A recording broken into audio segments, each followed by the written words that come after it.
Hey, yeah. Yeah, he's FaceTiming you, right? What? He's FaceTiming you, right? Yeah. Call? Normal call. Okay. Ready. Okay. Okay, Jacob, you don't have to be that. You don't have to be cuddling with me. Well, I mean, you fit perfectly in there. All right, I good. didn't even notice. All right, here we go. Jake said player of the game to John Thalbum. Welcome to. Test. Hey, everybody. And today we're out here at Gridley, California. Jake is my group. At a barn in the middle of nowhere. Jake? Who's the interviewer? All right, Lucas. Yeah. Never mind. Change it to Lucas, I guess. Yeah, it's the interviewer. He's interviewing. Wait, no. John said he was. Is John it? Okay, never mind. It is John. It is John. It is John. All right, switch it back to us. Yeah. Okay. All right. Yeah, I mean, he has to call me. Yeah, go up to the middle again. You have to do the whole thing, right? God, this is so fucking confusing. And then drop it down. All right, we are here. Wait, This is Gills TV. We're kicking it back to you guys with our player, the Gills TV player of the game, John Thalblum. Wait, are someone Where's watching our this promo? right now? To make sure.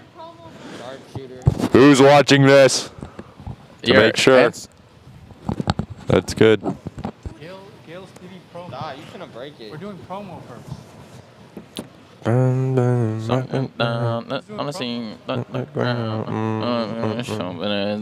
Think about it like a belly dancer. Yes, like a belly dance.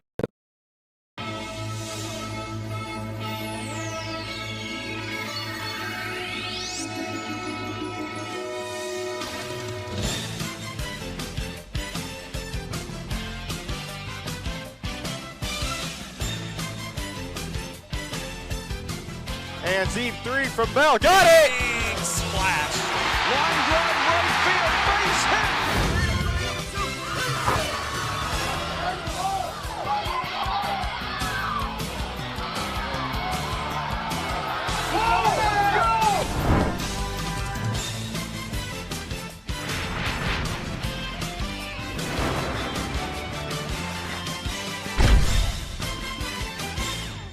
No. I'm calling you. I thought. Hey, I'm telling him. Okay. All right. welcome. Go ahead. Okay. Welcome. This is Gales TV bringing you Gridley's basketball tournament. We're out here in Gridley, California. And what are we explaining right now? I don't even know. We are so happy that you guys are able to come and meet us here. Are you getting my calls? Call me then. Try calling me. And this is a terrible failure so far. The city is so disappointed in us.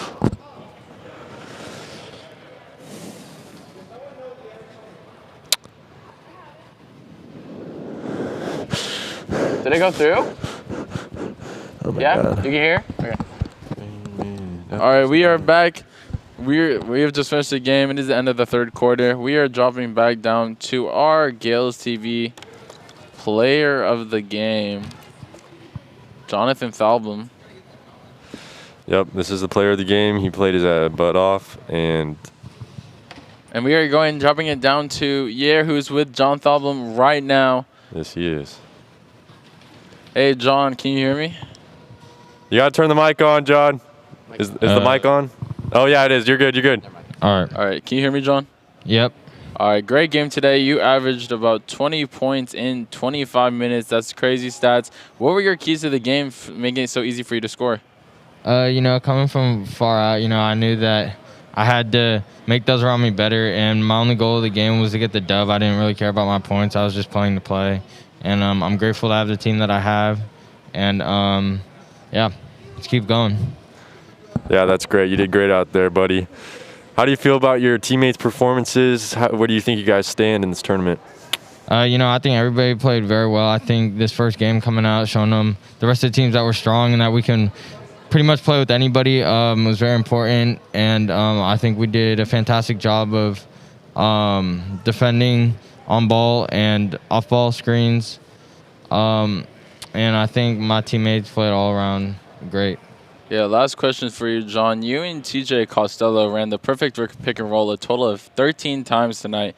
What are your guys' keys to such chemistry that you guys have?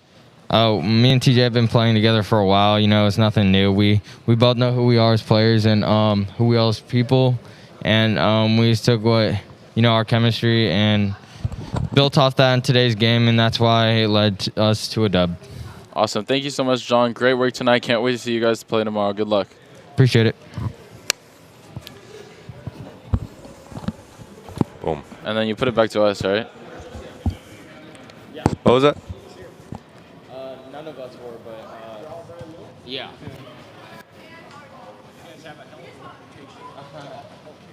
Yeah. Hey, Jake, can you get back to us real quick? Oh, we're on? Is that good? He thinks so dirty. I said. That was great.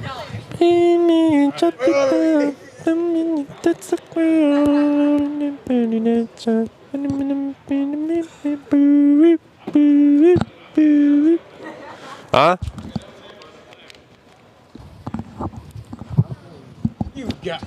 Thank you guys so much for watching Gales TV tonight. Can't Bye. wait for you guys to see the rest of the games. Deuces. We'll be back. John Falbum and Lucas Figueroa. Bro, I'm stuck. Help.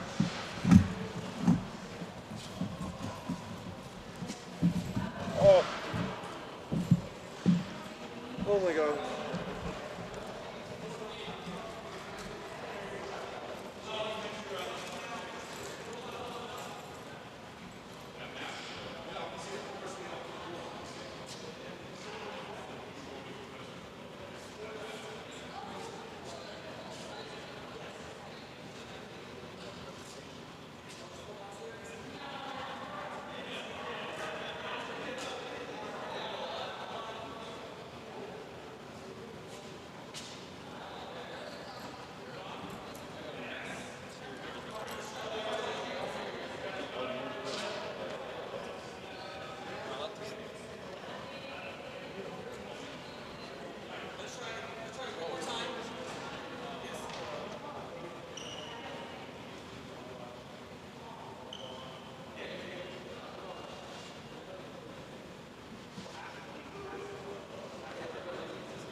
One more time with the promo. It's gonna be Jacob and I, 'cause I gotta teach him like the etiquette. All right, Jacob, let's go. Let's get it. So I'm gonna. So remember.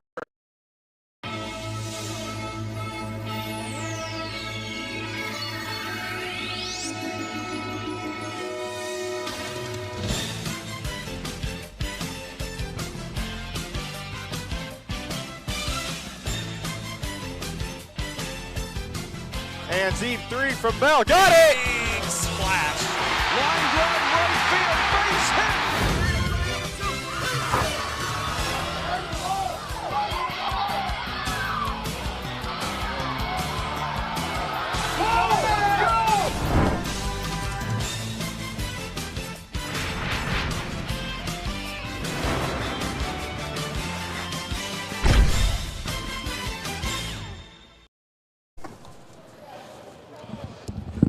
All right, do that again. Start over. Hey, yeah, start it over, Jake.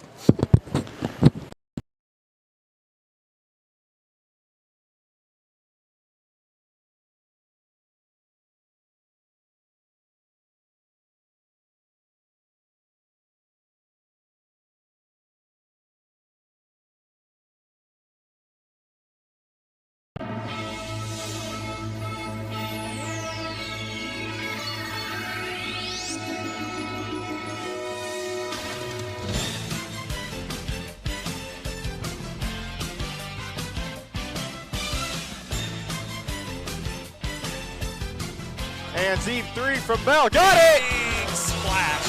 Line drive, right field, base hit.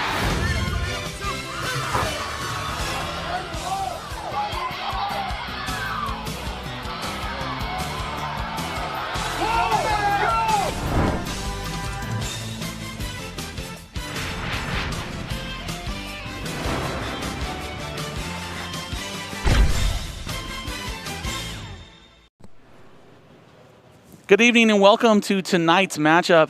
First game of the Gridley tournament. We have Dublin versus Sac High. I'm here with Jacob. Jacob, how you doing, bud? I'm doing good. How are you?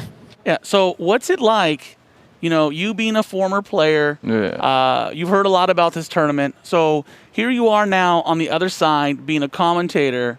What's it going to be like for you? I think it's going to be really different. I think it's going to be a lot of fun. I'm able to see the floor a lot more from a different aspect, more of a spectator aspect. I think it gives more of an enjoyment to the game. I can really watch, both teams and see both sides rather than just competing. Yeah, last year the Gridley tournament couldn't take place because of COVID, just like a lot of things in this country that couldn't take place. 2 years ago, the winners were Dublin. They are the first game. So no one's really had a chance to play. My biggest question to you is this. Last year there was some basketball played, but wasn't really with fans. It was very shortened season. Do you think we're going to see the same type of basketball that we normally would see, or do you think it's going to take a little bit of time for teams to get used to each other on a basketball court, since no one's really played competitive basketball for the most part in about a year and a half?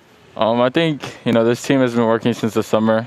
Every day they've been having their practices every day. They've had a couple of games. The games have been sloppy, so I think it is going to take a little bit of time for them to get used to. But I know that they're excited to be out here. They're glad to be back. They're going to come out with an energy that we missed, that we really don't see back at home. Awesome. Jacob, I'm looking forward to a very, very nice game here today. And let's have a good tournament, huh? Yeah. I like it. Good. Thanks. All right, so my plan is I think we switch it up. Jake, can you hear me?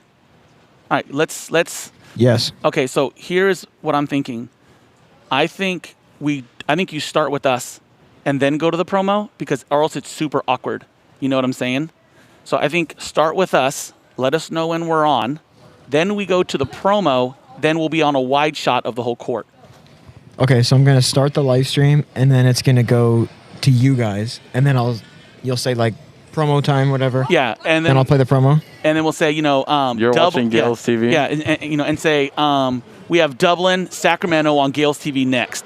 Then the promo could start, and then it's the wide shot of the actual camera. Does that make sense? Okay. All right, so I go your guys' camera, USB, then the promo, then HDMI. Then HDMI. So yeah, so USB. Hey! So it's USB, promo, and then camera.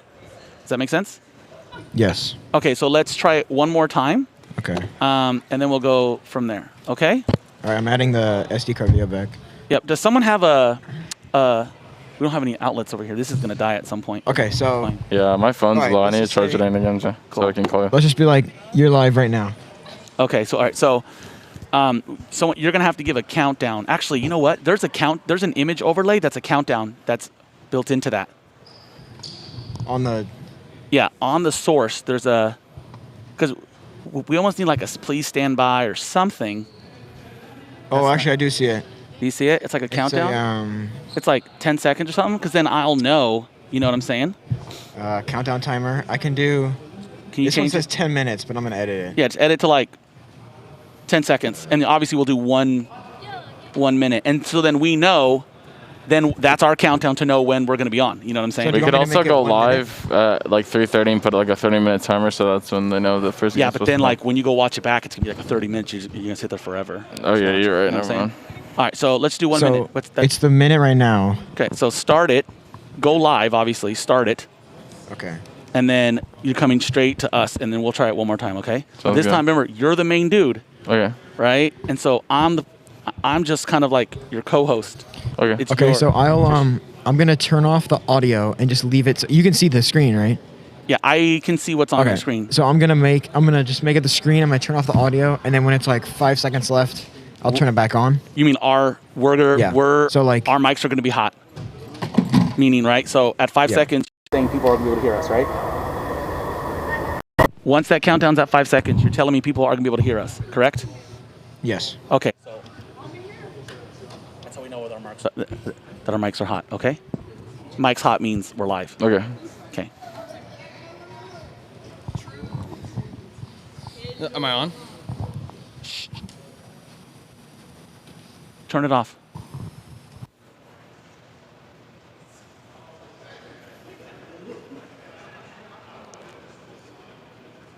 What is going on, guys? We are Gales TV, and we're here for you for your first game against Dublin versus Sacramento. And I'm here with Mr. D. Ambrosia. How are you doing, Mr. D?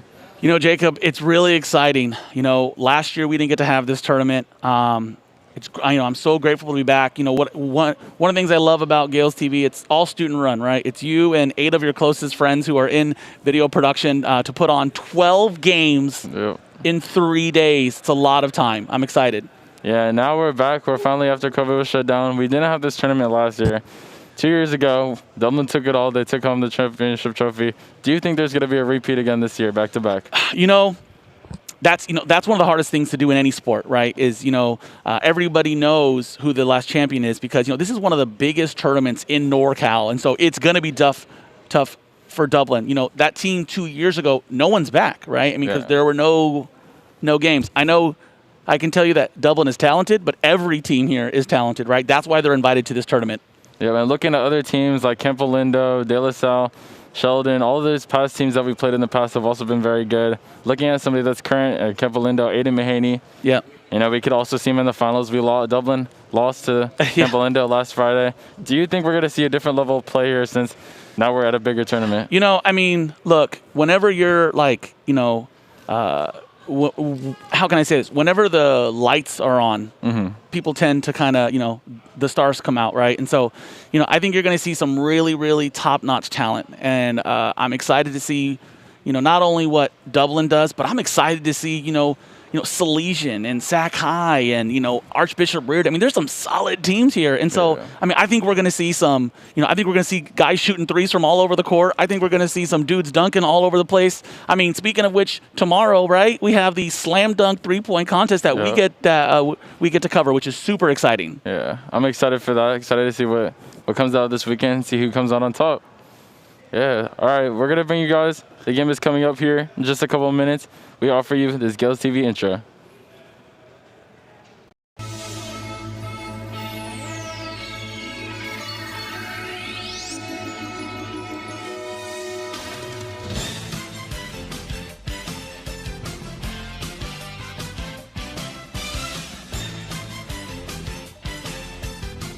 And Zeke 3 from Bell. Got it! Big splash. Line drive, right field, base hit.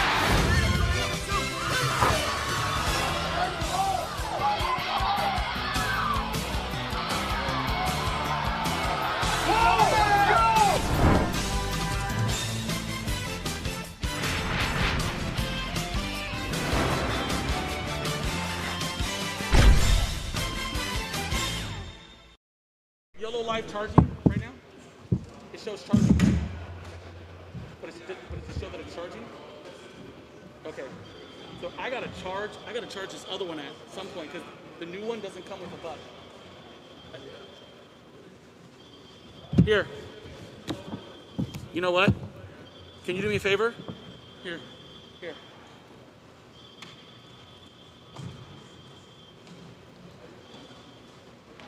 We're good. Great job, everybody. Hey, let's meet back here at 3:30.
Here we There go. we go, Yes. yep. Cool, cool, cool.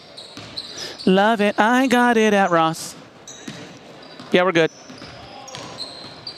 So, any questions for me, bud? No, I think we're good.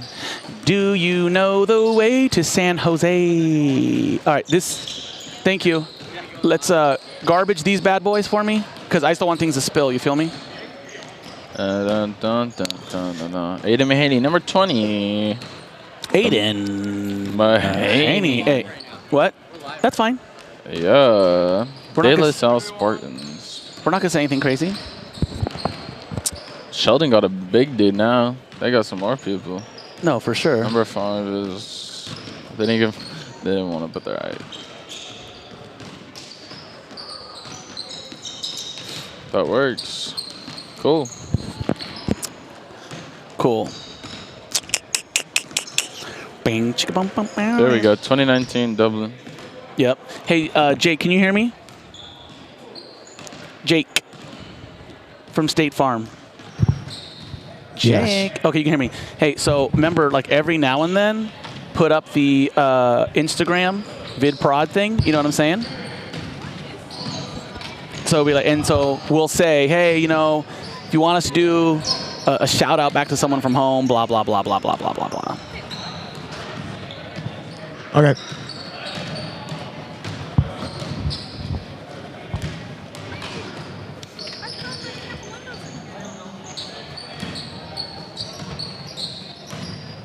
My God, she didn't put GalesTV.com. Who? Oh my God.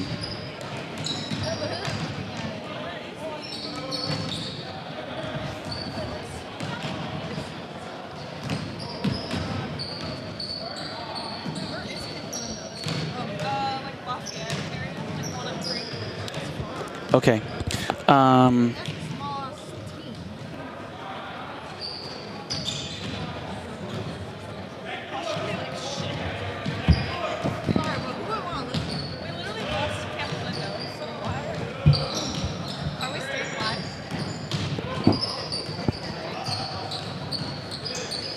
Hello?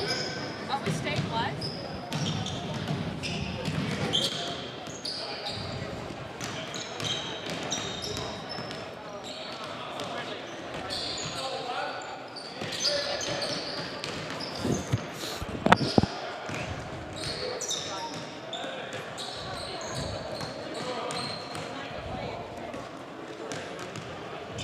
All right, Jake, you can stop the live. We are back. We are here at Gales TV. We are 5 minutes away from the very first game, Dublin High versus Sacramento High School. We got a great matchup here. I'm Jacob, and I'm here with Mr. D'Ambrosio. How are you doing, Mr. D? You know, hey, listen, I'm so excited. You know, last year we didn't get to have this tournament. 2 years ago when we, you know, as Gales TV were here, Dublin happened to be it. So, ironically enough, the last game we called, Dublin was involved. The first game that we're going to call this year is actually Dublin. So it's pretty ironic, Jacob. Yeah, and we're back here for the first time in over a year from COVID. But when we had this last tournament, we were here. We won it all. Do you expect a repeat, or what do you expect to happen here? What are your hopes? You know, I'll tell you what I expect. I expect this to be an amazing tournament. This is, I think, my 4th time being here, and it never disappoints. The community of Gridley is phenomenal. The fans of Gridley are awesome. You're going to see some high-flying dunks, three-pointers. We have a slam dunk and three-point contest tomorrow during the rally sometime in the morning. I don't know, it's 11:30, something like that. I'm excited. It'll be a little challenging, right? I mean, here we are following guidelines, wearing masks. It's going to be a little different. Yeah. But needless to say, I'm excited. Who's going to win? I don't know, Jacob, and I think you bring up a great point because a lot of these teams haven't played in front of a crowd in about a year and a half. About a year and a half, yeah. And so, you know, I wouldn't normally to begin a basketball season used to play basketball, right? What do the first couple of games look like in a normal season anyways when you first play? Yeah, it's going to be a different aspect, especially coming back, you know, having a crowd behind you. There's going to be a lot of energy. I know, you know, Dublin and these teams have played a couple of games already.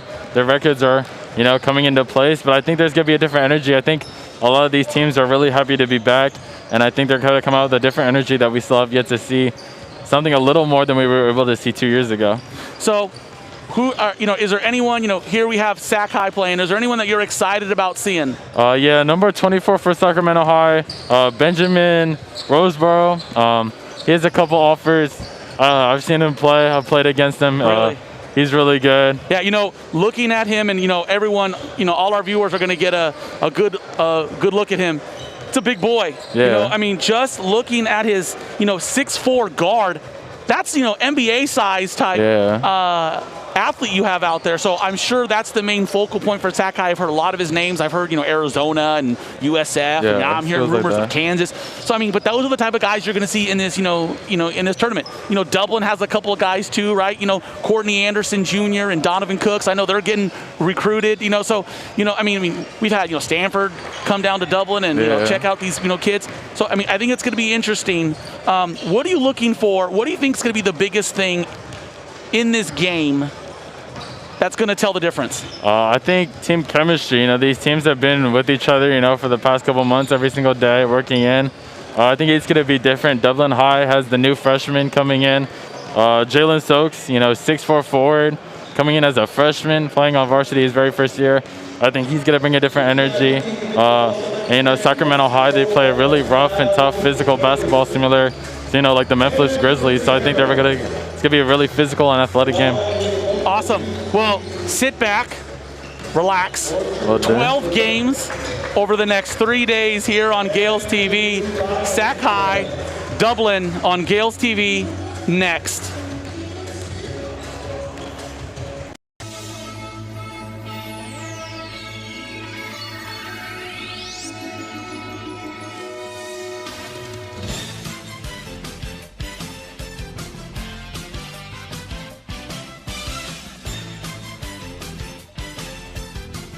And Zeke 3 from Bell. Got it! Big splash.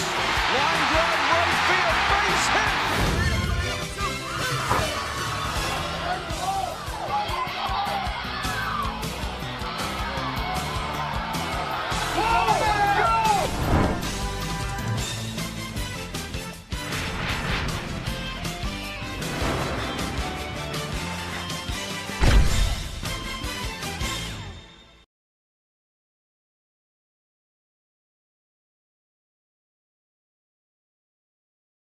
Here we are. We are 30 seconds now away from game time for the very first game at Gridley. I think we're going to start off with the opening tip. Yeah, what's awesome? For the first time, for any viewer, that's just the first time they've actually seen this. It's exciting, Jacob. It's as we were driving in today, it's a small town, you know what I mean? This is almost like their homecoming, As this tournament keeps going, what you're going to see is, the stands will get more and more packed. These here you have the top, some top NorCal teams playing in this tournament, and you're like, why do they go to Gridley? It's become this huge tradition. 67 years that they've been doing this, and so super exciting. I love the gym. I love the small town feel. Reminds me of the movie Hoosiers. They're doing the starting lineups right now, which is exciting. But it'll be very interesting. Lucas.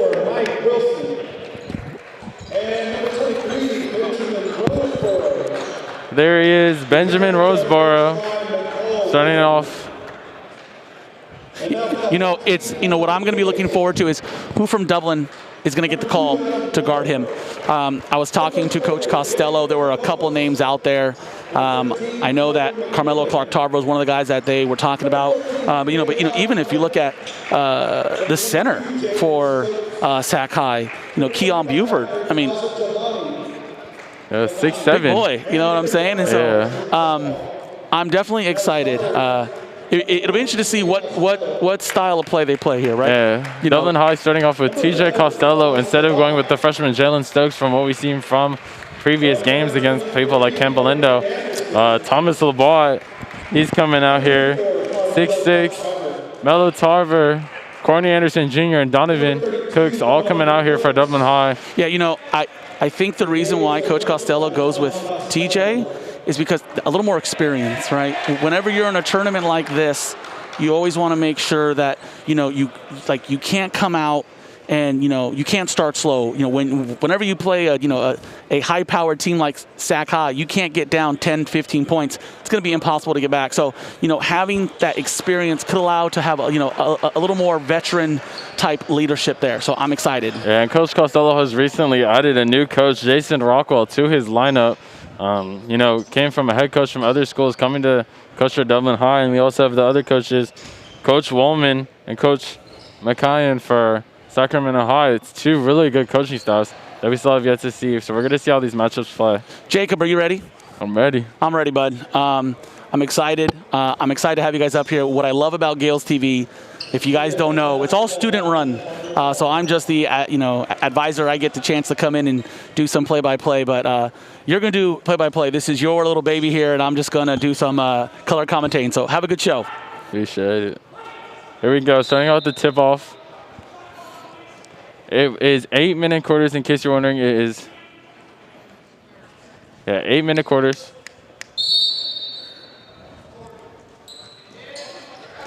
Looks like Sacramento High with the tip-off. Dominant Mello Tarver on Benjamin Rosborough. Yep. Sacramento High with the ball. Up front, Donovan Cooks on the guard.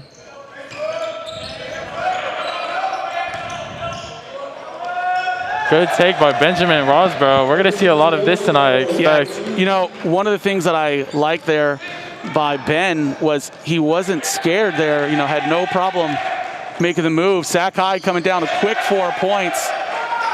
Seems like Sac High is a very, very quick team. Very quick and very physical. Starting off with a chop. Dublin's trying to push the pace. Doesn't seem like to be a lot of communication.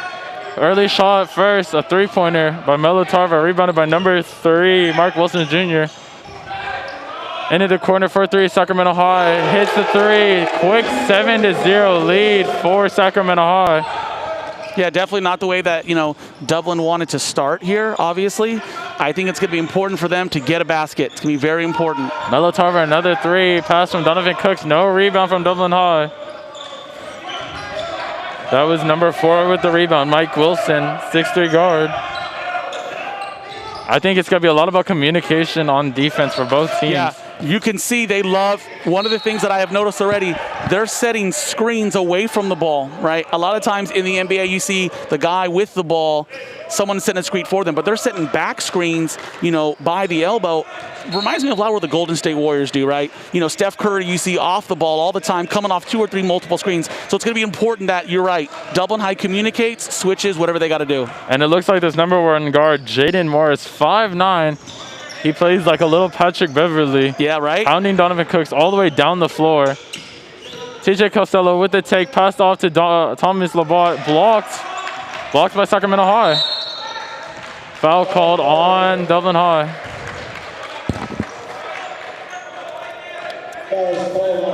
Yeah, you know, the energy right now is definitely on Sac High's side right now, right? They definitely have brought the energy. May have caught Dublin a little off guard of, you know, the energy that they are bringing. Another back screen. Off to number 23. No travel called. Hits a turnaround jumper. Yeah. Benjamin Rosborough does it again. When you're 6'3", 6'4", it's easy to kind of pull up over someone, fade away, right? I mean, that is definitely not going to be easy. Euro step right there. Nice move. Corny Anderson Jr. takes it up with a block by number 4 again, Mike Wilson. Benjamin Rosborough hit to the corner, hits a 3. It is a 12-0 lead for Sac High. Well, we began the game by saying, if you're Dublin, you don't want to be down 10 to 15 points early. Yeah. And here you are, 12-0. It's going to be very important that Dublin, you know, slows down, right? I mean, Sac High hasn't missed a shot yet. Yeah. You know, and this seems to be a common theme. We've seen it. Dublin High against Kemp-Lindo, they were down, 15 early. Yeah. A lot of things that's common with like the Golden State Warriors. They just need to get in their groove. They're not playing like themselves. Well, you know, I mean, obviously Sac High is not going to score, you know, shoot 100%. But one of the things you never want to give a team is momentum, right? And obviously the momentum is clearly on Sac High's side. You could see Sac High playing a press early, right? Trying to bring it to Dublin, right? Right now they have, here's what I will say. Sac High definitely has Dublin on the ropes, right? Coach Costello is a great coach. I'm sure he's going to come back with, you know, make sure you get a ball in someone's hand, swing the ball. There's Donovan Cooks with a 3. Can't hit it. Rebounded Corny Anderson Jr. with a putback. Right. You know, I mean, listen, however you score your first basket sometimes doesn't matter, right? You know, right now there's just, it's so fast-paced. Nice steal there by Courtney Anderson there. All the way up for the dunk. And there's Courtney Anderson with this. There we go. There's dunk. some momentum for Dublin High. They're going to set up in their press. Listen. The game of basketball is a game of flows, Jacob. We know it. So whoever has the most runs and the biggest amount of run, right? You had Sakai come out with a 12-0 run. Let's see what this run could look like. Sakai, Benjamin Rosborough with the 3, just off. Dublin High pushing the pace, looking up the floor. Melo Tarver up, blocked by number... Yeah, that was definitely Keon Buford there. Number 0, Keon Buford, 3 from number 1, missed. Courtney Anderson Jr. with the rebound, pushing the pace, up with the double clutch layup, rebounded by Thomas LeBall, up by Thomas LeBall, off, rebounded by Benjamin Rosborough. Yeah, you know what? That's something that I want to see. Steal by TJ Costello for the layup. Yeah, you know what? On that Thomas Labat play, I want to see him go up a little stronger than that, right? That's going to be very, very important to do. Whenever you're going up against a guy, who's just bigger in size, thickness-wise, you gotta go up strong, right? I mean, listen, here's what I'm seeing already from Sakai. Dublin High is making a run. Deep 3 from the guard, number 3, Mark Wilson. Mark Wilson Jr. Charge taken. He missed the 3. He comes back and takes a charge. Again, number 3, Mark Wilson Jr., 5'10", up against Donovan Cooks. Yeah, if you see what Donovan had there, if he stops at the free throw line, had the wide open corner there, things are going to settle down, right? And as you can see, 12-0, 12-6. So it's going to be a game of flow, a game of runs. So, and both coaches with what seems to be an early substitution, but again, they are 8-minute quarters. David Filipovas coming in for Thomas Labat, and another substitution, and Keon Brooks, number 00, already getting subbed out. Yeah, I asked David, I said, how do you pronounce your name, right? And I thought it was Filipovas. He said it's Filipovas. I was like, is that right? He said the O is silent. Coach Costello was there when I asked him, and he goes, wait, what? And he said, I've been calling you the way for all this time, and you don't say anything? So, very funny. It looks like they're running a diamond press, which is going to look for a lot of backdoor cuts for Dublin High. Really good ball movement from Sacramento High, but it's still from Courtney Anderson. And TJ Costello up with the layup.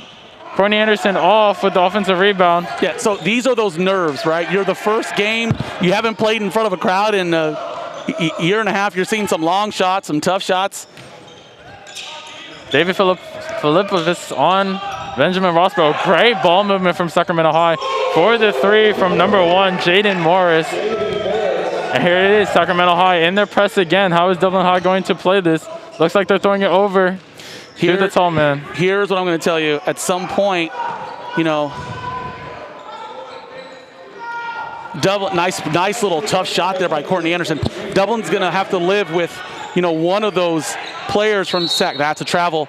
But as that ball movement's going, right, one of those guys is going to be open for Sac-High every single time, especially when you have a guy like Roseboro on your team. When you have that one, someone's going to be open. So if one of those, that second or third or fourth option hits that shot, sometimes you just have to live with that, Jacob. Yeah, and it looks like the conditioning is a little off. Both teams already in a full court press. They are, slowing down. They are starting to already get winded. So it's interesting to see how this game is actually going to play out to the finish. It's not really about how you start. You can start good, but it's also about how you finish the game.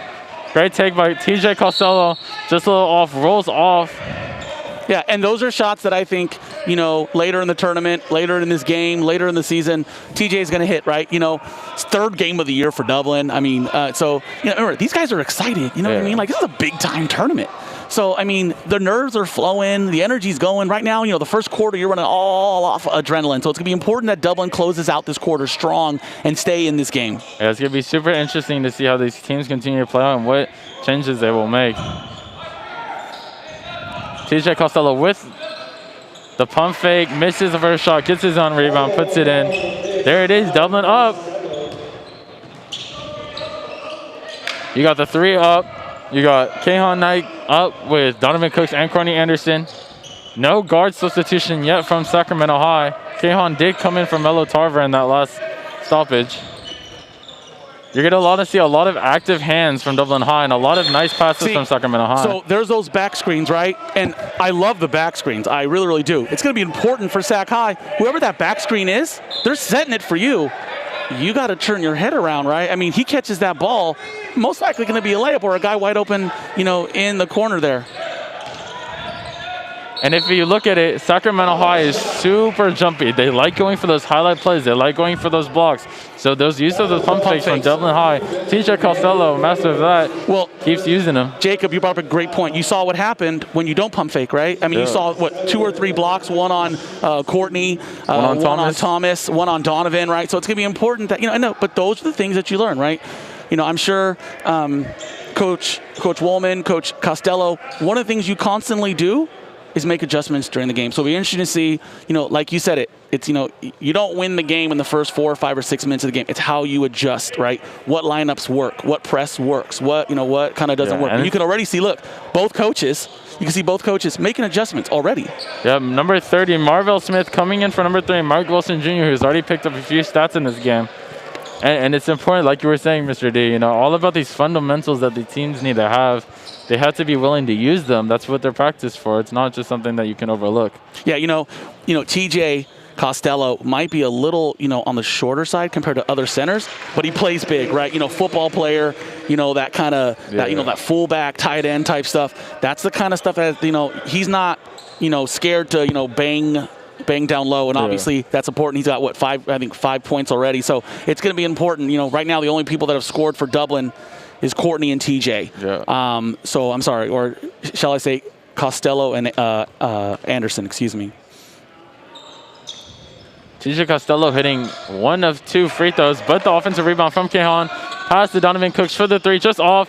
Put back from Courtney Anderson Jr. Yeah, Courtney Anderson very active on the boards. Here's a funny stat, and maybe you didn't know this. Courtney Anderson has played in this Gridley tournament 2 years ago, but it wasn't for Dublin.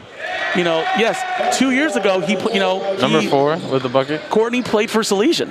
Anderson played for Salesian. His family moved, so he had to go to Dublin. But 2 years ago he was here as a freshman, played Dublin in the championship game. Good ball movement, Dublin High for the look. That's off. David Philippus goes for the offensive rebound off of what looks to be Sacramento High. And if you're looking at this, there seems to be no boxing out from either side. Yeah, that's where the offensive rebounds are coming from. And you have to be willing, if you want to win these kinds of games, you have to be willing to grind. You have to be willing to go for these. TJ Costello, offensive rebound, but another missed layup. Got to make those. Whenever you're playing a good team like Sac High, it's important that you do that. Nice play there. Well, this game started with a 12-0 run by Sacramento, right? Here is Dublin answering back with a 13-5 run and, a chance to, pull them within 2 here, Jacob. Yeah, but here is what I was just talking about, the boxing out. They bring back in Keon Buford, 6'7" center. He's pure muscle. That's why they're bringing him back in for those rebounds to go against Courtney. Easy pass up for Courtney Anderson Jr. I'll tell you what I love there. Did you see the screen there by Philippovis to kind of create that lane for Anderson to get the easy layup? And you can see this game has settled down a little, right? That's going to be a foul. And here is the aggressiveness, but that's what you get when you want to play full court. You like to see that. You want to see both teams having active hands. Picking those little fouls will hurt you, but it really shows that your aggressiveness on the defensive end. And I don't have a stat here, but Sac has either scored, has hit 2 or 3 3-pointers. Dublin has yet to hit one. Yeah. So, a lot of the, outside shots are falling for Sac High. Let's see how that continues throughout the game. And you can see when they need a bucket, they're going to go to their main dude here, Ben. Yeah, and they're going to run that pick and roll. They're going to look for him in the middle, no pull. But that's where the offensive rebound's going to come into play. He just tips off that one. Looking up, Courtney Anderson Jr. with the ball. Back out to Donovan Cooks. Pump fakes, layup. Nice move there by Donovan Cooks to tie this game, and here we are. Back in it. Crazy, right? 12-0 this game starts, and you're like, uh-oh. 6 seconds, what is this going to look like? Benjamin Rosborough with the ball. Pulls for 3. Banks it in. Yeah, so after one here, you have Sac High up 20-17. Here's what I'm going to say. Whenever Sacramento's playing in the game in this tournament, it seems like when they need a bucket, they can get it. They're going to Roseboro, though. Roseboro is their guy. You could see it's almost like last shot of the quarter, I'm taking it. Game-winning shot, he's taking it. The shot before that, little baseline kind of, fading away to the baseline. So it seems like that's their dude. And so if Dublin can make, Roseboro take all their shots, I think that's going to benefit Dublin some, right? I think that's going to be important. So what do you think? What does Dublin have to do? What does Sacramento have to do to gain the edge in this second quarter? Well, first off, looking at Sacramento, if you look back at Benjamin Rosborough, you can see a lot of things that he's trying to do. He's trying to get his own shot. He's trying to create his own shot. If you run that pick and roll with Benjamin Rosborough and Keon Bufford, if you're running both 6'4" and 6'7" pick and rolls, something's going to be there. But on the defensive end, they're just got to keep staying active. Those traps are working, but they're still getting the ball thrown over their head. But that's when you try and go in for those steals. For Dublin High, you want to see a lot more ball movement. They're trying to get the ball in. But if you looked at one of those last plays, Donovan Cooks had the ball. He tried to go in for the layup, was blocked. Not a lot of spacing. There needs to be more spacing, a lot more communication on the offensive end. On the defensive end, they're just letting shots happen. Yep. They got to be willing to, step up, close out, have their hands up fully, not get called for those dumb fouls. Hey, Jacob, if you are watching this game, you want to shout out to a player that's playing, family, what have you, please follow us at DHSVidProd. Send us a DM on Instagram. We will definitely shout you out. Second quarter, let's get it. Something about the clock. Lucas. Yeah, you could see Coach Costello with his hands on his head clearly had a play called, right? And now you can't run that play, right? Because the clock operator didn't do what he was supposed to do. So now that tends to happen a lot. It's tough. It's tough, right? Games. Yeah. I'm not going to say what play I think he was going to run, but I think I know what he's going to run or what he's supposed to do. If they run it later in this game, I'll let you know. Yeah, we're going to see a lot of, plays that work. They're going to have to bring out some other stuff. But then again, there are 12 games. There are teams that are here watching. It looks like the next team that are coming. Salesian's here. Salesian's over there in the corner watching this next game. They play the winner. They play the winner of them or Archbishop Riordan will be playing against the winner of this game. Yep. So Corny Anderson Jr. for the three, banks it in. Hey, so the bank was open for Roseboro, and now the bank is still open, apparently. It's still, what time is it? 4:20, so it's still open. And again, you see Corny Anderson Jr., Donovan Cook still in the game. But same thing with Benjamin Roseboro, but that's that pick and roll I was talking about. Jacob, I think this is a huge moment for the Gales here. You don't have Costello. You don't have Labatt out there. You don't have a lot of size on the court right now for Dublin. I think this is, you saw Buford with the putback there. This is going to be a very interesting time of, having that strength and size down low. Can Sacramento take advantage of it? Yeah. And here we got it in with the substitution. The freshman, number 22, Jalen Stokes, sitting at 6'4" as a freshman. That's crazy to me. Hey, listen. I don't care if you're 6'4" or you're 7 foot. No rebound. No offensive foul call. Or, to be honest, I'm surprised there wasn't. No rebound. Back up. That's two. That's two free offensive rebounds. Yeah, actually, three. That's tough. On the play. You know what? I saw a push off. I saw a jump ball. Either one of those weren't called. Refs letting them play. It's going to be important here. A gamer runs. Would love to see, Dublin answer back here somehow. That's going to be a foul on Buford. That's just a matter of, not being alert on your feet. You got to be able to stay with him. You want to keep your eyes on both the ball and the man, and that's where that help defense is going to be there. You can't get blown by and pick up that easy foul. And now you can see Thomas Labatt coming down. I'm sure the coach had a discussion with him that he's got to play, a little bigger in size. Yeah, got to get way more aggressive. Thomas is a big dude. He's a great kid. He's, he's going up against a guy that, is, probably outweighs him by 20, 30 pounds. They're trying to run that same play from earlier. Not going to work this time. Yeah, but then coming back to that point, it looks like Salesian is in the building. A lot of these teams, you're showing out for all these other teams. Thomas Labatt with offensive rebound, doesn't collect it. Loose ball, no dive for the ball. There it is, loose ball again, nothing, off. Yeah, one of the Benjamin Roseboro. Yeah, one of the things that I, again, saw on that loose ball, Labatt picks it up. And he always wants to, put it down on the ground real quick. When you're a big dude, look, you got to keep it up. There's a reason why, 6'10", 6'8", 6'11", 7-foot guys in the NBA There it is. Nice Backdoor play cut. there. Dribble at nothing. Hands straight up, defense supposedly, says the ref. Absolutely great defense. I thought it was a solid play there. In the corner. Cross-court pass to the corner. Baseline or midline drive. Layup is off. All of these 50-50 rebounds need to be collected. Loose ball. Still no dive. Jalen Stokes with the rebound. He has the man open in the middle. Decides not to use it. Takes the floater. Off. No good. Yeah, you know, Jacob, nice jump ball there. Jacob, you brought up a great point. These 50-50 balls right now are all going Sac's way. And that, I think, is about, a little bit. Sometimes it can be a lucky bounce. But sometimes it's a little bit about, you said it earlier, diving on the floor. Yeah, no box out. If you're boxing out, you got to get them out of the paint. Absolutely, because then if the player goes over you, it's an over the back and, you're going the way. But if you see a ball on the ground. Yeah, dive for it.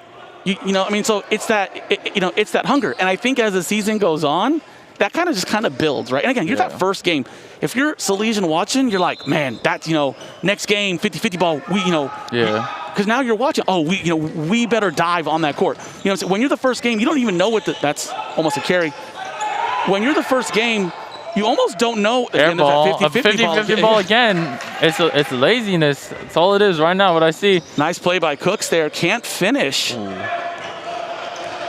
Wide open lane. He throws it. No hustle back. Jalen Stokes tries. Missed dunk. Tried to go for a flashy play all by himself. Decides not even to take the layup. Full up for a cross pass. Thomas LeBall loses the ball. Number 3, Mark Wilson Jr. with the steal. Mark Wilson Jr. is making all these hustle plays. You know what? I absolutely love his hustle right now. Right now, my player of the game right now. Nice little blocks out there by Melo Tarver.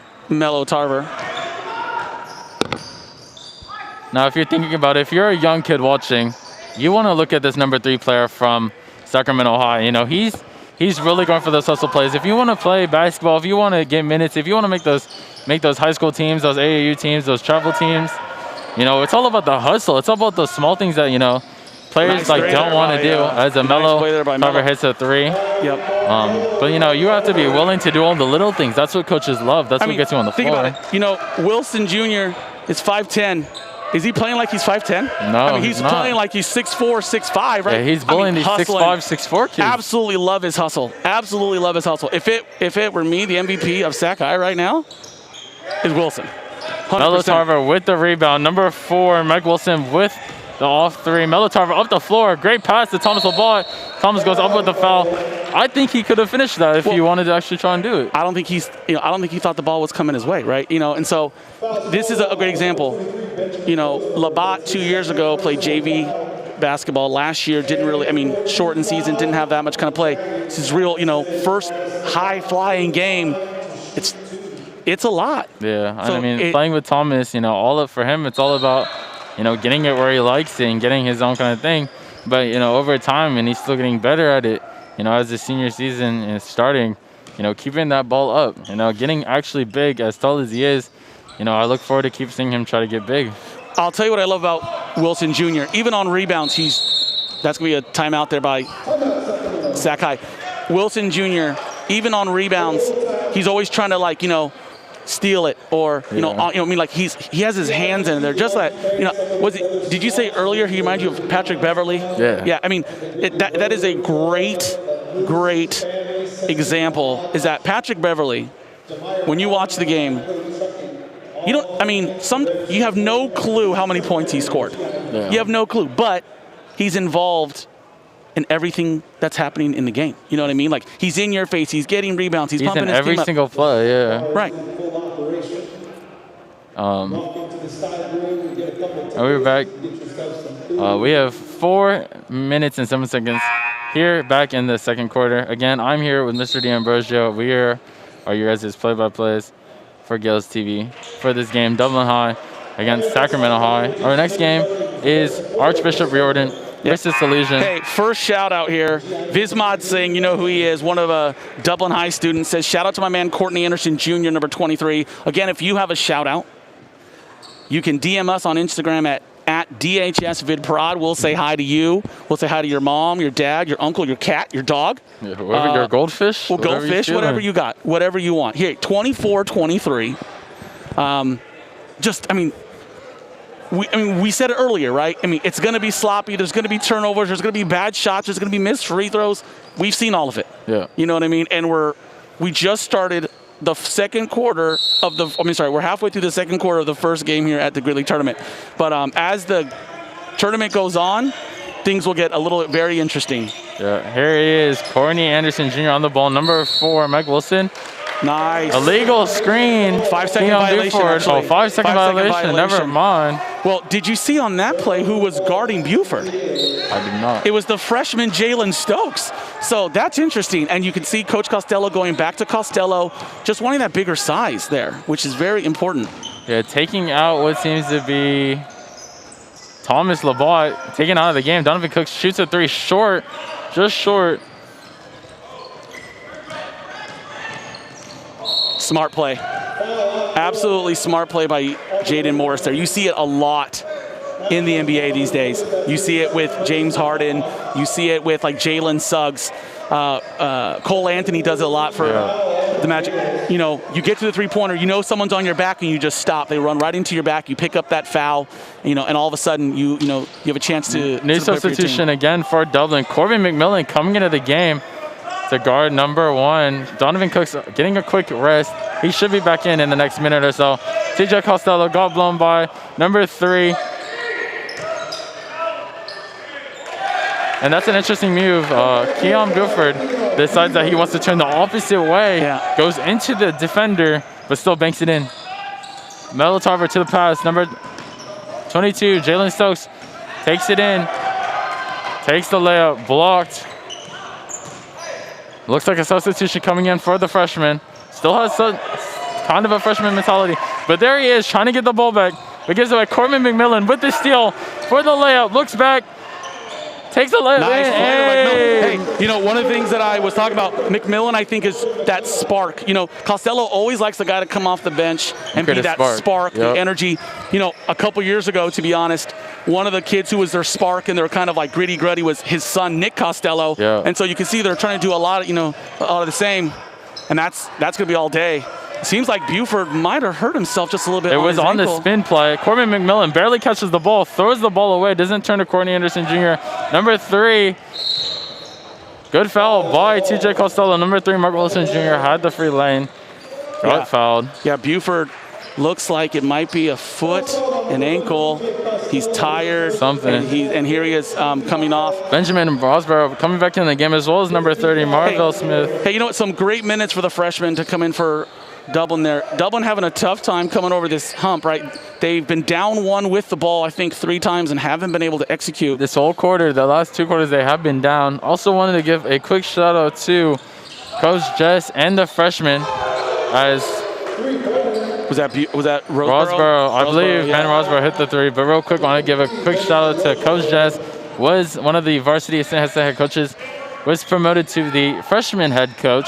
Wanted to congratulate him. He's been doing a great job with that freshman group back at Dublin High. That's Melo a big shot. Tarver with the 3. That's a big answer right there, right? I mean, Roseboro comes in. You know he's going to shoot shots. Melo Clark Tarver has now had 2 big 3s, I think, in this game. And you were right. Cooks coming out already, about to come back in, in this game. You can see. Hands off. Active hands. Coach Costello's one of his main mentalities was the use of active hands. You want to make that player uncomfortable. And that's where I've seen Corbin McMillan shine. But you see at number 1, Jaden Morris getting his own, cooking the defense, getting his own layup. Here it is, TJ Costello with the ball. Back to Courtney Anderson Jr. Nice crossover move. Between the legs. Step back for 3. And it's all air. TJ Costello tries to save the ball. Not there. Courtney Anderson Jr. does not seem to be himself today. You know what? Look, I mean, Courtney Anderson Jr. is one of the main players on this team. And so, he's had some big-time shots. He had a big-time dunk. He's going to feel his flow. I mean, as this game goes on, I think you're going to see him start to dominate a little more. But there's that other back screen again, and he's going to hit that all day. Benjamin Rosborough with another 3. Dublin High now down 6. Here's the great part. Roseborough's a sophomore. He's just a sophomore, right? That's right, yeah. Making those types of plays. So, whenever you have a guy like that, don't be surprised if you see Sac High here, invited back to Gridley for numerous years, simply because of that. Courtney Anderson with the pull-up, nothing. Normally you don't see him miss those many shots. There it is. Again, Sacramento High going all the way. And that is a charge. TJ Costello. And if you guys are tuning in and you guys have seen Gridley the past couple years, you know his brother and Coach Costello's son, also Nick Costello, was one of the main people that took the many charges from Dublin High. Hey, I want us to keep a look on Anderson too. He has not come out of this game. Right, Roseborough's got a couple of breaks, a couple, minutes on the bench. Courtney Anderson has not, right? And so, I don't care how conditioned you are, that's tough to play a full 16. Yeah. And, down 6, how many minutes is Costello going to be able to give him, if at all? You know what I mean? I mean, Courtney Anderson is not the type of kid that, is going to say, yep, I would like a break. I mean, he's just not that kid. He's absolutely going to play because he's that type of player. Donovan Cooks taking the ball up the floor. I'd like to see Dublin High come within 4. They run a play to get Donovan Cooks in the post. Does not work. Turnover from TJ Costello. Steal from what seems to be number 1, Jaden Morris. Also one of the best defensive players that I've seen on that floor, along with Mark Wilson Jr. Yeah, I think Dublin had a couple of chances like we talked about. What seemed to be an illegal screen, not called. Melo Tarver on number 23. Backdoor cut. What seems to be a good play if you think about it. Benjamin Rosborough with the handoff, cuts back, little give and gets go. the ball back, and he gets the easy foul. Dublin has had their chances to take a lead, and they haven't, right? And when you're looking at the scoreboard, you're down 12-0, and you have there's not been a lead change once. After a while, that wears on you. Yeah. It just does. Benjamin Rosborough knocks down the first free throw. Yeah, so, I mean, it's going to be very important how, that the Gales come out in the second half and definitely they got to start early, right? I mean, if they start going down double digits big time, it's going to be very tough for them to have a shot. Especially in the second half. Dublin High has proven to be one of those teams that is able to come back from such deficits, but if you're Dublin High, you still don't want to be that team that's down. Hey, you know what? I love the call here by taking out Roseborough. No need for him to try to pick up some kind of cheap foul there. Smart. Or get hurt, anything like that. Smart. Full court pass to half court. What seemed to be a backdoor cut from Melo Tarver from Adam Moore. Pass is deflected. TJ Costello to take the ball out. I'm interested to see what they're going to do here. If I'm Dublin High, I would kick it to the corner to Melo Tarver or look for that backdoor lob.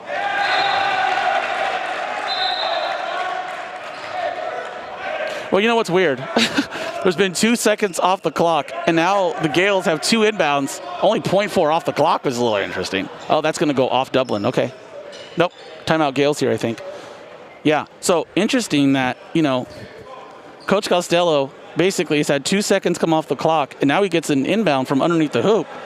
I mean, whatever your best inbound play is here, you're probably going to run it, right? This could be a big time, look, being down 8 and being down 6, I feels like a huge difference, right? It is a huge difference. You want to at least have those 30 points. Well, for sure, and not only that, though, but it's like, how close am I to 10? You know what I mean? Yeah. I'm looking to see a back screen right here or another lob. No foul called. That's the 3rd time you've seen Courtney Anderson Jr. in the air.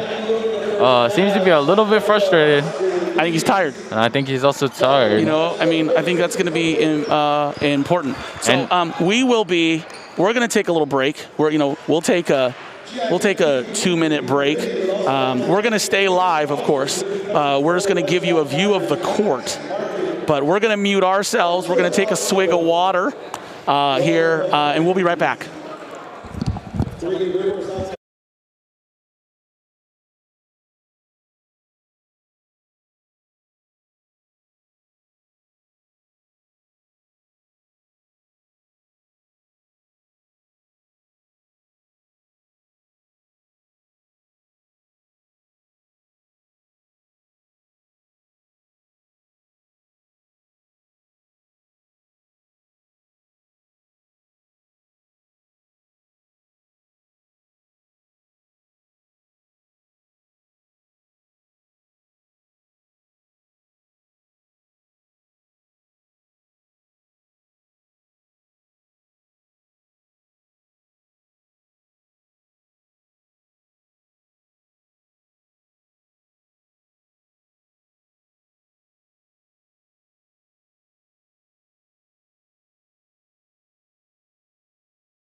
Are we back? All right, and we are back here for the second half. Can you tell him to come to our camera? We are back from Gales TV. We are back here for the second half. 40 seconds remaining until the second half comes. Dublin High 28, Sacramento High 36. So, Jacob, first quarter, first half, here we are. What did you notice? We have 30 seconds, so, we got to keep it quick. What did you notice? Sacramento High came out, guns blazing, lots of shots. Try not to use that phrase, please. Yeah. Sacramento High came out, lots of threes, lots of shots. Yep. Dublin High really slow, came down 12, 0-12, but they came back. I think it's just all about who can finish off, who has enough energy left. What the thing that I think Sacramento is bringing a little more than Dublin right now is that hunger. It's those 50-50 balls. It's those 50-50 balls that you were talking about. So it's going to be very important that Dublin. I'm sure Coach Costello talked about that during halftime, right? Making sure that we can't. You got to box out. Cannot allow second and third opportunities, and sometimes even fourth opportunities to score buckets. You know what I mean? Major theme is going to be boxing out. I think the first 5 or 6 minutes are going to be very important for this second half. So we're about to start this second half. I doubt you want to see us. I'm sure you're done watching us. I'm sure you'd rather see the court. Here we go. Let's get rolling.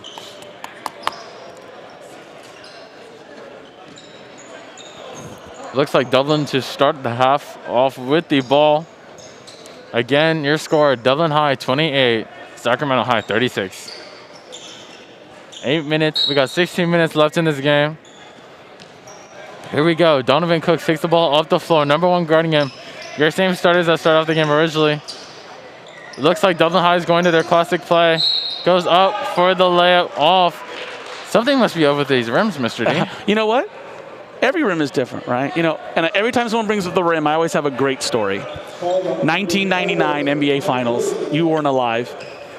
As we see Anderson at the line for 2 free throws. Can't make the first. Tim Duncan, Game 3 of the NBA Finals, playing the New York Knicks. Playing at the Garden, right? The mecca of basketball. They say, hey, so what's it like going to be in, NBA Finals? As Anderson makes a second. What's it going to be like, NBA Finals at the Garden? And his answer was, nice rims, right? And so he's sitting there because everyone loves the rims at the Garden, right? Yeah, and so, Stephen Curry's first career high. Everybody loves it, it's going to be very important. Ben Ronsborough hits another 3. TJ Costello jump for that steal. Yeah, I don't like that there, to be honest. You cannot give Roseboro an open 3. Can't happen. That's another foul called from the opposite side of the ref instead of the one that was on the baseline. Yeah, questionable call there, to be honest. You know what? Sometimes, that chance that Costello took there, right? Hey, if you get away with it, great. But if you miss it, you're leaving a wide open shot for a sophomore that had, 14 points and now 17 points in this game. Anderson just made his 15th point of the game. Your high scorers in the first half, you had Roseboro at 14 and Anderson at 13. Yeah, Courtney Anderson, who's now a junior. Yeah, I'm going to go on a limb and say you're probably going to see, Dublin back here next year when you got a guy like Anderson, you got a guy like Roseboro for Sac. They're both, they're probably both going to be here. And there's another chance there, turnover. From number 1, number 3, actually, Mark Wilson Jr. One of the first turnovers we've seen. Donovan Cooks with the take, with the layup off. Rebound to Ben Rosborough. Number 1 gets the ball, decides not to take the 3, decides to give it to Ben with the hot hand, pulls for 3 from deep, off. Courtney Anderson Jr. decides not to hustle for that ball. That's another 50-50 that he didn't even go for. Number 4, 4-3, bang. Mike Wilson with the 3 from the corner. That's a 50-50 ball. Courtney Anderson Jr. has to be willing to grab. But you know what? I don't blame Courtney at all for that, to be honest. I'll tell you who I blame. Whoever was responsible for blocking out Roseboro, that's whose fault it was. Absolutely was not Courtney. He was down on the block. Roseboro was a whole lot closer. During every offensive rebound, you've done this drill. You know it. Ball goes up. Everyone's responsible for someone, right? Yeah. Whoever was responsible for Roseboro on that play, which I do not think was Anderson, shouldn't happen. Loose ball, nothing. Blocked by Courtney Anderson Jr. off the backboard. Rebound to Donovan Cooks. Melo Tarver up the floor for the layup. Almost blocked. Oh, blocked off the backboard. Thomas LeBall loses the ball again. Third turnover of the game. Decides not to pass the ball. He throws it over his head for the open three. Mid-range, double clutch, pull up. Thomas LeBall finally gets the board. Same team loses the ball. Ben Rosborough takes it baseline out to number 1 for the three. Off, rebound, number 4, Mike Wilson. Donovan Cook's on the ball. Ben Roseborough brings it out. Again, we talked about those third and fourth round, fourth chance opportunities. You can't allow that. Yeah. I mean, you have Sakai that is just wanting it more right now, and they're not doing their response. Dublin is not doing the responsibility on the offense. I'm sorry, on the boards. And I'm telling you right now, that is driving Coach Costello nuts, because that's one of the things he talks about, and you know this so much, is making sure that when the ball goes up, it doesn't matter. Another foul there.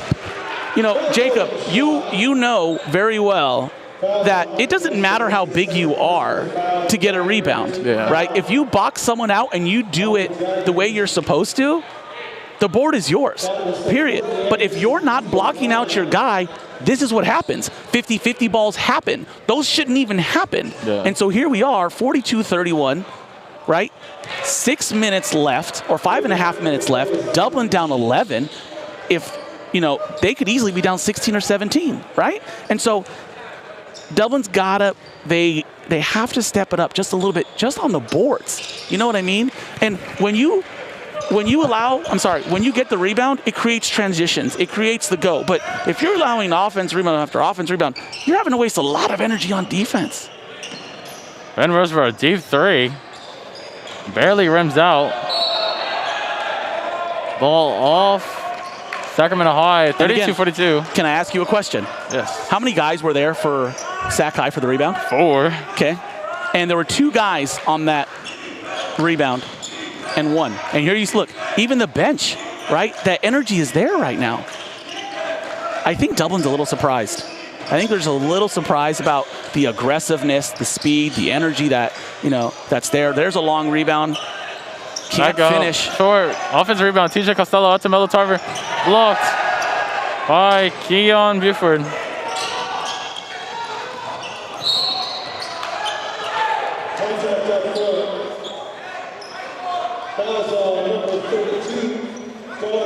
Donovan Cook's very frustrated with that foul. And again, like you were saying, you know, Sacramento High is coming with an energy. Their bench is coming with an energy. And I don't see anything from Dublin. But that's something that you can't do. If you're down, you have to bring in energy. Foul, Melo Tarver.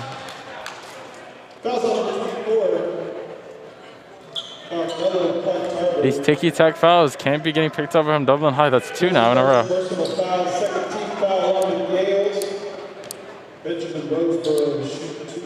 Benjamin Roseborough knocks down the first one. Dublin High now down 11. 12 minutes, 13 minutes actually left still in the game. Bobby Hamilton coming in for Sac High. Is that his first time in the game right now? I don't know if Bobby Hamilton came in earlier for Sac High, but yeah, so 6'1" guard. Here we are, 44-32. A little under, 4:43 left in the third quarter. Dublin's got to make a run. These turnovers, ticky-tack turnovers. Courtney Anderson unable to catch the ball. Pass from Corbin McMillan, maybe a little bit high. Again, I think if I am Corbin McMillan, I'd probably take another couple dribbles, bring that defender towards you, dish off to Anderson, who wants to slam it home, right? I mean, I don't think Anderson was ready for that ball there. The smart play there would have been another 3 there by Sac High, and Mark Wilson now Jr. down 15. And another turnover, and Dublin not playing the way that they wanted to, and then so Coach Costello calling a timeout. Now, if you think about it, interesting, like you were saying, Courtney Anderson Jr. not expecting that ball. If I'm Corbin, I would want to take a couple more dribbles, maybe hit a hop step, a euro, something, take himself to the basket, because they're going to keep jumping to Corbin. No, sure, but again, the basketball play there is, right, when you're on a 2-on-1, your job is to make the defender what?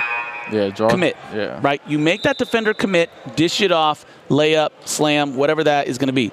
When you don't, and you throw it a second or a step or a bounce early, now it looks like, here you have Anderson who looks like he missed the ball when really the ball shouldn't have gone to him just yet anyways, right? And those are the little things, right? Like that's not going to, what that's going to look like in the scorebook is a turnover by Anderson. Yeah. And by me, it's almost like, I don't know if that's, I don't think that's Anderson.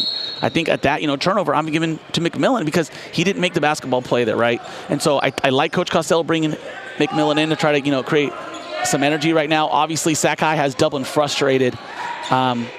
It's not going to be easy. Dublin now down 17 with 4 minutes left here in the third quarter. Not the way Coach Costello wanted to start this tournament at all. The biggest lead for Sakai is now. And now you can see Sakai just basically, bringing whoever has the ball, rushing 2 guys at him, Jacob, which basically means they're trying to, keep Dublin even more on their toes, right? I mean, you know that another one of Dublin's better players, excuse me, who's not playing in this game, Mackay, who's not eligible just yet after the transfer.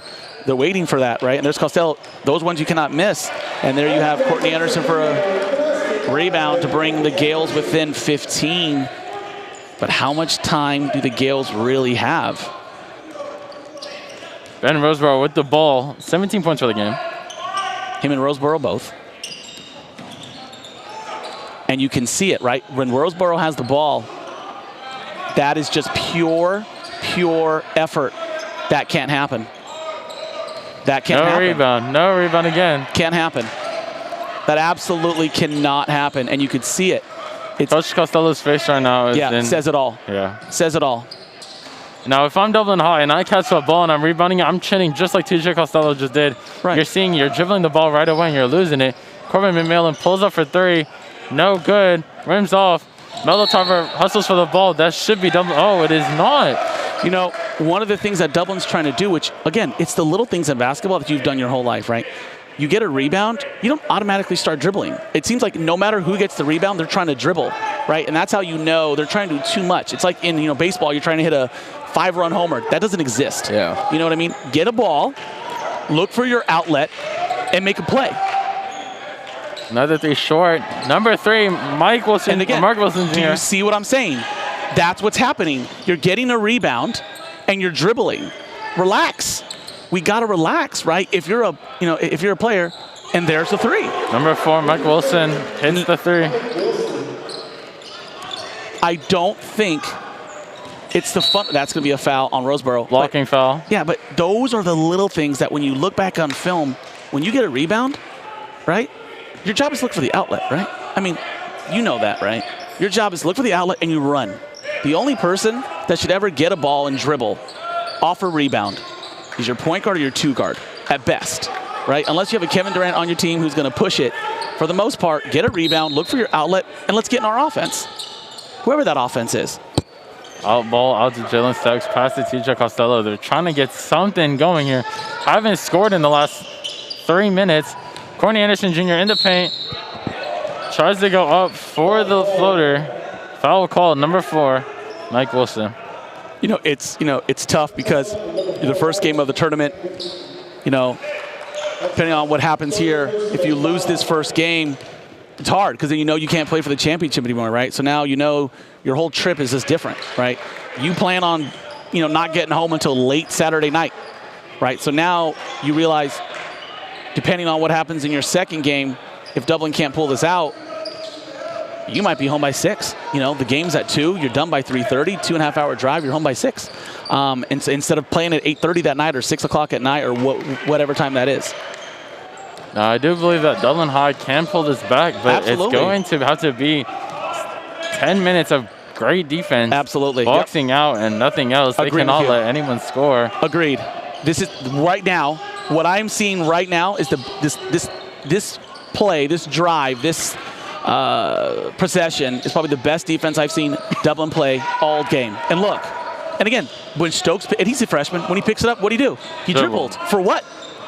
What are you dribbling for, right? Get the ball to Courtney Anderson. Courtney Anderson, 4-3, pulls up, just short, just rims out. That's going to be off Sacramento High. Yeah, and so, again, those are the things, look, Jalen's a freshman, right? Cooks is a junior. Anderson's a junior, right? They're going to be, odds are, hopefully they are back in this tournament. Nice play there. Nice turn by Anderson. That's going to be a foul on Keon Buford. I think it's his third, maybe? His third or his fourth. Third personal. Third, you said? Yeah, third. Dublin High now in the bonus. Sacramento High with 7 fouls committed this quarter. Now, what's interesting to me is if you look at the score, 37-52 Dublin. Dublin has only committed 2 fouls this quarter. Well, but this is their first few points in the last couple minutes. And who else has scored besides Anderson? Yeah, there hasn't. This quarter. Yeah. Right? I mean, besides Anderson, I'm sure I'm wrong, and I'm sure the viewers at home are like, oh, blah, such and such scored too. But who else? I mean, maybe Costello had one, but if I am correct, half of your points have come from Anderson in this game.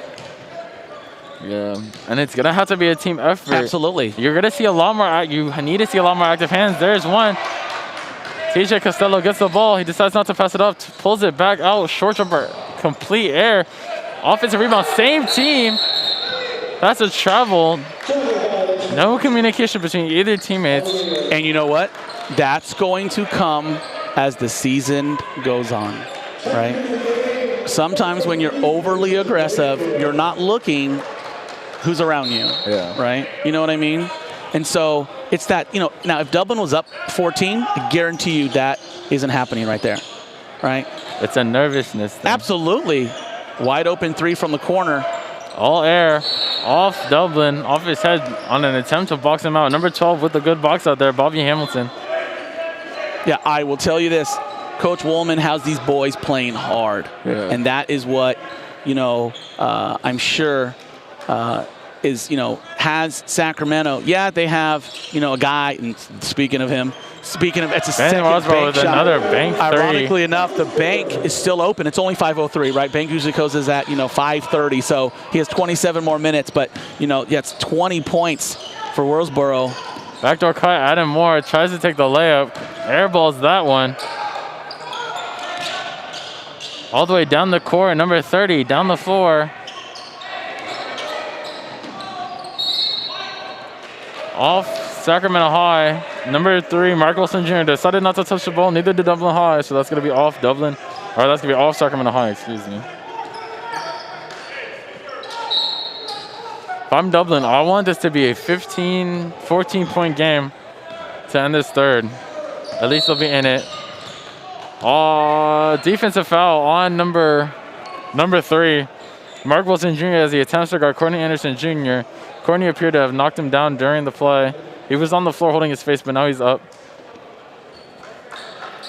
Free throws for Courtney Anderson Jr. That is his third. That's his second personal foul, excuse me. Mark Wilson Jr. been on the boards, been on the steals, been on everything this whole entire night. Him and Benjamin Roseborough, along with Keon Buford, have been there the whole night. No free throw, no good. Courtney Anderson. Jalen Stokes gets offensive rebound, goes for a spin, goes for the free throw, or goes for the layup. Keon Buford with the block, but that is actually a foul on Keon Buford. It's funny, looking at this program, it shows Benjamin Roseborough number 24, but he's 23, right? so it has it wrong. I'm like, wait a second. Benjamin Roseborough, again, a sophomore, 6'4". We have 6'4" as a sophomore. We have Jalen Stokes, the freshman, 6'4" as a freshman. It's crazy to see, the difference in heights between all the grade levels and all the ages. Jalen Stokes, I believe, made the first free throw. He did not. He did not. Makes the second one, though. 39-55, Sacramento High. Dublin High down 16. Yeah, 25 seconds remaining in the third. Absolutely, Sac High, definitely 100% looking to take the last shot. Dublin trying to, force a turnover here, and I'm going to go on a limb. Roseboro shooting this ball. Roseboro lost the ball loose on the floor. Nice 8 seconds left. Kahan Nake with the ball. Passes down to Jalen Stokes, unable to collect the ball. Lazy turnover. Yeah, you know what? Again, it's just that.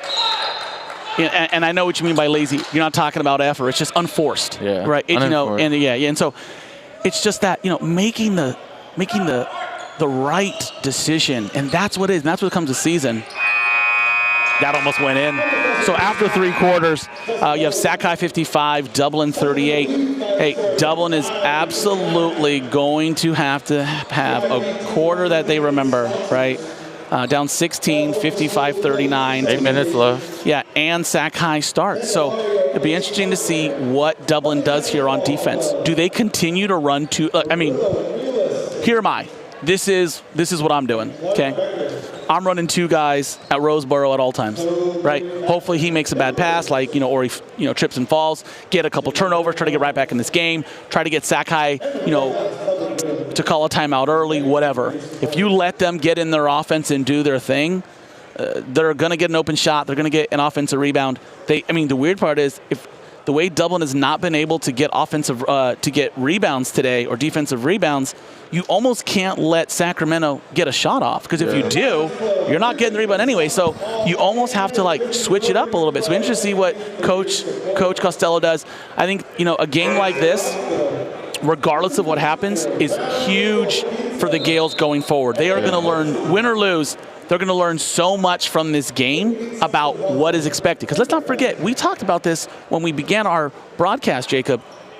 You don't think Sakai remembers or knows, even though they weren't here 2 years ago, who won the tournament last time? So think about it. You have a chance, if you're Sakai, to send a message at the very first game of the tournament. Hey, by the way, we're going to have a new champion this year. You could send that message, and you don't think that Coach Woolman was saying that? I'm sure he did. Hey, we're playing against the defending champions. Let's send a message saying that we're going to have a new champion. So, absolutely. Playing against Coach Woolman, knowing how he coaches a very dedicated coach, as most coaches are. He really, pushes his team to be the best that they are and be aggressive. Now, if I'm Coach Costello, like you said before, having to get in and send chops to Ben Rosborough. Hold on, unsure what the call is. So here, you want to know what the call was? And I haven't seen this in years. Sakai had 6 players on the court. Maybe that's what's been going on all game, Jacob, no? Yeah, that's possible. No, I'm kidding. They had 6 players. Got to hit your free throws. Donovan Cooks misses the first free throw. Sakai had 6, and I didn't even catch it. Yeah, I didn't catch it either. Both free throws off. Not sure what's going on with Dublin High, but now if I'm Dublin High and I'm Coach Costello, you have 8 minutes left of this game. You don't play till tomorrow. If I'm Coach Costello, I'm sending chops at everything. I'm sending full court press the whole rest of the quarter, and I'm rotating the guys. You have 12 guys that you have on this team that you should trust, and I believe that he's going to start trying to rotate as many as he can in to see what you can get in this game. That is not going to be a charge. No call. Tries to put something up. No call either. No calls from all 3 of the refs. Think about it. You had 2 possessions there, the 2 free throws and the possession. You had a chance to bring within 12, right? And you didn't. And so those are the things, right? You have to take advantage of the opportunities. And if you don't take advantage of them, this is what happens. And so, look, you cannot let Sakai get comfortable. Looks like they're sitting in a 2-3 zone. Dublin High is sitting in a 2-3 zone. Tip from Courtney Anderson. He's going to hustle with the ball. Courtney's decides not to pick up. Sends Jalen Stokes back. Number 1 pulls up, makes a move out to the corner for 3. There he is. Mark Wilson Jr. knocks down the 3 from the corner. And it is now a 19-point lead for Sacramento High. Donovan Cooks makes a move, takes it all the way to the lane. Well, good. Here is what Sakai is doing at all times. Ready? Ben Roseborough in the corner for 3. Hits it. Bang. Ben Roseborough sending a statement. Sacramento High now up 22 points against the reigning champions, Dublin High. Yeah, you know what? I've noticed what Sacramento is doing. When Dublin drives, they're collapsing, right? And so when you do that and you're the offensive player, you have a decision to make, right? Either going up or you're dishing off down low if a guy rolls to the hoop or you hit a guy in the corner, right? Right now, the offensive player, whoever's driving the hoop for Dublin, no one else is moving, right? So you look at Cooks on that play, you're like, oh, bad shot.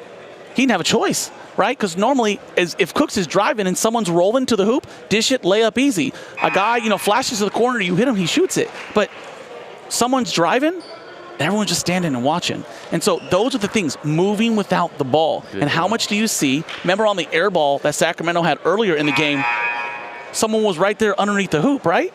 Yeah. Lays it in. moving without the ball. And that's what happens also when you're looking for a defense rebounds. If you're stagnant, if you're still, if you're not moving, you're not boxing out, right? Ball goes up, people are driving, no one's moving, right? And so you constantly got to be moving. And I'm sure that's what Coach Costello is going to tell them is, guys, we were just standing around so much. Even this, right? Ran the play, guard's not open. No need, there's no reason why the center should be, catching that ball at half court, right? I think in this lineup, Jalen Stokes is running the center. Ben Rosborough also on Jalen Stokes. Trying to see if they can get anything. Hard screen set by TJ Costello. Pull up from Donovan. But you know what? See? And again, and then they're lazy on the defensive end. No communication. No one back on defense. Not the correct press. Not sure who's supposed to be back on that press. Everybody. Right? I mean, you got to get back. Right? TJ Costello with a great finish in the paint. Again, look how hard Dublin is having to work for every single shot attempt, right? Look how hard they're having to work. So it's going to be very interesting to see what happens. 20-point game, 6 minutes left to go. Ben Rosborough with the take, goes into the lane, takes the layup, foul on the freshman, Jalen Stokes. And that's just a matter of keeping your hands up high. The freshman, coming in, he's still a freshman. He still has a lot to learn. But, I think he does show promise for the future of Dublin High. But again, it's just these small little errors that Dublin High could use, in these possessions. Each possession is important in these last final minutes.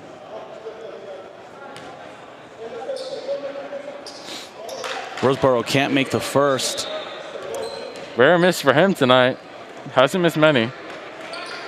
Yeah, again, Sacramento came out of this game up 12-0. That's tough, right? They have led wire to wire. They have led wire to wire, which, makes it very difficult if you're Dublin to try to do anything, right? I mean, you have zero momentum. And Roseboro misses a second rebound from TJ Costello. Donovan Cooks bringing the ball up the floor. Slows it down. Hey, Sacramento High is still chanting. Defense, Sac High, energy off. Look, they must preach that a lot. Melo Tarver for three, can't hit, rebound. Corny Anderson Jr. tries to get big, takes the floater, gets it to go.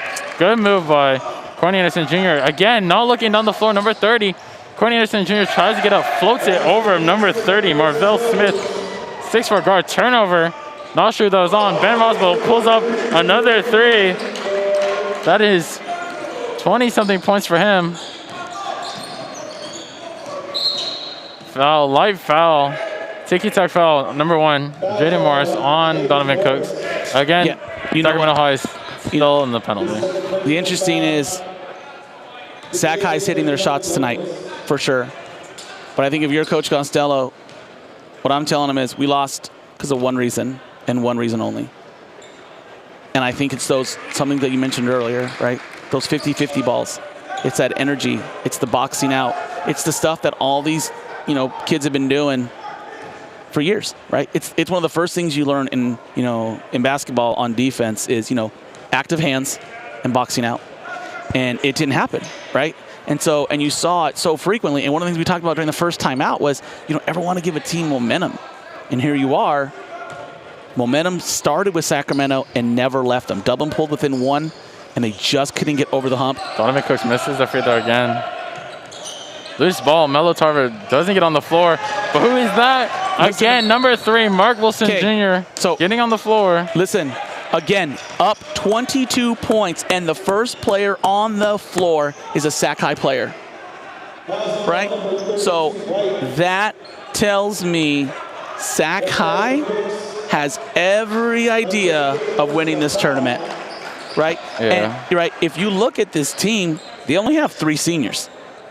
They got Morris, Sanders, and Wilson, and I haven't seen Sanders play yet. So you have Morris and Wilson as 2 seniors. Buford's, a junior. Roseboro's a sophomore, so Sac High is going to be here. Yeah. They ain't going anywhere, right? So it's going to be very important that Dublin understands that they have to bring their energy. That's 5,000, number 32. And it sounds like Donovan Cooks has fouled out of the game. Well, I'll tell you what happened was that's why he sat in the third quarter. You know, again, folks, I just want to remind you, number 3, Mark Wilson Jr., senior, he's 5'10". Yeah. Well, so here we are. Your player of the game. Who do you got? I got to go with Mark Wilson Jr. Really? Yeah. Okay, all right, so listen. And I understand he's their best player. I don't know how we don't give it to Benjamin Roseboro. 26 points. Yeah, I see where you're coming from. For me, you know, Mark Wilson Jr. was my player of the game. He's doing all of the little things. Man tried to get, 3 charge attempts. He's everywhere on the defensive end. He's diving for every single loose ball. For me, like, defense is really what wins games. You can have a Benjamin Roseboro, but if, you're not playing defense, like, you're not getting stops, then it doesn't really matter. Corny Anderson Jr. with a dunk. At this point, still down 18 points. 4 minutes left to go. 4:30 left to go. Dublin High coming up with the press. Loose ball. Kahan Nick dives to the ball. Not sure where they come. Courtney Anderson comes to the ball between the legs. Goes up.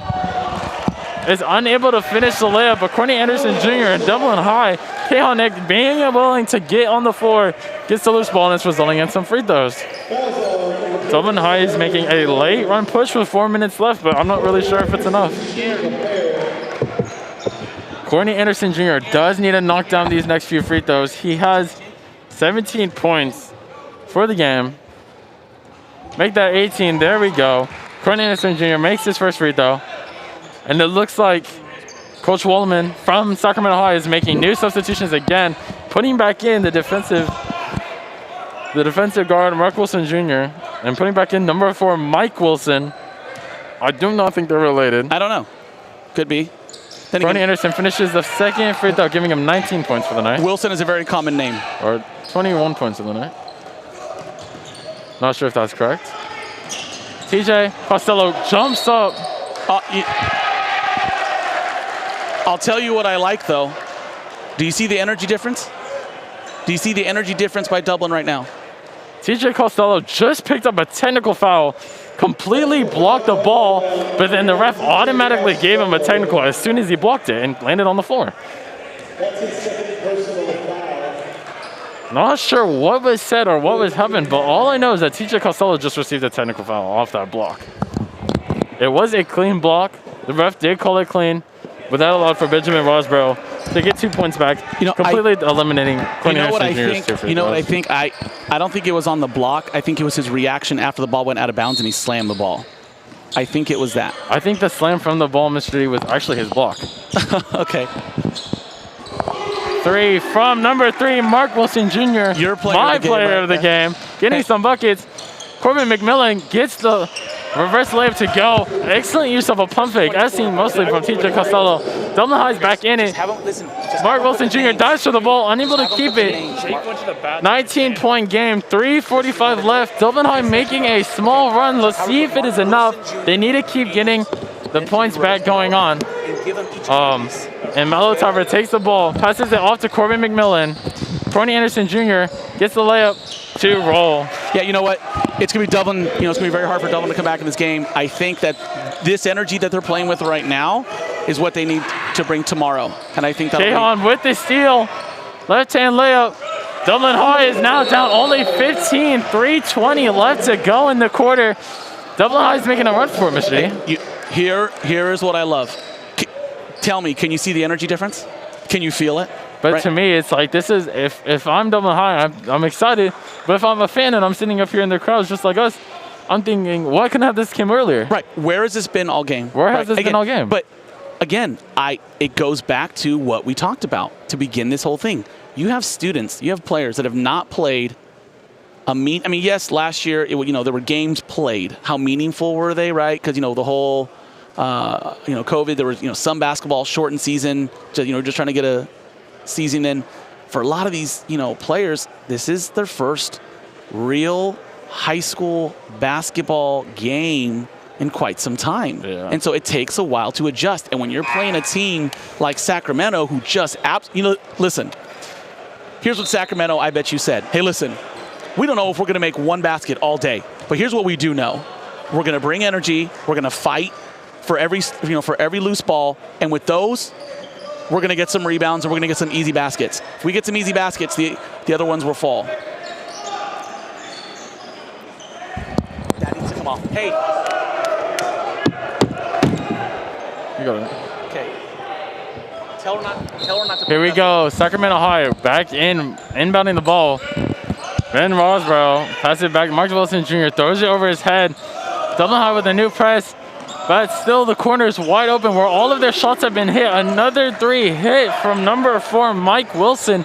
They're just eating up in that corner, Mr. D. Yeah, again, one of the things that you do, the corner is the shortest, and there's that nice play there by Anderson. Corey Anderson Jr. unable to finish another layup this game. Yeah, for the Gales. The Gales have had trouble finishing those layups. TJ Costello with the steal, 2-on-1. Corey Anderson Jr. just going to take it himself. Again, McMillan giving the ball up a little early. Could he have not taken 2 more dribbles? The defender commits and you dish it, right? I think this is nerves, Absolutely. Corbin is only a junior coming into his first big tournament. Well, Anderson being one of the star players for Dublin, you're trying to get the ball in his hands any way you can, and they're doing it a little early. Corey Anderson Jr. misses the first free throw. Taza Gilani coming in onto the floor for Corbin McMillan. His first playing time he's seen tonight. I'm excited to see what Taza is about to do. No new subs for Sacramento High. Coach Woolman still keeping it in. Looks like he's going to come back in with Keon Buford, actually, and try and push this lead even more. It's already at 17. Again, wide open layup. That's back-to-back wide open shots for Sacramento High. There's just no defense from Dublin High once that press gets broken. Dublin High is beating the press, dribbling through it, and they're going to call a charge. Again, Mark Wilson Jr., my player of the game, taking another charge. This kid is everywhere. For all the folks watching out there, all the kids that, want to play high school basketball, play any sports, it's all about those little things, Mark Wilson Jr. is a perfect, he's a perfect example of what it means to have, true heart, no matter how tall are you, how tall you are, or like what you can do. As Mike Wilson hits another 3 from the exact same corner. I think they're shooting 80% from that corner. But, he's just a perfect example of, what it means to have dedication and heart.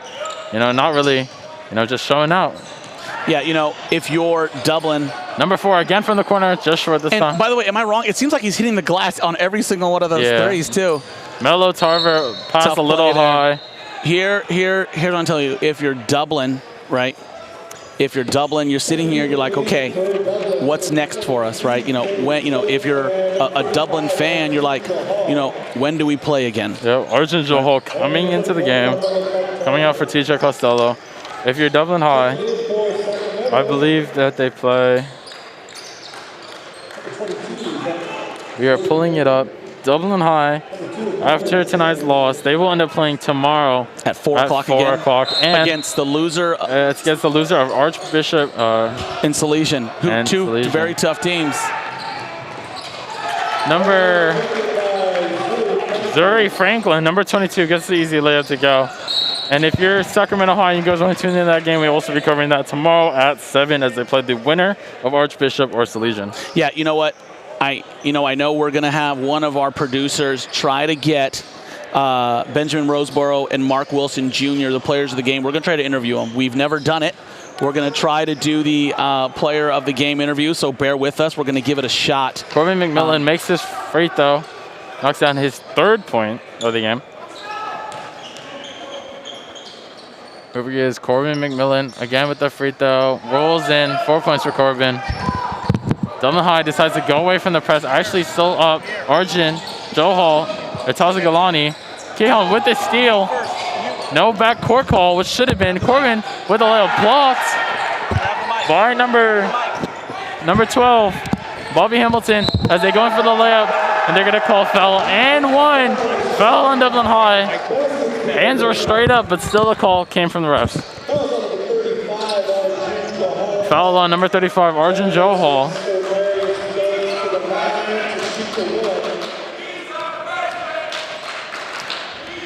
And we can actually deny that. Number 30, Marvell Smith, is not a freshman. He is a junior in high school. In case you heard the chance, Arjun Johal with the 3.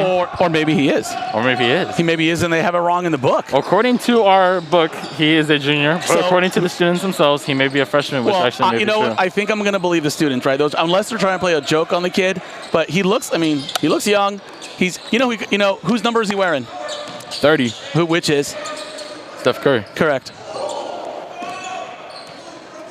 Number 12. 1 minute left in the game. Dublin High down 25. The freshman with the 3. Rebound from number 22, Zuri Franklin. Just came into the game. 4 quick points. No bucks out from anyone on the Dublin side. Tejon with the ball back to Corbin. Corbin calls for the screen. Decides not to use it. Goes in for the floater. Off long. Number 2 goes behind the back of Marion Sanders to the corner for 3. Not sure that was off the bank. Again, Taza Golani loses the ball. Number 30 pulls from deep. Bang!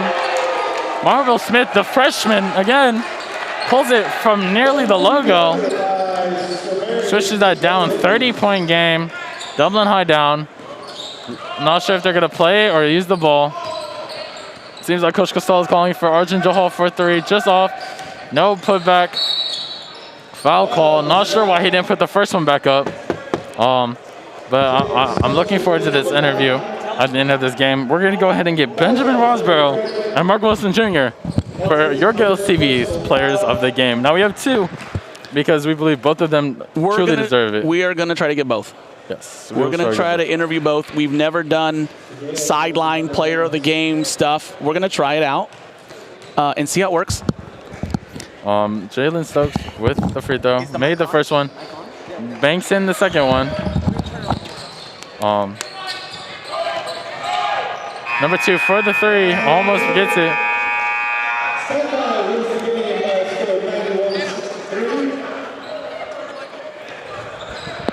We're gonna go ahead and try and get these 2 interviews here. Let's see if we can get our producer here. Yair, can you hear us? Yair, how about we test out that mic? Can you test out that mic for me? Can you test out the mic? Can you test that mic out for me? Can you speak into the mic? Can you hear me? I can't hear you. Maybe we can turn that mic on. It'd be great.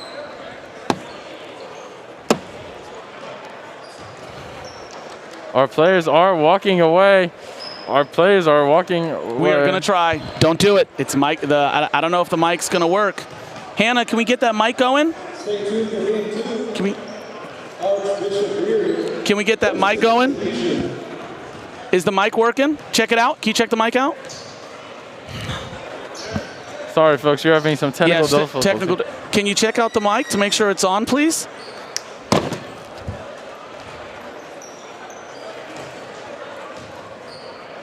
Hey, Yair, can you hear us now? Can you check the mic? Speak into the mic for me, please. Speak into the mic. I can't hear you. Can't hear you at all. Give us 1 second. We're so sorry. I think that... Go ahead, Yair. Try now. There we go. Thank you. Okay. Awesome. All right. They're going to ask you questions. Just one of you wear one. And then, here we go. Just look at the camera over there.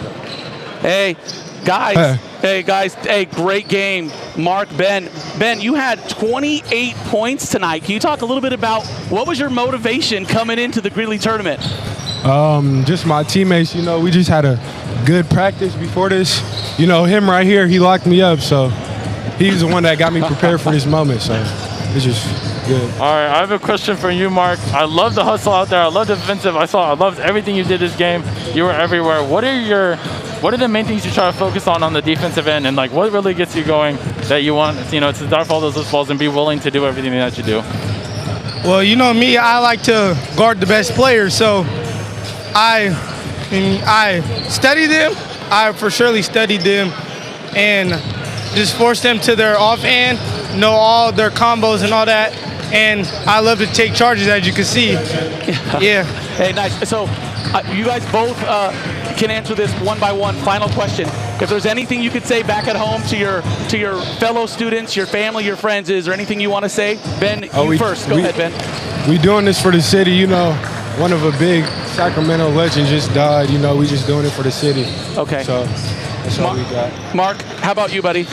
I'm doing this for my brother. My brother just passed away, and also, there's a lot of haters for Sakai, and we doing this for state, all that. Well, for both of you, I'm so sorry for your loss. Good luck on the rest of your tournament, and good luck on the rest of your season, and the rest of your season. And thanks for joining us on Gales TV. You guys have a great day. Thank you. Appreciate it. Bye bye. Thank you guys. All right, so Jacob, first game is over. Second game will start in about 13 to 14 minutes.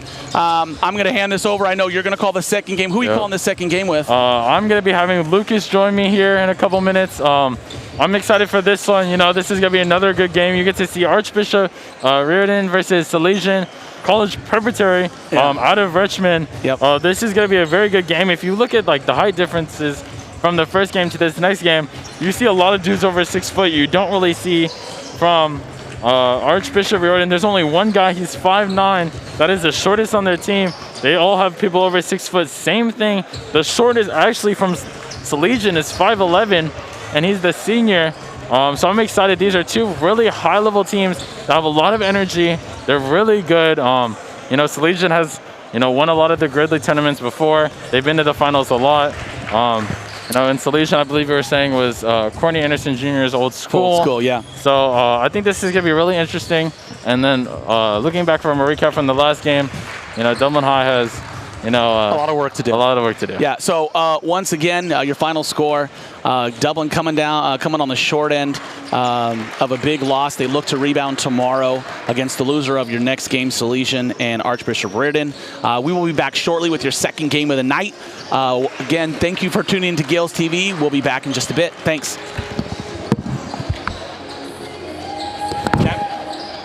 That player of the game stuff was awesome.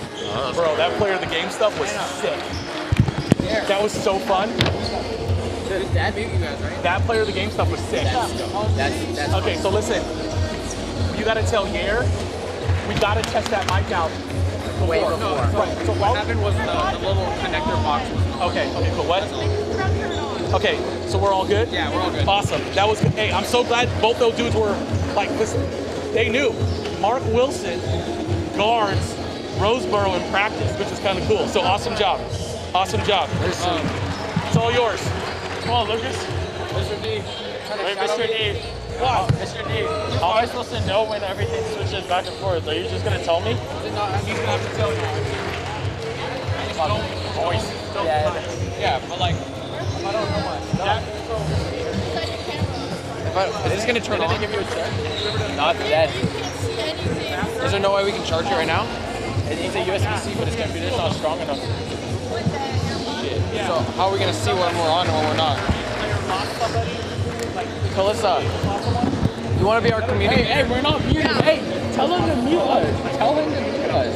We're not muted. Are you sure? Yeah. No, they're like, they didn't speak about the game. What? Like, we're doing for our city.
Why did they have to blast this? Oh, there we go. Is it on us?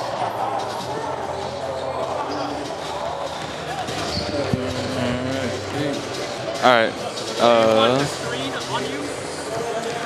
We should get more of these. Oh yeah, it's good. We need more. All right, we're out. What is up, guys? What is up, Gills? We are back here with Gills TV. We are here for our second game of the day to start in 2 minutes here at 5:45 here in Gridley, the Gridley Invitational Tournament. Our second game of the day, Archbishop Riordan versus Salesian College Preparatory from Richmond. This is gonna be a good game. In case you were wondering, Dublin High did lose in the last game against Sacramento High. That means that Dublin will play tomorrow at 4, and Sacramento High will play tomorrow at 7.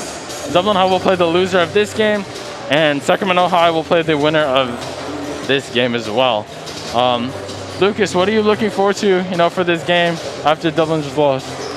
I don't know. It's looking like a pretty good matchup. I'm pretty excited to see what's going on and what's in store for us. The teams look ready. That's all I gotta say. Knowing some of these players, playing against them, some names come to mind. Quentin Vendash, number 1 from Archbishop Riordan, and then looking at Salesian, number 12, Amani Johnson, a guard 6'2". These are 2 very tall, very athletic teams, both with full teams over the height of 6 foot. Oh yeah. What do you think about that, Lucas, with this height difference? Dude, it's kind of crazy to me. I mean, you see people every day and you don't see this. So I'm excited to see what the tall dudes got in store for us. I mean, to see a whole team pretty much over 6 foot is pretty amazing. Yeah, and with 35 seconds left from previous Gridley tournaments, Salesian High School has been one of the very known teams. They've gone to the finals, multiple years. And looking back at it, in case you haven't heard from the last game, Courtney Anderson Jr. from Dublin High used to play for Salesian. And Courtney Anderson Jr. from Salesian also played against Dublin High in the finals 2 years ago. So it's going to be interesting to see how, Salesian comes out. They're a very tall team, very disciplined team. But both teams, I feel like, are going to be athletic. We got 3 seconds left here until the game starts. And we're going to go ahead and get into the starting lineups for both teams. Yeah. Switch it. We're going to be switching it onto the court here for your starting lineups for Archbishop Riordan versus Salesian from Richmond. Thank you guys for tuning in with us. Featuring the visiting Salesian Pride, taking on the home team, Archbishop Riordan Crusaders. Here are your starting lineups. What's that? For the Salesian It's on the court, right? Pride, It's on the court, right? It's on the court. Okay, we're good then. Looking like we're going to start off with the starters for, I believe that is Salesian. Yep. Number 13, Chris Sanders. Number 13, Chris Sanders, senior, forward, 6'6". Next up, number 13, number 20, Alvin Loving, freshman, guard, 6'3". And number 24, Logan Coverson, senior, guard, 6 foot. That is your starting lineup for Salesian. Now looking at the new team on the left, Archbishop Riordan, number 2, Achilles Woodson, junior, 5'11". Number 3, King Hassani Wilhite, junior, 6 foot for Archbishop Riordan. Number 5, Marcellus Edwards, number 12, senior, guard, 6'2". And number 31, Brendan Passanini, your center, 6'6". He's also a senior. These are your starting lineups for Archbishop Riordan again versus Salesian. If you're just tuning in, the clock is 8 minutes per quarter for 4 quarters. We thank you guys for tuning in with us for the second game here of the day. And again, just in case you were wondering, Dublin will play again tomorrow at 4 against the loser of this game. Now, Lucas, what do you think are some keys to the game? Archbishop Riordan is already out on the floor. What do you think their keys to the game are?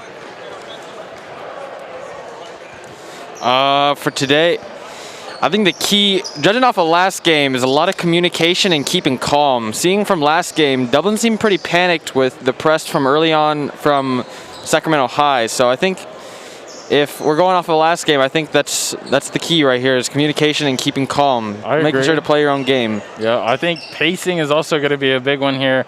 Salesian looks to be more on the athletic side from what I can tell. I believe that Salesian is going to try and run the floor up and down on the offensive and defensive end. If I'm Archbishop Riordan, I'm going to play each possession like, you know, it's the game winner for the end of the game. I believe that this will be a very close game throughout the first 2 quarters. And I believe that somebody's going to take it out in the third. Right. Here we go, tip-off, won by Salesian. Number 24 takes the ball. Logan Coverson. Logan Coverson passes the ball. Number 5, Tyler Harris. Salesian with the ball at the top. Again, back to the guard. Number 24, Logan. Coverson, pump fakes, gives it back to number 5, Tyler Harris. And it looks like to start off the game, Archbishop already gets a steal, and they're pushing the pace. Layup, no good. Early foul here. Missed layup, Achilles Woodson. Foul on what seems to be number 5, Marcellus Edwards. And it seems that this Archbishop team is made up of seniors, Lucas. It does seem so to me. For the most part, seniors and juniors out here. 1 freshman and 1 sophomore. So, Salesian, yep. Salesian playing the game super slow. Gets an open 3. And no good. Going for the rebound, 12 up, and no good either. Finally goes out of bounds, and it's black ball. Salesian ball. Salesian keeps the ball. And again, looking at this last game from Dublin High and Sacramento High, a lot of 50-50 balls. Not a lot of boxing out. Not a lot of, you know, defensive rebounds. It was more of the offensive end. Just going for it. It's got to be a willingness factor. 24 in the corner. A lot of outside the arc passing here. Not a lot of inside play. Looks like they're running a zone offense and defense. 1 dude in the middle. Number 5, Tyler Harris. Switched out. Foul. Another early call. Number 5, White. Marcellus Edwards with his 2 fouls early on. 2nd foul already in the first quarter. Only a minute and a half, minute 15 in. Not looking too good. Not a lot of back screens, not a lot of movement, a lot of stagnant. Oh yeah. They seem to be trying to find an option, not knowing how to counter the zone here. Archbishop's playing it well. Back out. 24 up for 3, and it's no good. 10 with the rebound, bringing it up the court. Now, if you're Salesian, what seems to be is not a lot of 3-point shooters. It seems like Archbishop Riordan has done their research, decided to know that these guys are not a 3-point shooting team. Archbishop Riordan from 3, short, no good. Rebound number 24, Logan Coverson again. Coverson passes it off to number 5. 5 fakes up, and it's out again. Good. And we are at 0-0 to start the first 2 minutes of the game. Crossover out to the center. Number 31 going in. Passini gets posting big. Up, and 1. No good. It's an offensive foul. Offensive foul. Looks like these refs are calling a lot more calls than they did in the Dublin-Sacramento High game. That's 3 early and 3 actually on the home team, Archbishop Riordan. Mr. Passini still confused about what the call was from. Archbishop Riordan switched to a new zone, a full court 13 zone. up and fouled. Again, another foul on Archbishop Riordan. Now looking at the team, Archbishop Riordan, I believe that is number 10, Antonio Busateri. Having played against him before, he's a very lengthy forward at 6'5". Likes to get down the floor, likes to go in for his high-flying dunks as Salesian gets on the board. 1-0, makes the first layup. Fusani already with the sub. Number 0, Isaiah Chala Jr. subs in. But back to that, Antonio is a very athletic forward, but seems to be really fast, quick with the ball, has good handle. I'm excited to see what he can do for the game. Here he is inbounding the ball. Salesian, number 3. Salesian seems to be playing kind of similar to Sacramento with the high court press early on. And a lot of double teaming. A lot of traps. Here he is. Ooh. Again, like I just said, Antonio. Fighting for that rebound up there. Is a high flyer. He likes going in for all of those dunks. He will get anything he can. Oh, yeah. Gets the bucket to go. 2-2. Not a lot of action here to start the first quarter, though. Still kind of hard to tell who's going to dominate this game and who isn't. It's looking like a pretty even matchup, if you ask me. Here it is, Salesian setting up the offense. Archbishop reordering him as actually the team that seems to be pushing the pace. Salesian likes to play a very slow game, it seems like. Likes to take their time and run their plays fully. 5 going up in the paint, and it's good. 35 seconds on the shot clock was almost out, Lucas. What are your thoughts on that? I mean, I guess they're taking their time. I mean, it worked that play. Let's see if it works for the rest of the game. I don't know.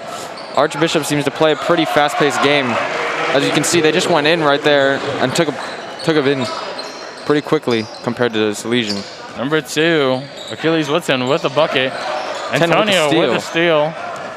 So number 3, King Hassani goes up with the layup, gets it to go.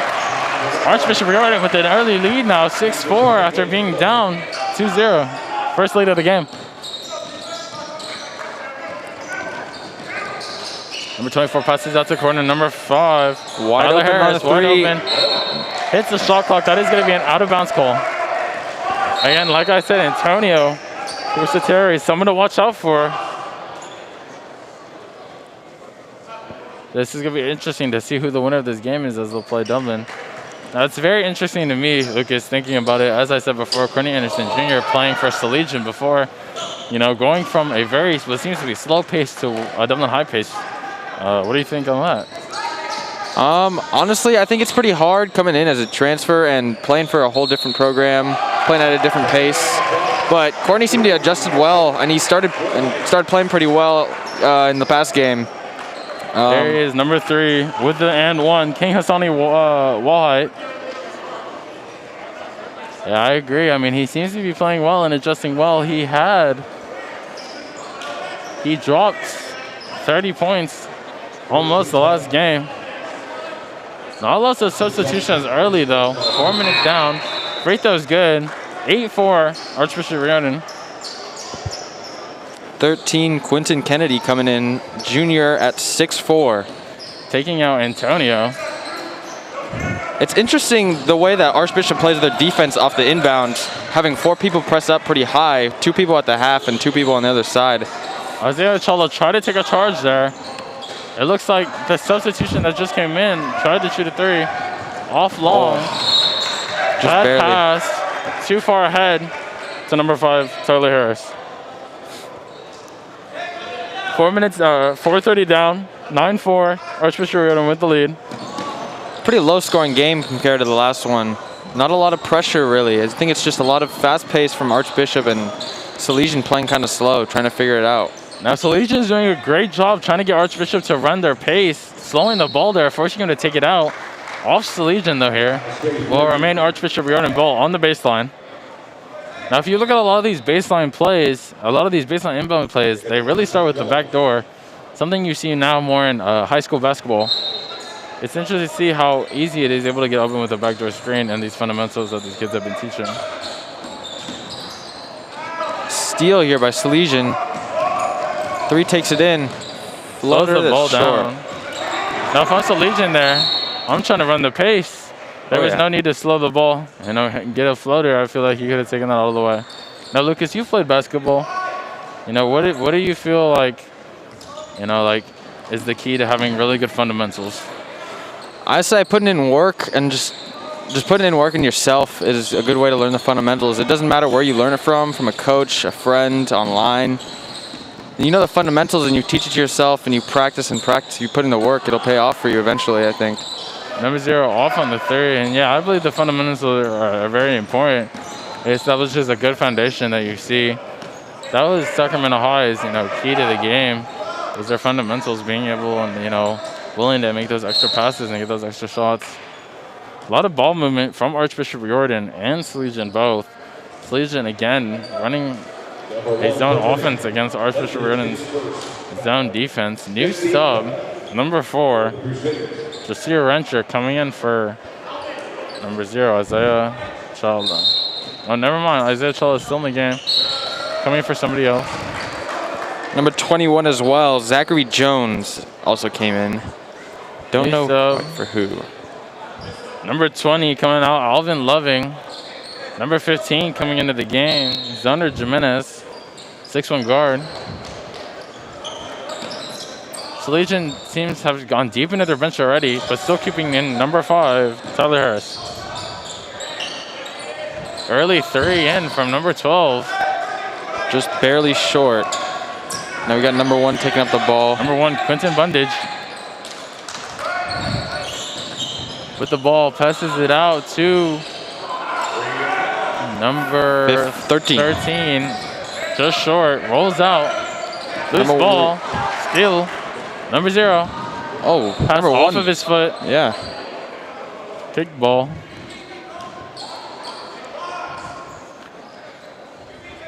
The numbers seem to be different from what we have.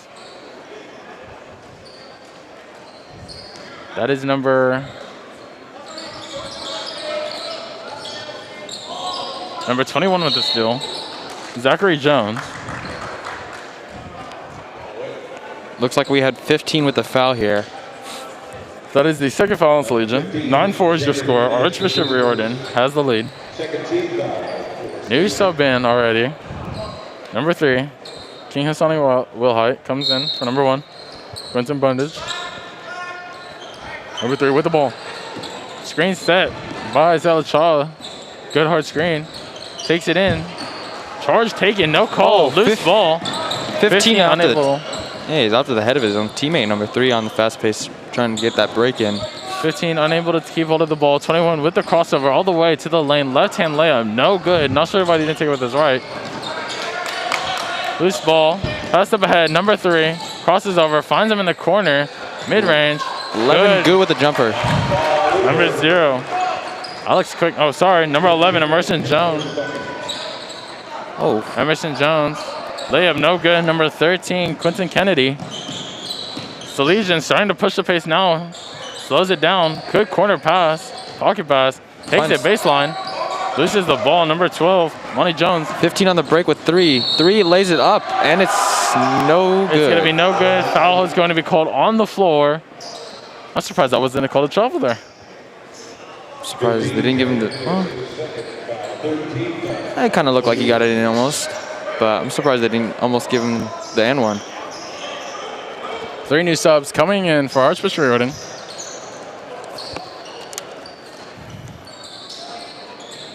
Inbound the ball to Pasani. Pasani in the paint.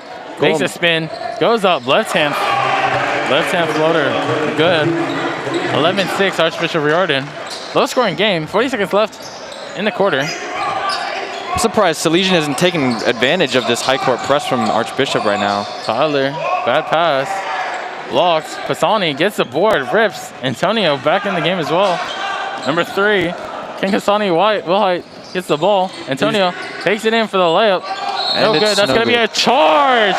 Antonio Pusateri with the offensive foul. Charge taken by number 11, Emerson Jones with the charge take. New sub in already. 2 new subs in. Pasani already out. Number 21 back in the game, Zachary Jones. Got 15 seconds left on the clock here. Loose ball. Still in the backcourt. Full court pass. Archbishop Riordan dives for the ball. That's gonna be a loose ball foul. And it's going to be, it looks like a foul. Archbishop Riordan coaches were on their feet, confused on how that was a call. I believe that was a loose ball foul if I'm looking at it, which would make sense. Both dove for the ball, but if it looked like the Archbishop Riordan player did push the Legion player. That puts him in the bonus as well. Bonus does last for both quarters and the half. Number 12 shoots the free throw. First one is good. He's going to get a second chance at it now. Amani Johnson, 1 for 2. Putting in 3. King Johnny Wilhite is coming in for Archbishop.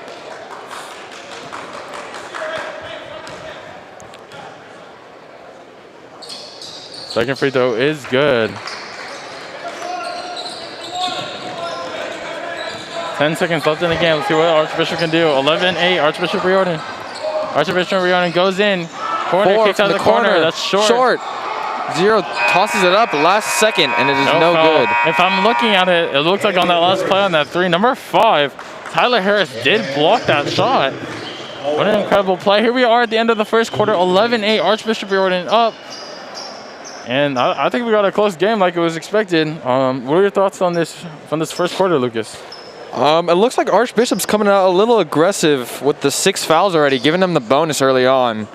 I'd be maybe a little bit worried just how physical they're playing, maybe watching it because they know the refs are calling it quite often. And same thing with Salesian. They got 4 fouls as well, so. Do you think that Archbishop Riordan, with the fast pace that they're pushing, that they are going to run out of energy by the end of this game? I think it's definitely a possibility. If their bench is consistent enough, it might not become a problem for them. Now, if you think about it, Archbishop Riordan is pushing the pace, but if you look at Salesian, they are keeping the game slow. Do you think this is something that they're going to do and then push the pace in the second half? I think it's definitely a possibility. Maybe Salesian is hiding something that we don't know. Maybe they come back in the third quarter and they just totally blow them out of the water. But Archbishop seems to be making a lot of subs quite frequently. So, as you asked earlier, being tired is definitely a possibility. But if they keep switching out like they are, they might be able to get through it and scrape by. Now, Salesian is in the game still, 11-8, and they're barely pushing the pace, and they're keeping their energy. I think Salesian does have a good opportunity to take it away here in the second, or they'll continue their slow pace, take it away in the third and the fourth quarter. Here we are, set to begin the second quarter. 8 minutes until halftime. If you guys haven't already and you guys want to get a shout out for your mom, your dad, your brother, your sister, or any of your animals, your dog or cat, or your pet fish, make sure you guys follow the DHS BidProd Instagram. And you send us a DM letting us know you would like a shout out and for who, and we will go ahead and shout them out. Here we are again, set to start the second quarter. Number 2 has the ball. Achilles Woodson, Mr. Woodson, passes it to the corner. Tony with the screen, number 2 catches the ball. Woodson goes in, takes the layup. That's going to be the charge again. They had 2 men on that one that time. And if you look at it, Lucas, there were actually 2 people there to take that charge. So either way, they were going to make sure they got that. That is a great attempt, but those 2 guys right there were ready for that charge. Oh, yeah. It looks like, just judging from that little interaction there, Salesian has turned up the defense pretty well. They were able to lock him down and get that charge. Yeah, it is very interesting to me to see 2 people take a charge. I'm glad they got them there. It's always nice to see, people that are willing to get, on the floor and take charges. Oh yeah. Moving forward, 11-8, still your score. Salesian ball. Archbishop Riordan's going back to their full court press. Ball fake, cross court pass to number 20. Number 20 goes in all the way for the layup. Left hand layup, no good. Fighting for the rebound, 10 gets it up, passes it to 20, and he's up and he draws the foul. Way to stay with the ball there. Not a good box out. Not willing to go for that 50-50 ball. Again, that's going to have to be something you have to do if you want to be able to win these high-intensity, close games. Dublin, sitting below us, also looking to see who their matchup is going to be for their game tomorrow at 4. Number 20 with the first free throw. A little strong. No good. There he is, looking to make the second one. Make it a 2-point game.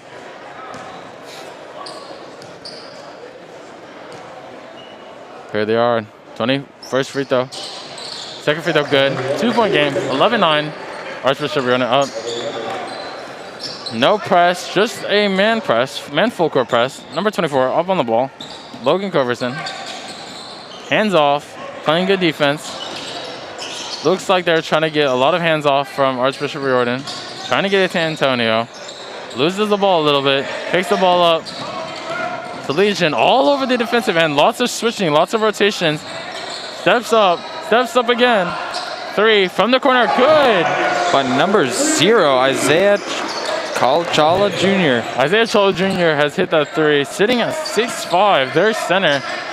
That poses a threat for Salesian as they're unable to get the bucket here. Turnover, Archbishop Riordan going up with the ball. 11 looked like he tried to draw the charge there, and he stopped and thought and joined for the block instead. Unable to take the charge there. Number 11 now has the ball in the corner, coming with a chop. Archbishop's gonna have to rotate this fast, sitting back in their zone, playing a 2-3 zone. Goes for the reach, no foul call. Ref counting, looking into the paint, loose ball, nothing. 24 open for the three. It's up and short again. Off left, Isaiah Chala with the rebound. Now looking at the difference between this game and the last game, lots of getting the rebound and not willing to put the ball up away. Antonio puts Terry up with the layup. That is something he's very good at. High flyer, able to get up into the air and get those easy layups to go. Oh yeah, especially with that wingspan. His arms are looking pretty lengthy. I think he's gonna have a good time getting those layups in. 24, open again. Takes it down, baseline. Chop there, ready for him. 10 gets it dished out to him. 3 is no good. With the rebound. One in the corner, decides not to pass it to him. Takes the ball himself, almost loses it, out of bounds. No cut, decides not to pass it to him, isn't looking up. Cuts are going to be open against this defense. 4 open for the three, and it's good. That's Jasir Renshard, freshman at 6'5". Crazy to see, looking at comparing him to our freshman, Dublin High School's freshman, Jalen Stokes, 6'5" as well. It's crazy to see these freshmen. 10 open again, goes for the three. And no it's good. no good. Out. Long rebound, pushing the ball up. Number 3, dude behind him. No call out. Maybe it was a pass. It was on purpose. He goes up. Foul is called. 3 dudes against him.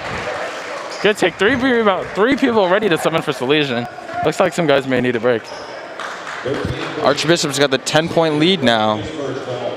At 4 minutes and 50 seconds remaining in the quarter. I think it's interesting that last game there was a pretty big idea of who was the fight between the two teams of Dublin and Sacramento High School. But this game, it's looking pretty slow still. And looks like it could be anyone's game at this point even though the lead is at 11 points now with 0 making his first free throw. It's still looking like it could be anyone's game. Salesian still in the bonus. Archbishop with 9 fouls. Free throw no good. Isaiah Chala. 3 pressing the ball at the court, wide open.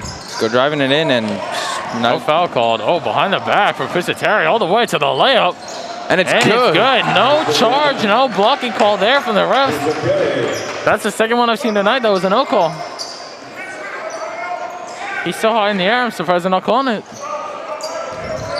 Middle is not open, looking long in this press. Fighting 2 dudes and draws the foul. Looking at this press, Lucas, you can see that they're trying to throw it wide.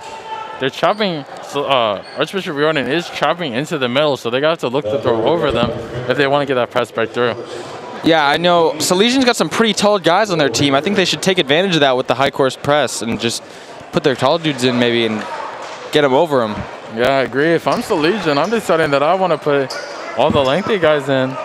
And I'm pressing, just have my hands out, hands tall. Just trying to see how many steals I can get to try and get back in this game. Free throw is good. 12-point lead still for Archbishop Riordan. 4:20 left to go in the quarter. Kasani catches the ball, passes it out. Back into the middle, no good. 20 with the defense. Turnover, turns around, decides not to even guard him. Oh my! Number 5, Tyler Harris with a dunk, just flies into the air.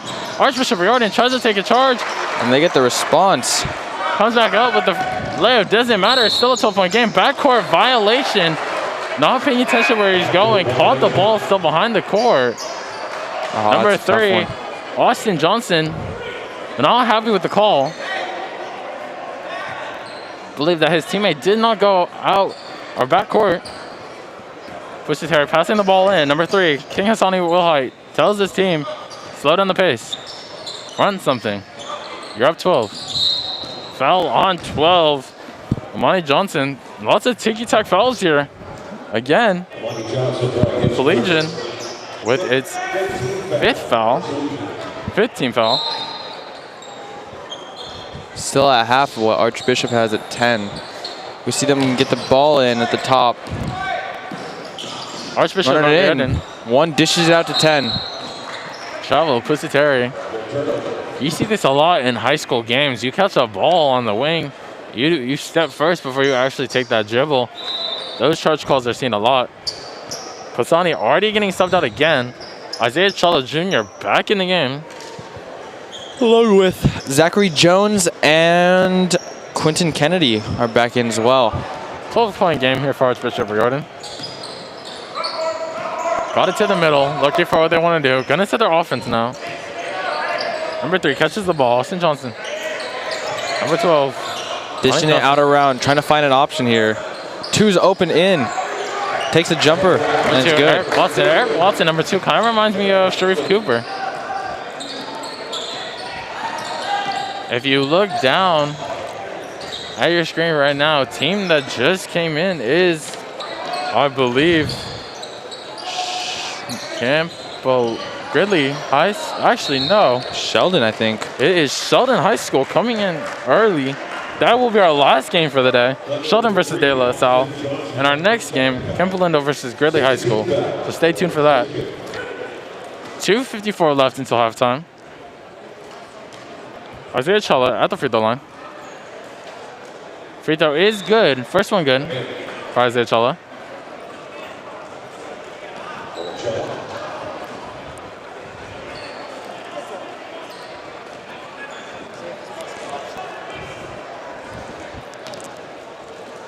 Second free throw here for Isaiah Chala Jr. Free throw is no good. No good. And foul on a rebound. I think it's on number 21, Archbishop. That is Zachary Jones. 5 will go to the line for Salesian, Tyler Harris. Both teams now in the bonus.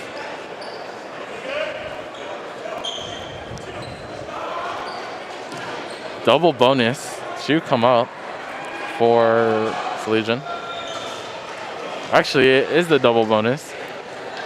Salesian is now in the double bonus. No good. Tyler Harris misses the first free throw.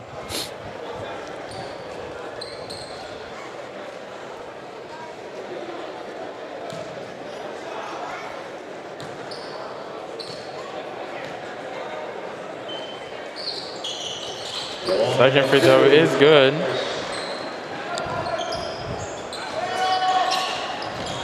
Oh, 24 with the interception of the pass. Giving it to 5. Passing it around at the top still. Slowing it down.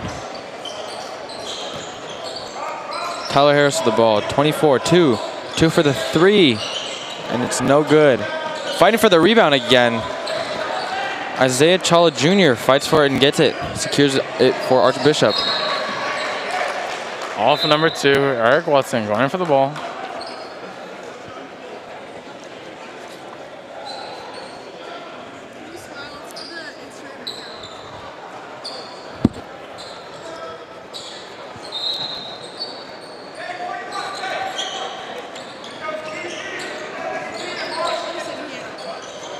Number 3 has the ball for Archbishop Riordan. Taking it from the top. Goes for a deep 3, and it's good. No good. Rebound, Archbishop Riordan. That was not called a travel. Should have been. Running into his own teammate there in the back. Resetting again, 3 at the top of the key. Or at the top of the 3. Drives it in. Fighting for that travel called on a spin. Wow. 13 with the rebound, and it goes up and in. Number 13, Quentin Kennedy, 6'4", junior, with the tight rebound. Able to get that to go.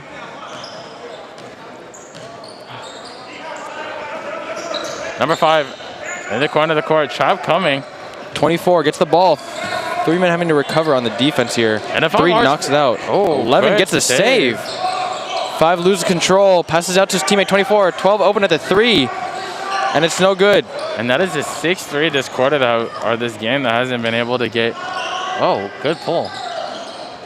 Pull, unable to go. 5 coming out with a rebound, pressing it up the court. 6-3. Passes to 24. 7-3 for the game that is unable to go wide open. So Legion's getting good looks, but it's just not falling. Yeah. Not quite sure what there is to do. But if the Legion hits their shots, they're back in this game, down 12. They hit 4 of those threes, they're tied. They hit 5 of those threes, they're up in the game.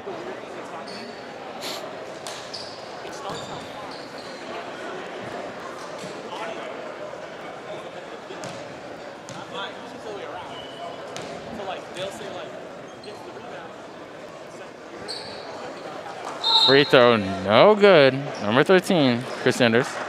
Legion making a couple subs here. 11 and 20 coming in. That is Emerson Jones and Alvin Loving. You know what I'm loving? This basketball game, Lucas. Yeah, I mean, I'm still on the edge of my seat trying to see who's going to come out on top because I think Legion still got a chance here. I mean, the lead is at now 11 points and a lot of fouls. Now they're going up with a new press.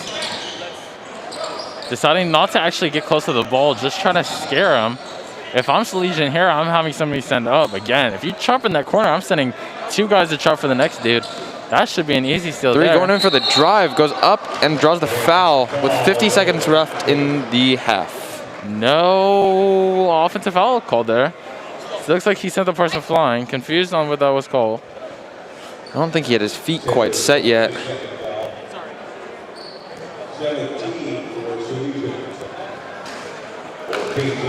Free throw is good.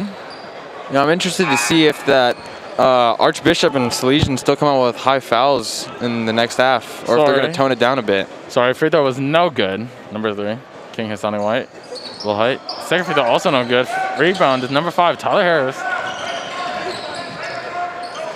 What are you thinking, Jacob? You think there are going to be a lot of fouls next half, or? I do think there's going to be a lot more fouls. The refs are really on this game this time. Compared to the last game, there's a lot more foul calls happening. A lot more aggression. I think especially with Chaps, that's where those fouls are coming.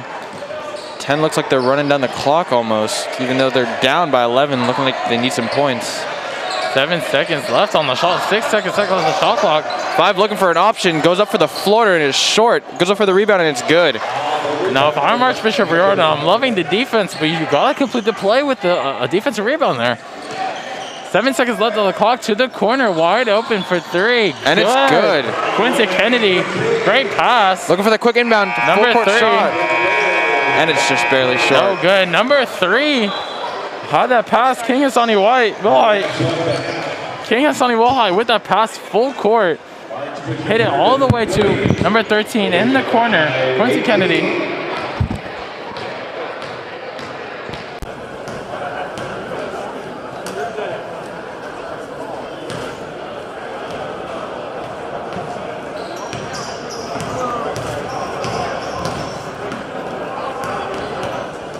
And playing Legion, Archbishop Riordan is up in this game. High foul count, 17 fouls total between both the teams. Lots of intensity, lots of charges. So Legion seems to be a team that likes to take charges. You know, I feel like that's something that's really, you know, a key to the game. But Archbishop Riordan is pushing the pace, Lucas. Yeah, I definitely think if I was Legion, I'd be getting in there as fast as I can, trying to figure out how to counter that press and how to take advantage of it. If I were them, I'd push it as hard as I could into the paint and get close without their defense pretty lacking at the high court press. Now, if you're now looking at the people that are now on the court, Campolindo has just come on the court.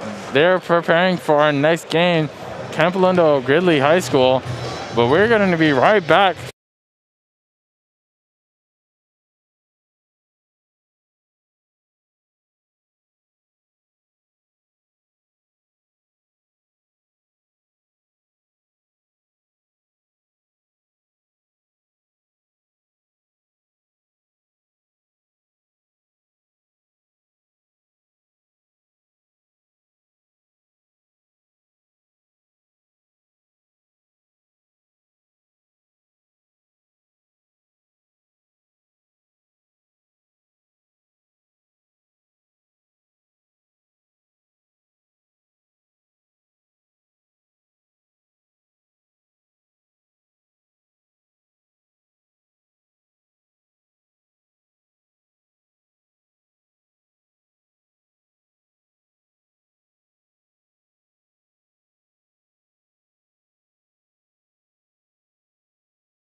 And we are back here. 23 seconds left to start the second half. 30-18, Archbishop Riordan versus Legion. Lucas, what are going to be your keys to the game for Archbishop Riordan to finish this game off? I mean, capitalizing on those defensive rebounds seem to be the problem, along with those fouls. I think slowing down on the fouls and the aggression might be good. Their zone seems to be working pretty well on Salesian. They seem to be having a hard time figuring out how to counter that. So I think keeping up that zone press and just keeping it low on the fouls, along with capitalizing on those rebounds, is going to be key for them right now. Yeah, looking at what's going to be next, looking for what could be potentially Gil's TV Player of the Game. I'm looking to see if King Hassani Wilhite can keep it up on the floor. Not sure.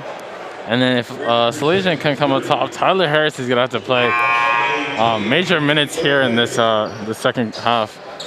16 minutes left to go in this game. Archbishop Riordan, Salesian. Let's go ahead and put it back on the court. Let's go ahead back in view the court. Salesian to inbound the ball. Number 24 with the ball. Logan Coverson has the ball up front. Seem to still be playing that zone that's working pretty well for them. Archbishop has decided to ramp up the defensive intensity.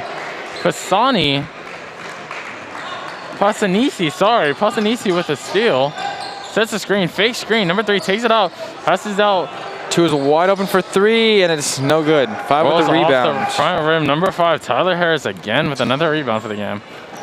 Passes to the corner, nothing. Looks to pass inside. Pasanini again with almost a steal. 12 comes out with it though. Giving it back to his team to reset.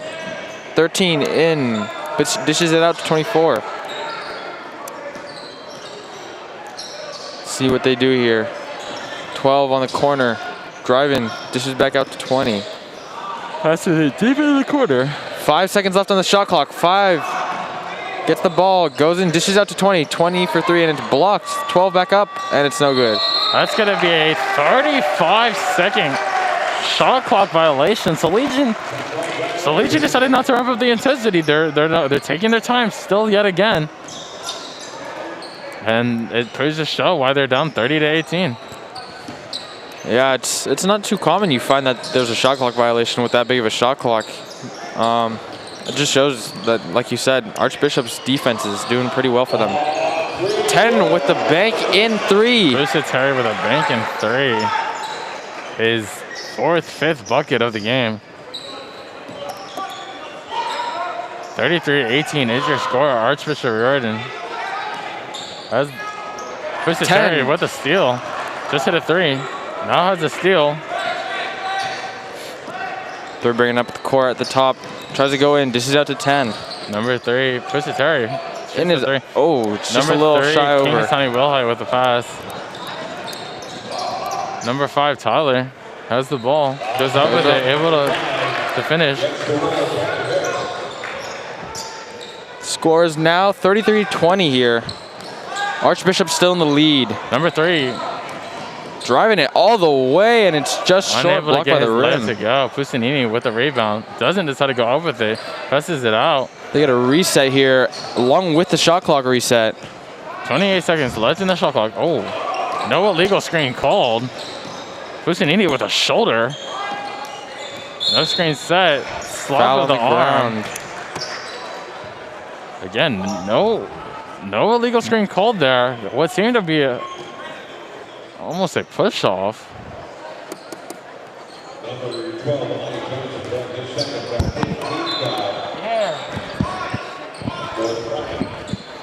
Archbishop Riordan with the ball. Number 3 has it. Again, King Hassani Wilhite. Number 10, Pusinini with the ball, trying to get it to Pusinini. Is unable to throw it, and Lucas, they're throwing these balls to the middle, expecting them to get through, and there's still 2 guys guarding their center. Yeah, I mean, honestly, their center's doing pretty well as is, but if he's not open, I don't know if I would force that option, to be honest. And looking at it, he's trying to get big, but with 2 people on him passing it in. I'd take advantage of that double team if I was Archbishop, to be honest. See if there's any open options like outside on the arc if they have any good shooters. Number 3, King Hassani Wilhite with the bucket. Salesian passing the ball around. Now down 15. Backdoor cut from number 20. Gets and the he gets and one to go. Loving. I'm telling you. I'm loving these buckets. Oh, yeah. I'm loving these and ones. Here they are trying to come back in the game. Down 13 now. Got a couple One free throw to go. subs. Subs coming in. Pusinisi, sorry, coming out of the game.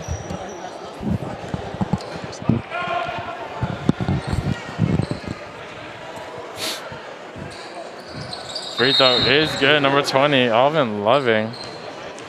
Archbishop's lead is now at 12. They'll be taking it from their side of the court. 3 taking it up again with a man on him. 24, which is Logan Coverson. 3 taking it in. Dishes it out to 5. Open on the corner, and it's good for 3. Marcellus Edwards hits the 3. Number 3 with a jump pass. No charge called there. Salesian tried to take the charge. To the corner, back to the other side, turnover, steal. Number 2, number 3 catches that. Sits in a triple threat. What? No call. Seems like there might be a little bit of water, sweat on the ground right here. Ref calls it for the timeout. Calls the timeout just to get the floor dry. Players seemed a little confused, just as we were. It's not too common either. Number 3, Austin Johnson, guarding the inbounder. Number 5, wide open, deep 3, hit that. And that's good. Number 5, Marcellus Edwards, senior, 6'2". Deep 3. 41-23. Archbishop lengthy, hands out, leaves the corner, wide open, number 5. Trying to look for a response, no good. Number 3 trying to get that rebound. 11 goes up and it's in.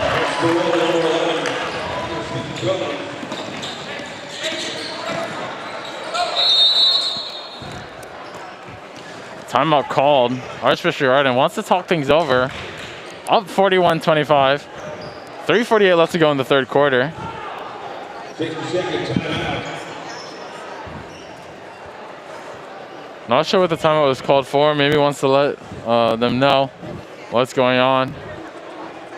We have a very interesting game. We have one very fast-paced team, Lucas, and one very slow-paced team. Yeah, I don't know if it's just the way that Salesian plays that's pretty slow, or if it's them being confused still by that zone. I think their 2 archetypes of how they play just don't match up, and they're having a hard time getting in and countering the way Archbishop plays. I think it would be a very different game if you see Salesian's shot attempts. Salesian has had, I'd say, 15 to 20 open threes that they were not able to convert on. Yep. You know, trying to pass through that zone. If those threes are going down, they're in this game, and I think that they're in the lead, and they're blowing out Archbishop. But it's all about knocking down your shots, you know. That's what's going to be the lead. That's going to be the difference in this game.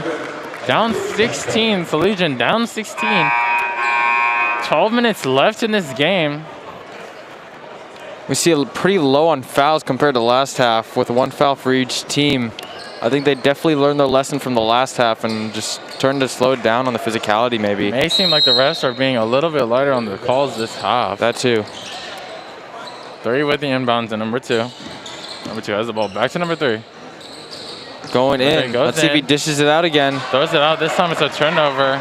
Salesian ready for it. Number 3 goes all the way up. Goes up for the layup, and it's good. He almost tried to draw that charge there, but 3 was quick on his feet and got out of the way, actually. Number 3 with the adjustment mid-air. That's going to be an illegal screen. Finally, Isaiah Chella there with the illegal screen. Ref finally called one. Looked like he shifted his feet a little bit to the left there. Yeah, a little hip check as well. Yeah. Number 3 to take the ball out, Austin Johnson for Salesian. Number 24, Logan Coverson with the ball. Passes back to number 3.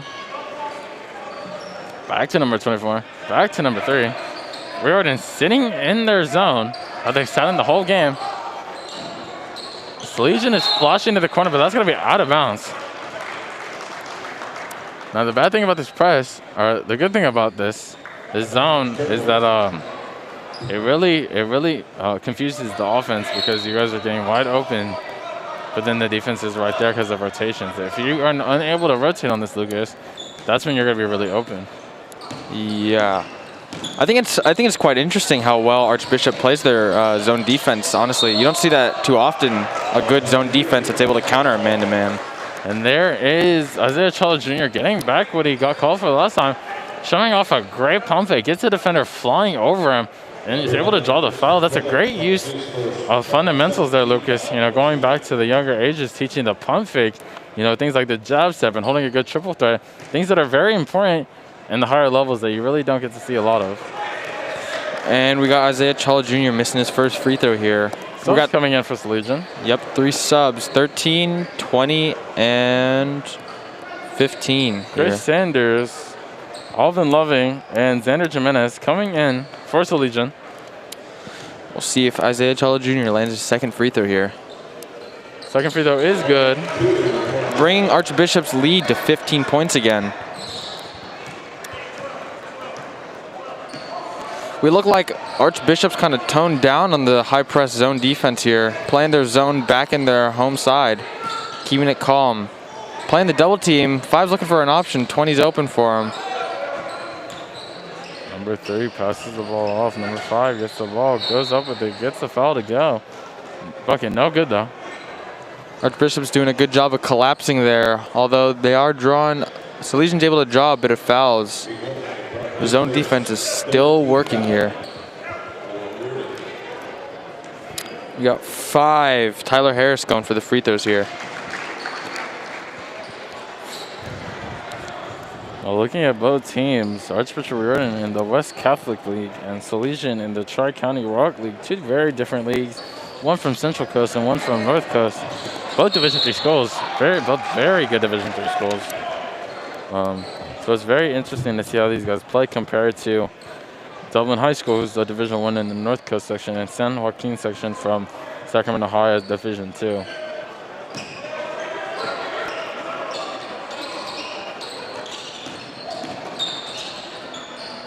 Two with a block out of bounds, though. He got up on that one, definitely. Block against number 3, Austin Johnson, senior guard, 6'4".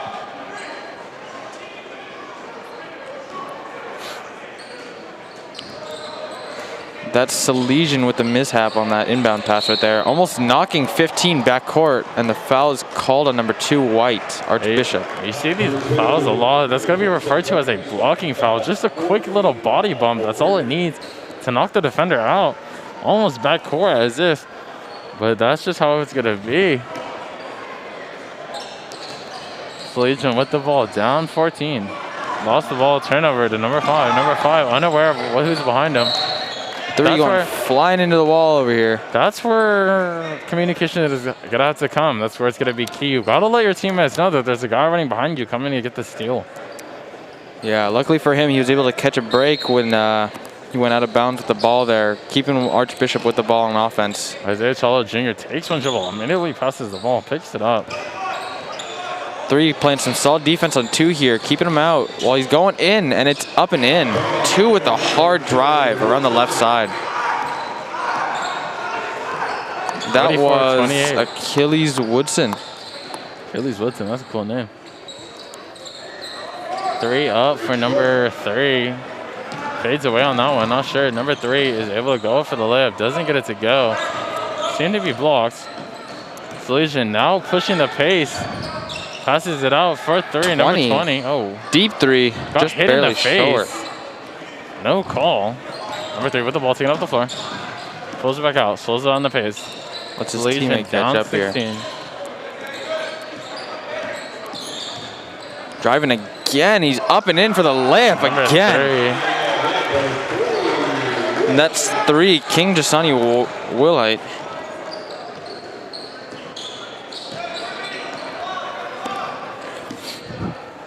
That was almost a travel there by number 3. Was a travel there, no call. 20 out for the 3 on the corner again, gets hit, and it's no good. Sonny White taking it up the court, turning it over out of bounds. Coach is looking pretty distressed there about that one. No tip there. Still up 18 though. 41 seconds left in this third quarter. Game's going quite fast. Only one more quarter left after this. Pretty high-scoring game, though, I'd say. Compared to last game, maybe not so, but Archbishop's doing a good job holding their lead. 46-28. That's a 18-point lead for them. 20 in for the open lip, and he misses as he gets hit over the back by number, what is this? That looks like 4 on Archbishop. They now have the ball on offense, running down the clock with 20 seconds left in the quarter. See what they do.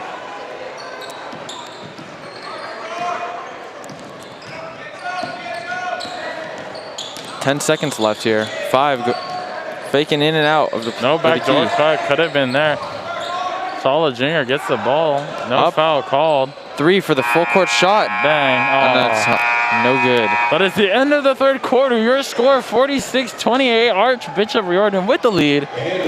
As we go into the last quarter of the game, as it seems like Salesian will be playing Dublin High School tomorrow at 4. As we know.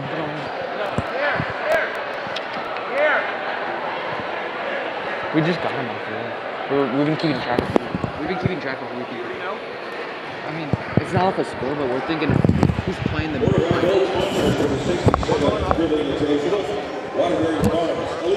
Here we go with the last quarter of the game. I'll pick one. I'll pick one.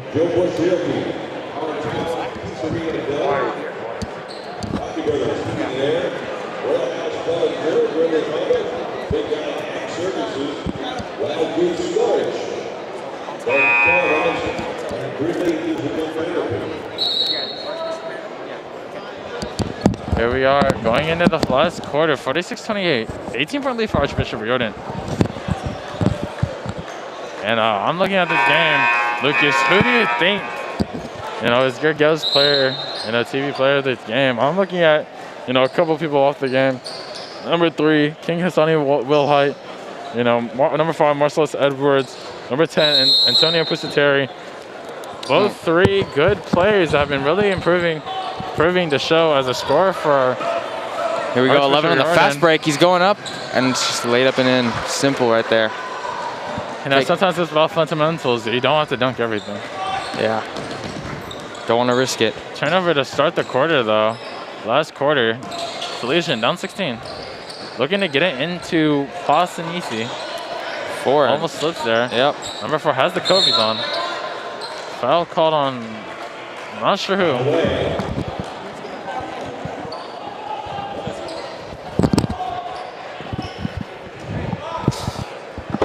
On the ground foul here. 3 taking it from the baseline for Archbishop Riordan.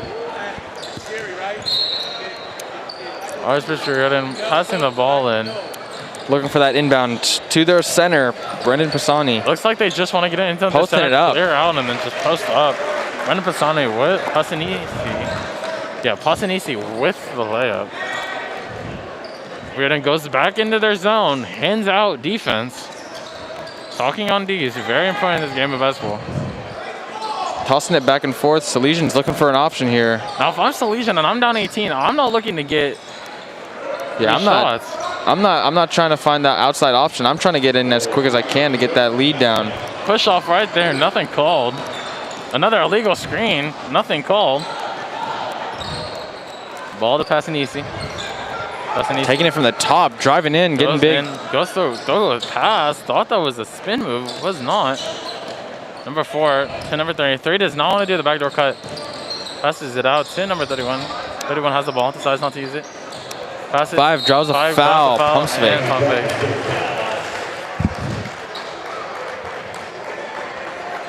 Number 12, Tommy Johnson, his 3rd foul, 4th foul for Salesian. Do we want to include him too?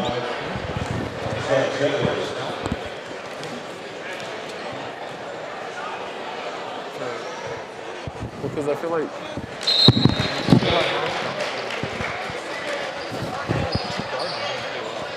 yeah, we can do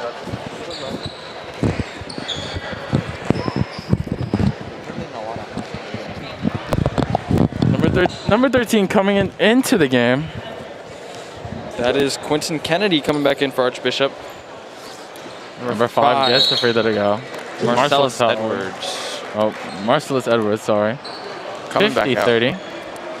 He comes out for 21. Zachary Jones on Archbishop Reardon. Here we go, 50-30. Up 20 against the Legion. The Legion looking like they'll be playing Dublin High School tomorrow at 4. Make sure you guys tune into that. I'll be trying to find that option as soon as possible, trying to get in there maybe. Looks like they're just settling for threes. Gets the ball finally inside. Number 5 turns to fade. Instead of just going straight up with it, Pusinisi is hustling for the ball. Ball's going to be off Pusinisi as the dude throws it against his leg. Sub coming in. Number 20 coming in for Legion. Timeout to Legion. And we'll take the second to talk about our Gales TV. Who do we think should be the player of the game? I'm looking at a couple players off of Riordan. King Hassani Wilhite, number 3. Marcellus Edwards, sorry, number 5. Number 10, and Antonio Pusateri. And number 31, Brendan Passanisi. What do you think about that, Lucas? I mean, I think number 3, King Hassani White, is doing a really good job as a guard, and he's doing his duty, and he's not only getting in there in the paint as a guard, but he's also hustling.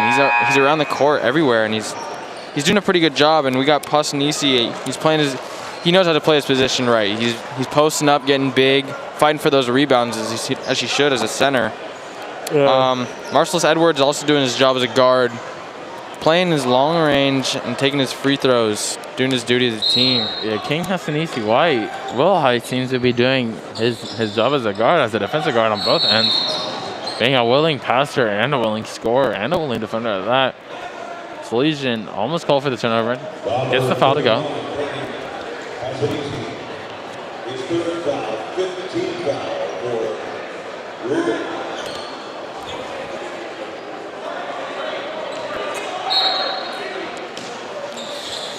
We got Salesian taking it from the baseline.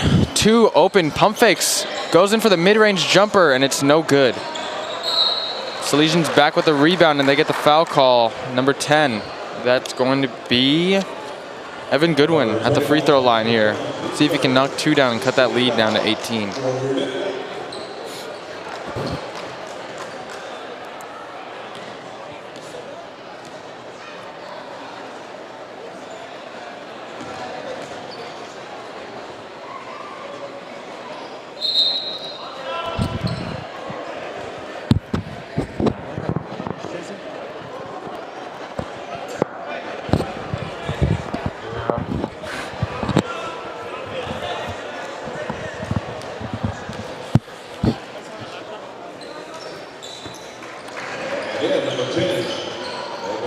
We've got 6 minutes left here in the 4th quarter.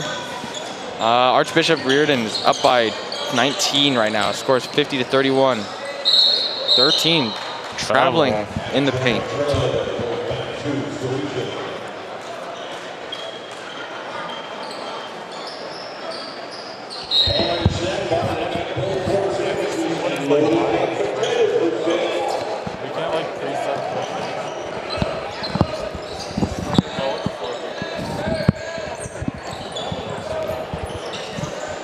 Salesian still looking for an option here. In and out of the paint. 5 driving it in all the way. That is Tyler Harris from Salesian. Now down 15. Oh, now down 17 points still. 50-33. Bishop Reardon has the ball. Salesian keeping that high court press up. Number 13 takes it in, goes for the layup. No good. Number Rebound, 5 with the rebound. They're trying to push it. He's trying to say he wants to push it. Goes in, loses the ball. You have the opportunity to push it. Archbishop Riordan decides to not push it for the first time tonight. Takes the foul. Yep. Never mind. Calls a timeout. With 5 minutes and 9 seconds left here in the 4th quarter. 5-9 left here in the 4th quarter. Down 17. What do you think Archbishop Riordan has to do to finish this game out? I think if they just keep their defense up, they're doing a good job locking them out of the paint and keeping them scared and just having them pass around the arch. It's really killing them because they're not only killing time and losing valuable opportunities for them to score, but just overall they're just taking too much time to look over for options. And Salesian's just not getting their threes down too. So they hold them there. That might just secure their lead for them. If Archbishop Riordan is able to close this game out, they're going to be looking to face a very hard, very tough Sacramento High team. And that means that Salesian will also be playing a very fast-paced game. Courtney Anderson Jr. is going to be playing against his old team, Lucas. That'll be an interesting matchup to see if what his teammates and his ex-teammates have to say and how this game turns out. Yeah. I'm excited for that game if that happens. Number 5, Tyler Harris, probably played with Courtney Anderson Jr. 2 years ago. Number 3, unable to follow. King has Sunny Wilhite. Number 3 almost gets a carry, able to grab the ball. Take it in the paint all the way. We can see up here that Campolindo is getting ready for their game in about a couple minutes here with 4 minutes left and 30 seconds. Number 21 hits the 3. Zachary Jones. No foul call, no charge called. Salesian's looking to play a more faster-paced game. Salesian's pushing the ball, trying to get it to the corner. No pass. 20 decides to take it himself. No good. Isaiah Chala Jr. gets the ball. Fighting for that rebound, jump ball, and it's going to be Salesian's ball at the baseline here. Like I said before, Gridley and Campolindo here waiting for their game to come. Watching this lineup here and who's a potential opponent for them in the future. Is it still the same player?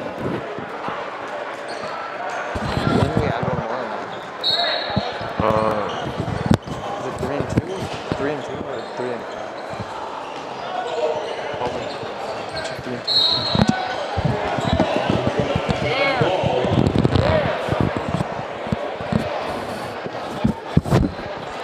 Foul called on number 3, Archbishop Riordan. Salesian is now going to take the ball, shoot some free throws. Number 5, Tyler Harris. First one is good. Tyler Harris is able to make the first one. Good to go. On to the next free throw. See if he'll knock down the second one. Lead is now 17 for Archbishop. And the second one's good. So 16-point lead for Archbishop now. 16-point lead. 4:14 left to go in the game. There's still a chance for Salesian to come back. They're playing this high court press really aggressive now. Archbishop struggling to find an option for inbound. Able to get the ball in. Campolindo up next. There is a foul. 3 and 3 are getting into it from Salesian and Archbishop. Number 3 with the foul. 7 fouls on Archbishop Riordan, putting Salesian in the bonus. In case you guys are wondering, our next game to be hosted by John Falblum and Lucas Vergara. Gridley High School at Gridley against Campolindo High School from Moraga. That's going to be a good one. D1 athlete, St. Mary's commit Andy Mahaney does play for Campolindo. Offensive rebound for Archbishop Riordan. Taking it at the top. Looks like they're just trying to kill a little bit of time here. 27 seconds left on the shot clock. 2 takes it in. Dishes it out again. 3 with possession of the ball. Going in for the layup and is fouled by number 5, Tyler Harris on Salesian. Number 3 has been really aggressive on both the offensive and defensive end. Yeah, so 2 and 3 as guards have been going in and dishing out, but not only that, they've been scoring as well. So they look like some pretty overall well-rounded players here for their team.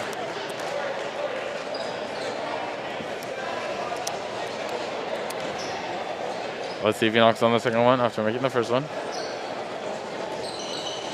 Looks good. Back to an 18-point lead for Archbishop here. Salesian putting in some subs. 10, 2, and 15.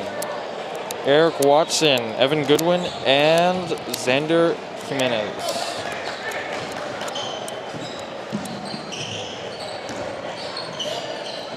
Got Salesian taking it from the tops. Still trying to find options around the arc. Salesian passing it, trying to get as many threes as they can, just not falling. Still in the fourth quarter here. 18 minutes left to go. Off Salesian is going to be Archbishop ball. Now, if you think about this, Lucas, the way that Riordan plays, or the way that Riordan's been playing their defense, Salesian has not been able to shoot the ball well. Going to this as Dublin High is set to play Salesian tomorrow. That's going to be an interesting game. I'm ready for that matchup. Do you think they're going to be able to knock down those threes tomorrow, or is it going to be a little bit of the same thing? Well, I don't know, honestly. They could just be having an off day here. And Salesian, they could be on tomorrow. And who knows? It's anyone's game. It's really 50-50 to see. Anyone can really, truly have a good day and go off. Isaiah Chola Jr., they go crazy. Time will tell, I guess. I'm excited for that match. Isaiah Chola Jr. with offensive rebound, puts it back up. Draws that foul. He's at the line. 7 fouls for both teams now, putting them both at the bonus.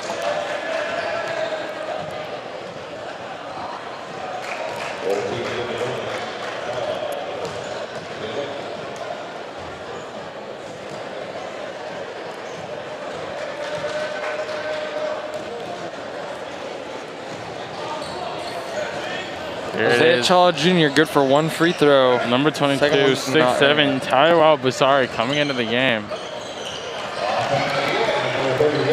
Looking like our stands are getting a little packed here. This Campo game is looking, Campo versus Gridley is looking a little anticipated, if you ask me. Yeah, I mean, it is Gridley's home, so I'm expecting to see a lot of these people. I am not surprised whatsoever. Number 3 has the ball, passes out to Isaiah Chola. Isaiah Chola passes it back to number 3. Number 3 decides not to take the 3, drives in, passes it back out, drives in. 2, dishes it out again, 21 with the ball. And 2 number again 2 has the ball. Taking it in, going all the way, almost gets the end one. Almost gets the end one to go. None of his teammates helped him up. Push the Terry to come back another game.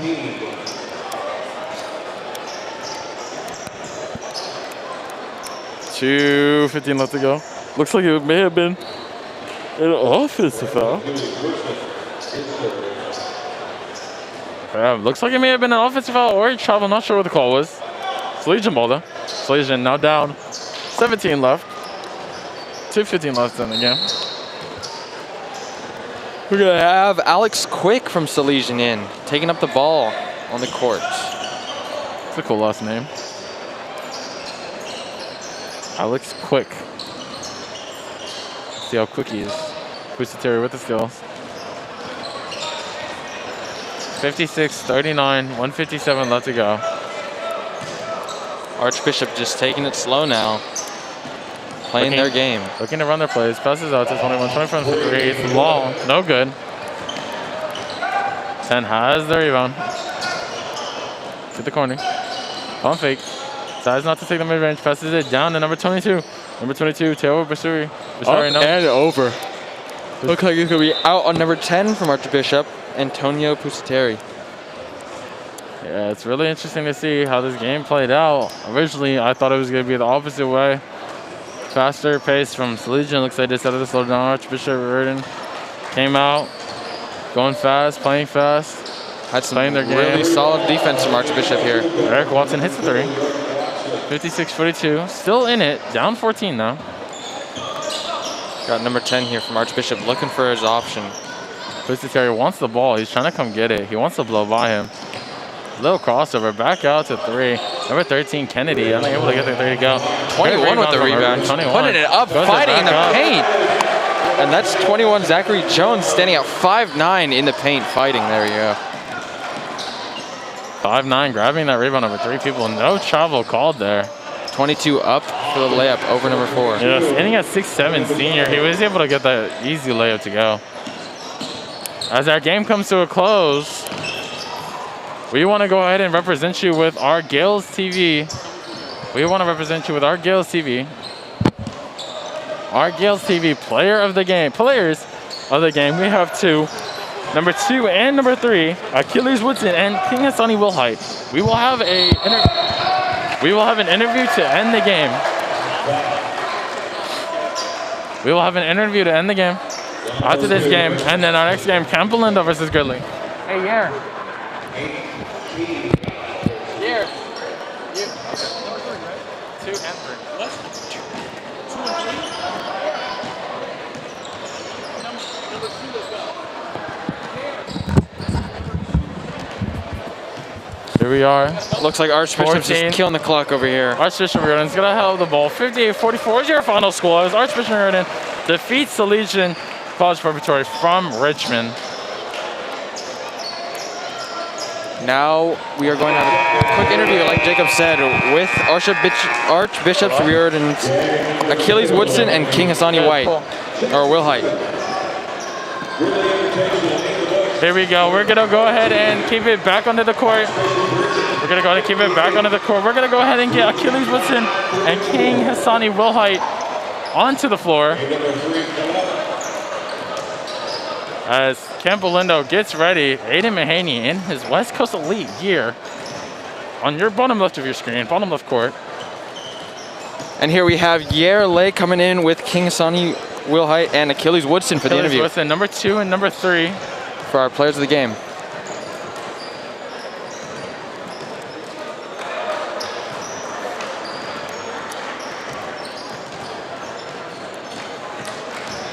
All right.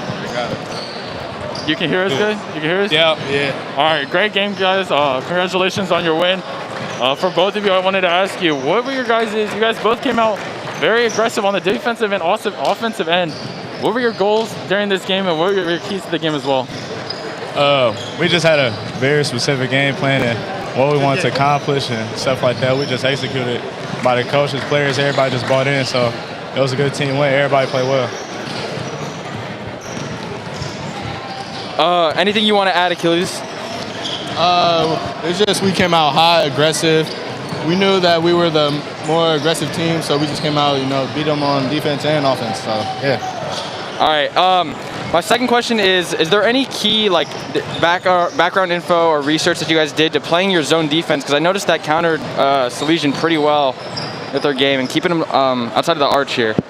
I mean, I give it to the coaching staff, the players, everybody just, like I said, bought in. We just really, we know we came out here for we wanted to win. So, I mean, we made adjustments on the way, but that's just going, studying the film and stuff like that. All right, Achilles, would you like to add anything to that? Yeah, it was just, we practiced a lot, worked on the defense a lot, so we just came out and played hard and was everywhere. All right, one of my final questions from you is, you guys play Sacramento High tomorrow, who just beat the reigning champs from 2 years ago, Dublin High School. What do you guys think is going to be the keys to the game for tomorrow, and what do you think the outcome is? If we just play our game, play team game like we always do, like we did tonight especially, we'll come out with the dub. Not trying to do nothing extra, just play our game. Yeah, and Achilles, would you like to add anything to that as well? What King said. All right. And last question, is there anything you guys would like to say to your folks back home or any of the other fans? Oh, nah, I'm straight. We know we came out here to do. Awesome. All right, thank you guys so much. Anything else, Achilles, you want to do this day? Nah, y'all good. Appreciate it. All right, thank you guys so much. Hey, congratulations. Thank you. Appreciate it. All right. So that concludes our second match of the night here with Archbishop Riordan and Salesian. Archbishop coming out on top with the win, 58-44. Next up, we got Gridley from Gridley High School against Campolindo from Moraga. Aiden Mahaney, St. Mary's D1 commit, up next on Gales TV. Did you give them a chance to say hi to anybody at home? And would they say no? They said no. You want to know why? You asked too many questions, right? So you should each ask them one, and then you want to say hi to anybody. Does that make sense? Who's got this one? I'll take this one, I'll get that one. I'm going to go use the bathroom real quick. I think I fixed the lag problem. Okay, fixed the lag problem. I got to go ask them.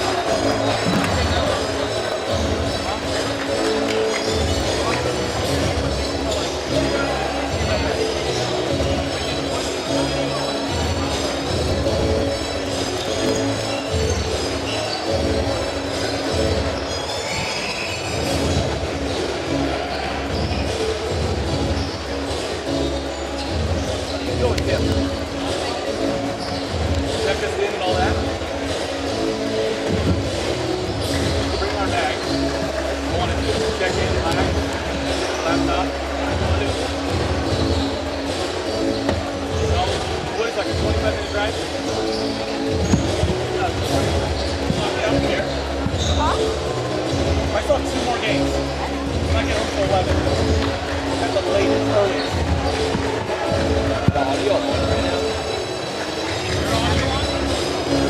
No, hey, I can hear it.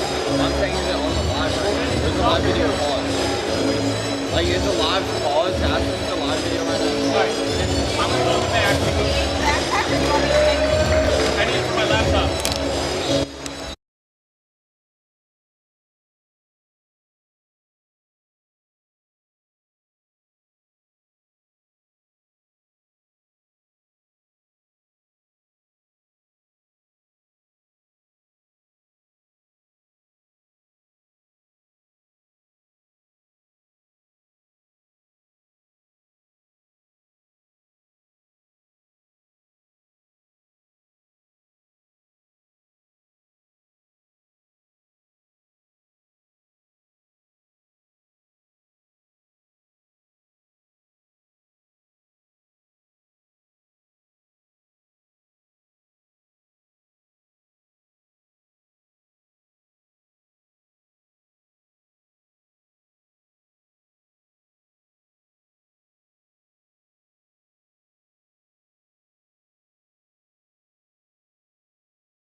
All right, Gales TV viewers, welcome back. We're here for match 3 of the night with Campolindo versus Gridley High School, the home team.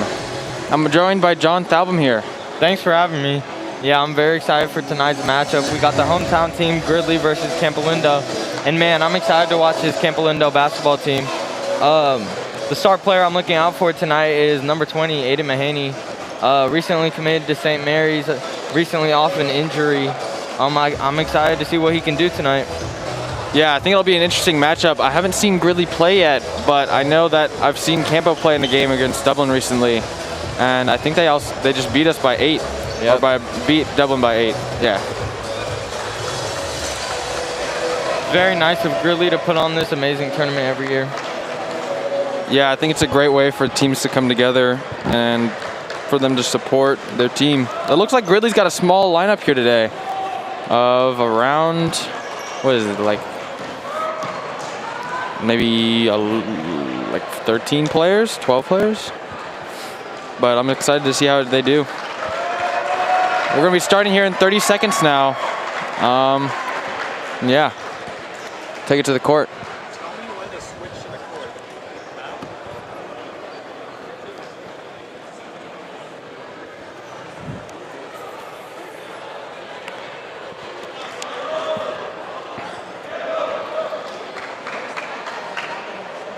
I'm excited tonight to see Gridley's fan base out here. I know, they got the stands are looking a little packed now. Yeah. Coming to support, which I'm glad. It's always nice to have supporters come watch you play. Third game of the night. We're starting here at around 7:20, almost 7:20. Oh. Just about ready to introduce the starters. Here we go. Game number 1 of the Gridley Invitational Basketball Tournament. Game number 3 featuring Campolindo Cougars and your Gridley Bulldogs. Yep, the gym is loud tonight.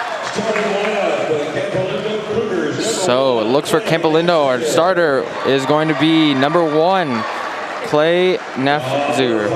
For number 5, Shane O'Reilly.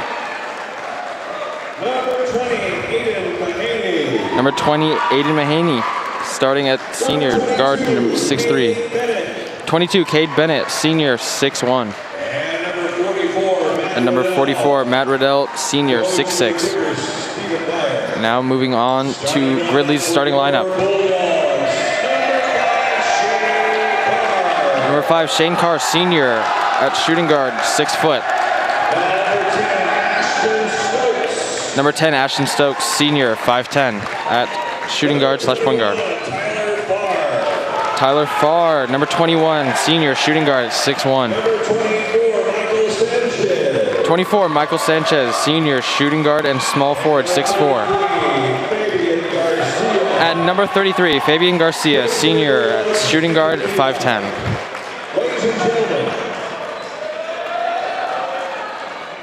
Ladies and gentlemen, if you would please rise and move your backs for the singing of our national anthem with Evelyn Burrow.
And we're just about ready for tip-off here in Gridley, California.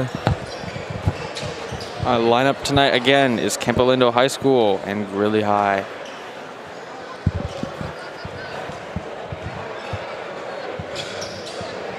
Meeting at the center for tip-off, we have number 44, Matt Riddell, and number 24, Michael Sanchez.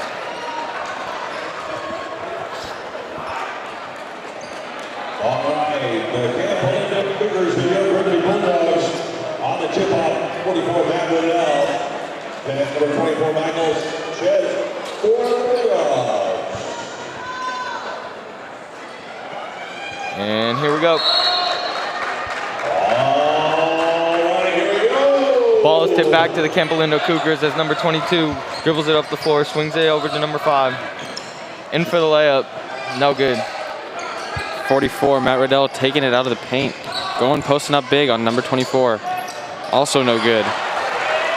Rebounded by number 33 here, passing it to his guard. Number 10, back to number 5. Loses the ball. Juggling between people's legs. Number 34 is able to come out for it. 24. Kate Bennett coming up with the ball. Swings it to Ada Mahaney for the easy layup, 2 points.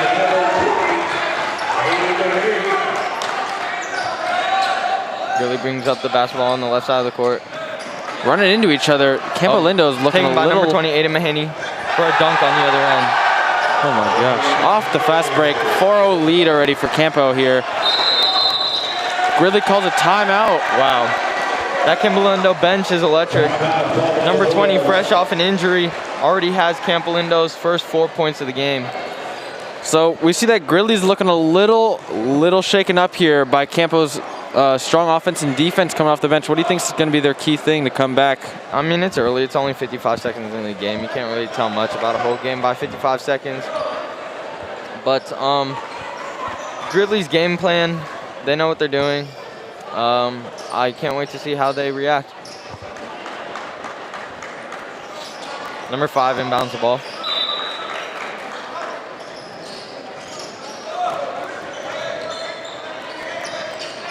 Ball's dribbled up to the left side of the court. Number 10. Foul, number 22, Kate Bennett. 22, Kate Bennett, drawing his first foul, first team foul for Campo Lindo. Number 5 inbounds the ball. Swings it.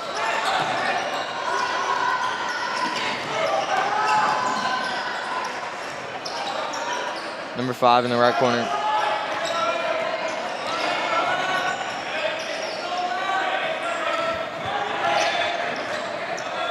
Oh, number 10 finds number 25 down low.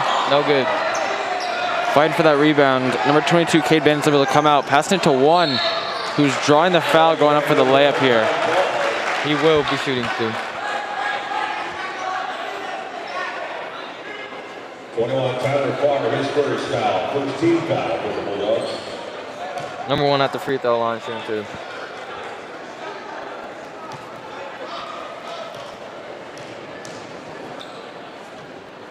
One is good.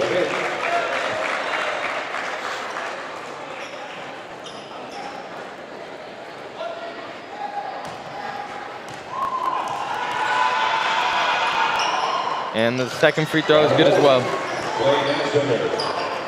Gridley inbounds the ball, dribbles down the right side of the court, passes it to 24. 24 goes up for a layup. No good. Ada Mahaney with the rebound, dribbling up the middle of the floor. Taking it in all the way, drawing the foul again. That foul will be on number 24 for Gridley. 20 will be at the line shooting. Number 24, Michael Sanchez, taking his first foul. Second team foul for the Bulldogs. Ada Mahaney's first free throw is good.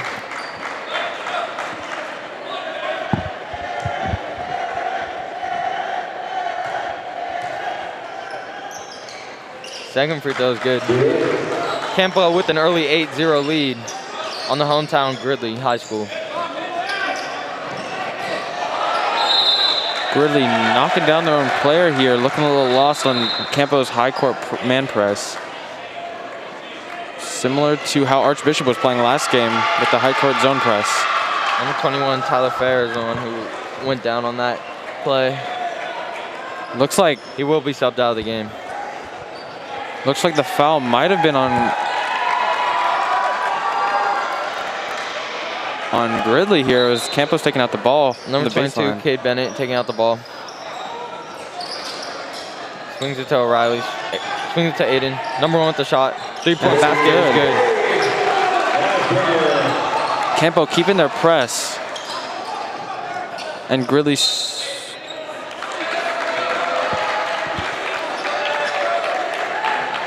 knocking it out of bounds, I guess.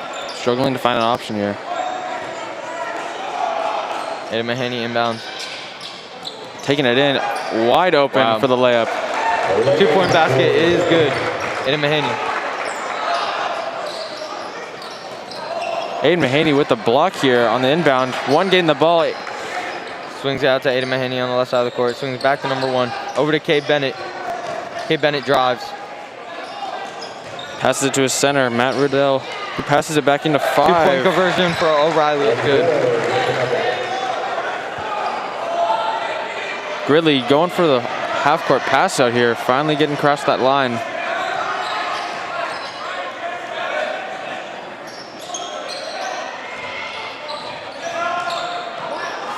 And that will be a backcourt violation on Gridley High School.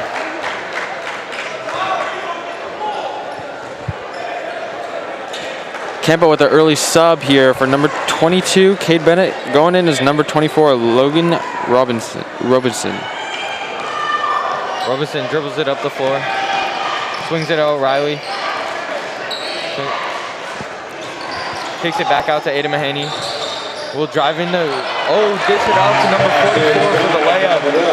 Early 17-0 lead for the Campolindo Cougars. Gridley trying to get it up the court here. Passing it to, and losing the ball actually. Clay taking it forward. Passing it to Riddell here. Back to Mahaney.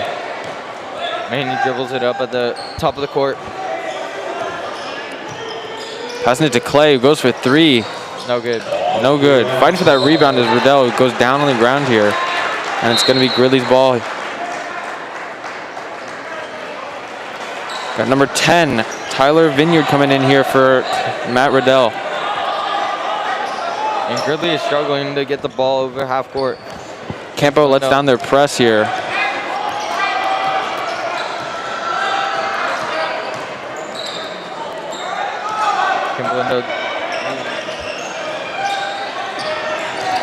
The guard going in on Travels. It's going to be a turnover now.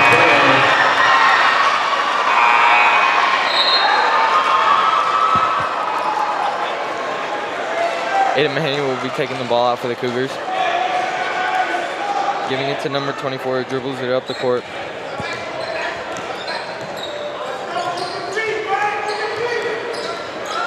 .24 driving it in through the lane, almost gets that layup.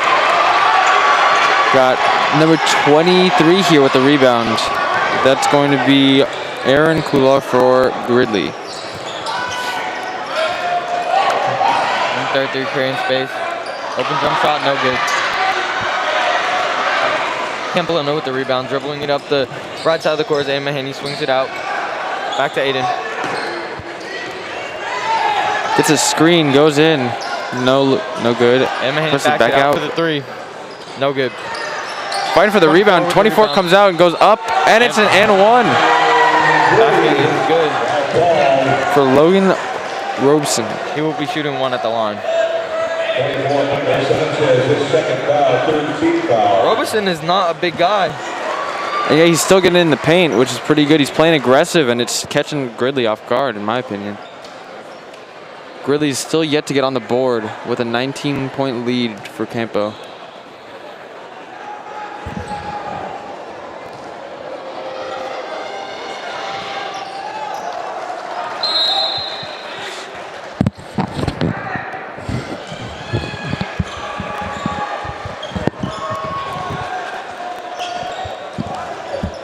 Gridley High School dribbles it up the middle of the court. Swings out to number 33 on the right side. 23 trying to find an option in. Passes it out to his teammate. 24 tries to get it in, draws the foul in the key here.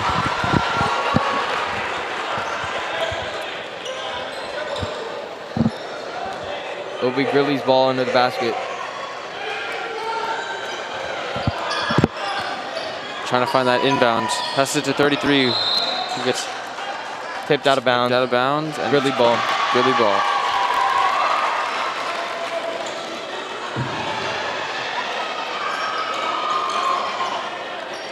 Inbounded to number 33 at the top of the key.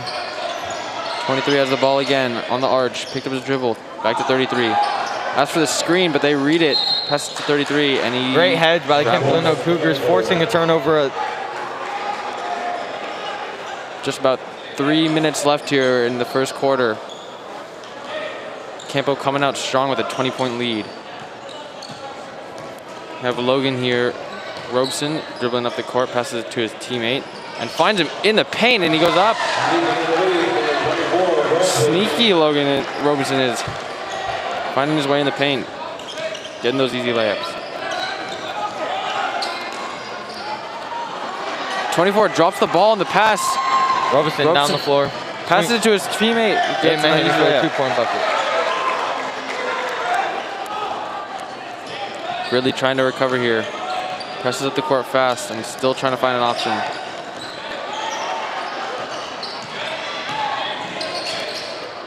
Number 33 with the ball on the right side of the court.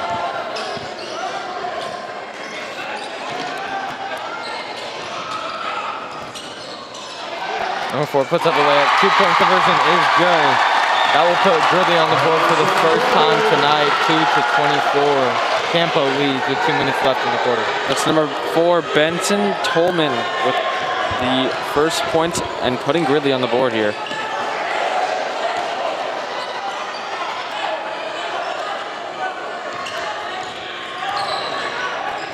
Robeson swings it to 12, 12 swings it to 11 for the hard drive. And basket is good. That would be an and one for Dylan Mansour. Possible 3-point play here.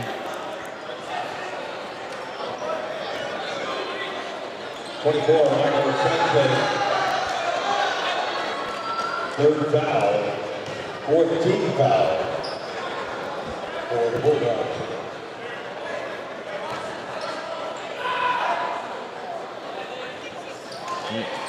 Free throw is no good. Campo gets the rebound. 11 puts it back up for 2-point conversion. That was a 4-point play there for them. 33 brings the ball up on the right side of the court for Gridley.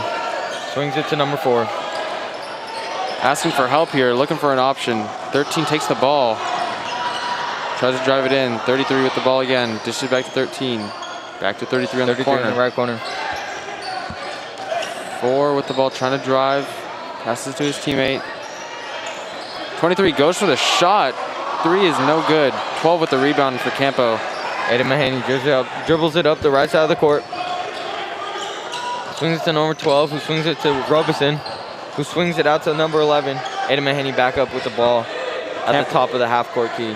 Campo's looking like they're trying to run some plays, killing a little time. Fakes him out, passes it to 12, he goes to 18, and he's up and in. And that's good. Campolindo at 30 points now with a 28-point lead. 45 seconds here left in this first quarter. 12 with the steal. Tosses it back to his teammate, number 11. Bucket. No good. Gridley gets a rebound, dribbles it up the middle of the court. Aiden Mahaney with the steal. And they monster slam. Gridley calls a timeout. That would be 32-2 for your Campolindo Cougars. With just about 24 seconds exactly left on the clock.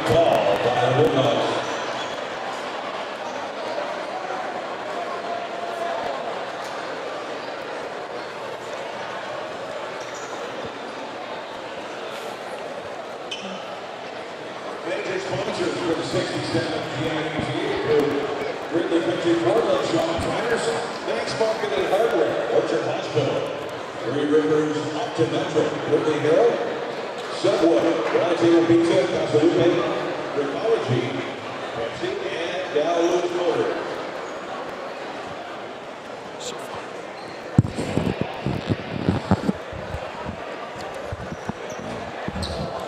You are the sponsors for the coming out of our timeout here. 24 seconds left with, I want to say it is Gridley ball here. Number 4, Benson Tolman taking it out, giving to his teammate, number 33, who's going to take it up the court, Fabian Garcia. Fabian's ball is deflected to his teammate, given to a number 11, who's going up, passes to his teammate, number 12, pump fakes, dribbles his way out of the key, back to his teammates, 24. Number 11 goes for the 3. No good. No. Oh, it's good. Bounces up and in. And that'll end the first quarter here of our third match of the night for Gridley and Campolindo. Campolindo 35 and Gridley 2.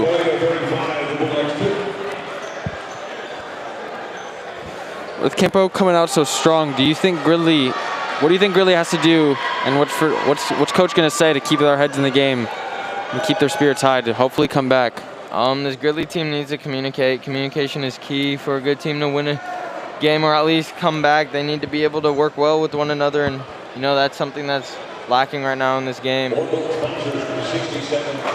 Yeah, I definitely think so. I agree. Communication is key here.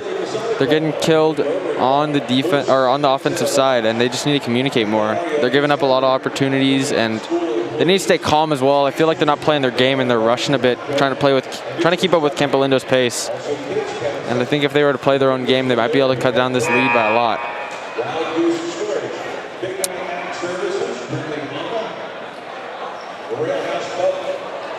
Going into the second quarter, we have 4 fouls for Gridley, 2 fouls for Campo. With the score of 35-2, Campolindo Cougars ahead. Looks like we got some new players for Campo on the court. We got number 15, Justin Chan, and number 40, Dominic Sengunetti. Both in... Number 10 for Gridley will take the ball out. Number 33 dribbles at the top of the court. Stolen by number 24, Robinson, who throws it out ahead for the layup on the other end. 2-point is good.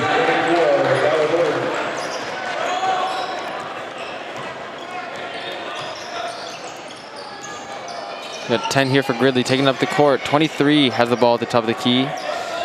33 taking it back to his penalty. 23 goes up for the floater, and it's good. That's 23, Aaron Poular for the 2 points. Justin Chan here on the corner. And Dominic here trying for the pass. 23 gets the block. Passes to his teammate number 10. He's going to take it up the court. 23 going in again. Picks up his dribble. Goes for the shot, and it's good. Gridley look like they're working off a little bit of momentum here. Robinson's taking it up the floor. Swings it to Cade Bennett. Number 5, O'Reilly with the ball.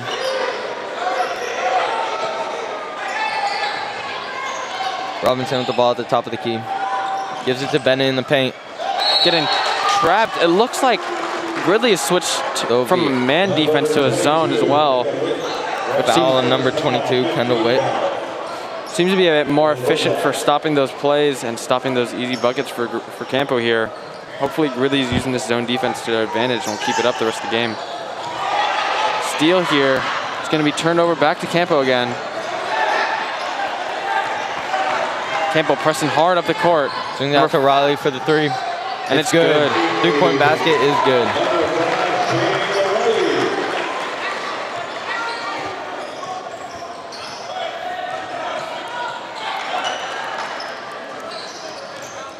Three dribbles it up on the right side of the court. Swings it to number 10 in the right corner. It's going to be a tip. Knocked out of bounds. It's going to be Gridley ball still.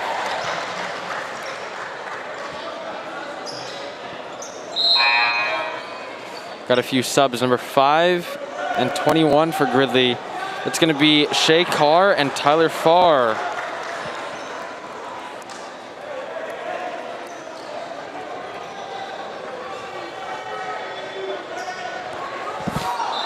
Taking it out from the baseline here, Gridley's going to look for an option. High pass to number 21. He dishes it out to number 10. 10 seconds left on the shot clock here. Gridley's still looking for an option. 21 takes a deep three, and it's good. That's number 21, Tyler Farr, for the deep three. Bennett at the top of the key, swings it to Robinson, who gives it to O'Reilly in the corner. No good. 23 with the rebound here for Gridley. Looking to slow it down a bit. Coming to their coaches.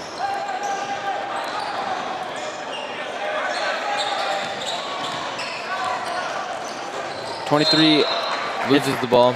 Can't pull into ball. And number 1, Clay, will be coming in for Robinson. He will also be taking the ball out as Cade Bennett dribbles the ball up the floor.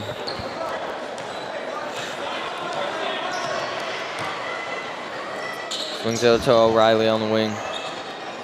Chan with the ball. Back to Bennett. Back to O'Reilly. Back to Chan. Campo keeping the possession of the ball while killing the clock. Finding a way in. O'Reilly goes for the layup, gets the rebound, and gets it back in.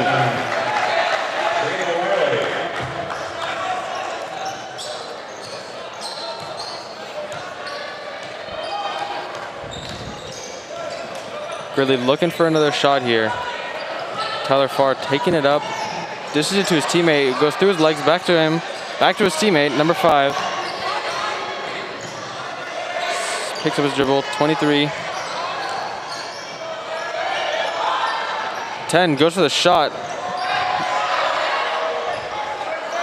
Gridley looking a little discouraged here. They got to keep their head in the game if they want to be able to cut down this lead. Number 1, Clay going for 3. Bounces out. Number 5 with the rebound, O'Reilly. 22 now has the ball at the top of the key. Bennett resetting his team here with Jan taking and passing it back to him. Bennett calls for, trick play to Clay, back to Bennett. On Chan in the corner. Through The ball, shot is no good.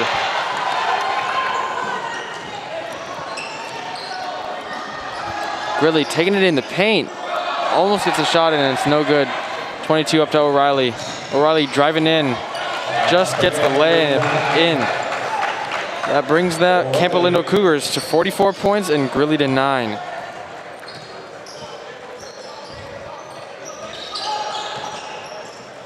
Gridley with the ball on the opposite side of the court.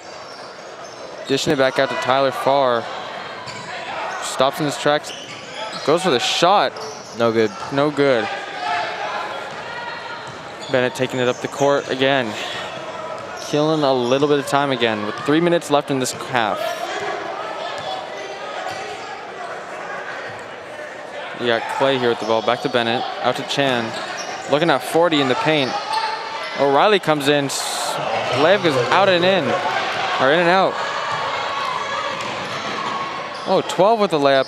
And that's also in and out. Unlucky.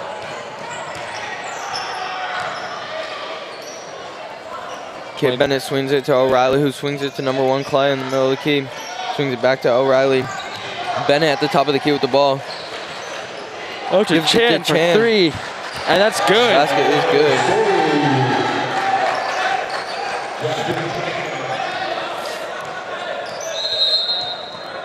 Timeout is to Gridley with 2 minutes and 18 seconds left in this half. Campo 47 and Gridley 9. Our next match of the night, the final one, is Sheldon High School from Sacramento and De La Salle from Concord. Anything interesting that you're looking for in that match or excited for, John? Well, De La Salle has a pretty powerful freshman who's been making a name for himself in these last couple games as we start the season.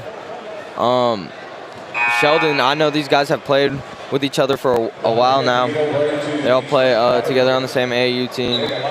So I'm guessing they're going to have really good chemistry going into tonight, and I can't wait to see the matchup. Sounds good to me. Let's see how this half ends here with Campo Lindo up against Gridley High School. Gridley inbounds the ball. Dribbling up the court is Ashton Stokes.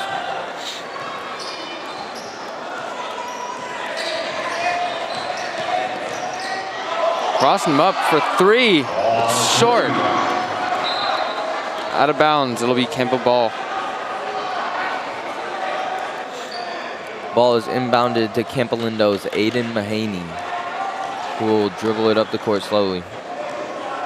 Taking their time here. Campo's just killing the clock in this half, as they have a pretty comfortable lead right now.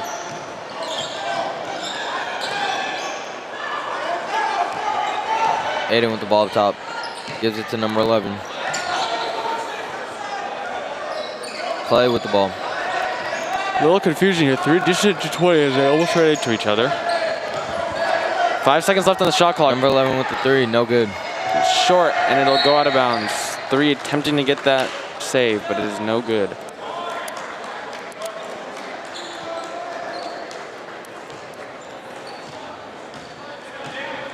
Ten taking over the court again. This is the 21 who loses the ball and it's out of bounds back to Campo. Number 1 inbounds the ball to number 20, Aiden Mahaney. Takes his time coming up the court. And swings it to number 3. Passes in the paint. Swings it back out to Aiden.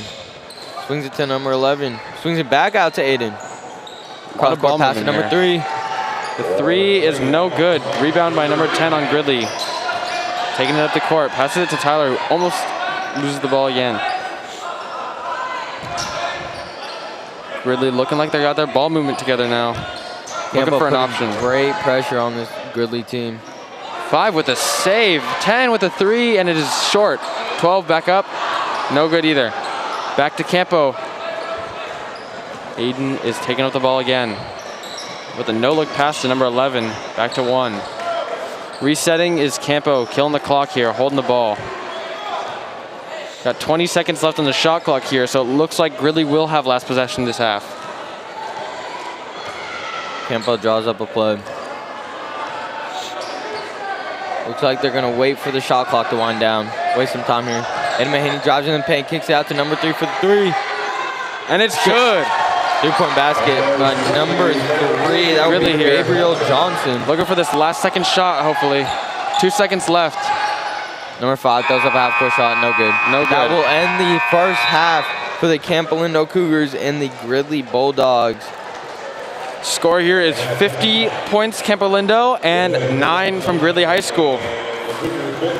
Looks like a bit of a killer lead, but nothing is impossible here. Let's see if Gridley can get their heads up and get in the game.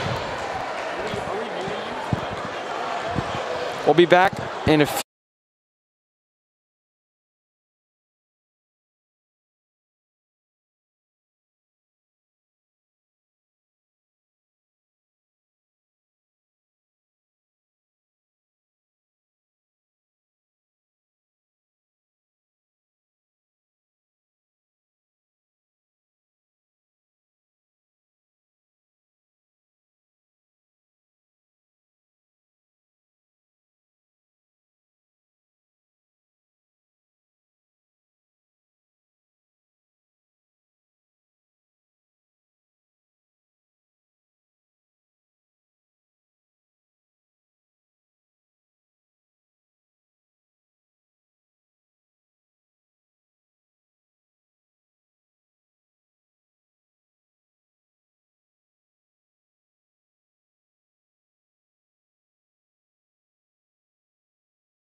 All right, Gales TV viewers, we're back with 1 minute left at halftime here with the Campolindo High School from Moraga and Gridley High School matchup with a big lead from Campo with a 41-point lead. Any thoughts, John? Yep, this Gridley team is going to have to bounce back in this second half if they want to win this game. Campo's got a 41-point lead. You gotta do something miraculous here. Keep their heads in the game. What do you think that their coach told them in the locker room going into halftime? You know, I'm a firm believer that anything can happen, but I think their coach is telling them to just do their best and like, I'd say I was their coach. I'd say do their best and have fun while they can. It's not every chance you get to come play in a tournament in your hometown and have all these people, all your like hometown people watching you here. Yep, and as we kick off the second half, Cade Bennett has the ball in the paint, dribbles out beyond the arc, swings it over to O'Reilly, who swings it back out to Aiden, back to Bennett. Swings it back to O'Reilly for the three-point shot, no good. Campo 44 with the rebound, 22, three-point, and no good either. But Campo with the rebound again. Number 44, Matt Riddell, really fighting for those rebounds in the paint. Aiden Mahaney for a three in the corner. It is good. Three-point basket. Gridley wants to do anything in this game. They're going to have to get them all offensive boards. Yeah, they're really going to have to get those boards and get their head in the game. Don't lose focus of what's in sight. Don't get discouraged. Aiden Mahaney tips it out of bounds. Still is Gridley's ball.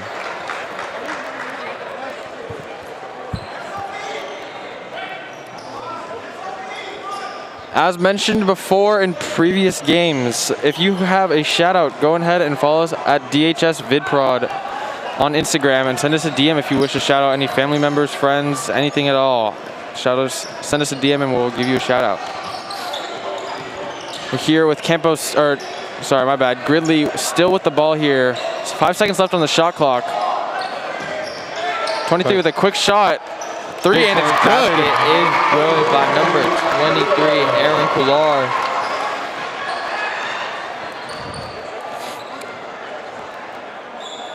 Beat Campolindo's ball. Aiden passes it to Bennett, who swings it over to O'Reilly. Swings it to Riddell. Turnover. Gridley with the ball. 33 taking it up the court, driving all the way. It's up and no good. He's slow getting back. Looking a little discouraged. He's got to keep his head up if he wants to be a part of this game.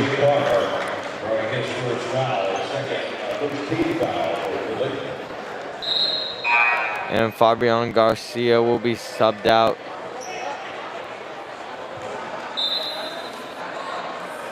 For number 23. Campo's taking up the ball again from the top. Dishes it into 22. Looks for a quick shot. Tries to pass to O'Reilly. It's actually thrown out of bounds. Fans, we do apologize. We have been pronouncing a name wrong. Number 24 is actually Tyler Bergeron and not Logan Robinson. 22 taking the three. No good. Fighting for that rebound. 22 not reloading. Driving in instead. Dishing it out to O'Reilly for three, and it's good. O'Reilly with another three.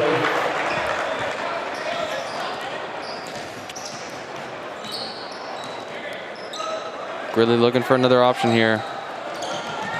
Trying to get it to 23, which touched out of bounds, and it's still going to be Gridley's possession here with 5:27 left in the third quarter. Campo up by 44. 5 passing it in to inbound. 10 looking to get it to him. Might be a turnover here. Tipped out of bounds, and it's Campo ball.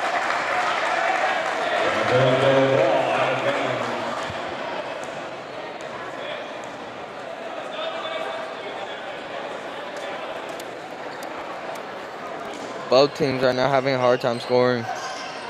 Riddell in the paint, dishes it out to 22 for three on the corner. Bounces up and it's no good. 22 with the rebound again, and it's in. Bennett with the two-point basket. It is good. Gridley will dribble the ball up the court.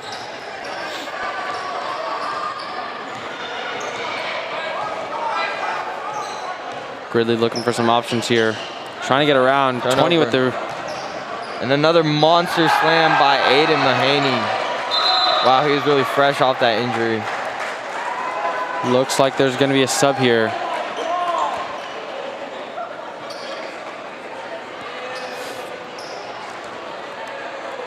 Aiden Mahaney shaking his head no in disbelief of himself. Fresh off an injury, Aiden has been playing electric tonight. 21 dribbles it for Gridley. 20 with Stolen by another Aiden steal. Mahaney with another monster slam. That will be his 4th of the night. Campolindo up 62-12, starting off the 3rd quarter. And the coach will sub out a whole set of players.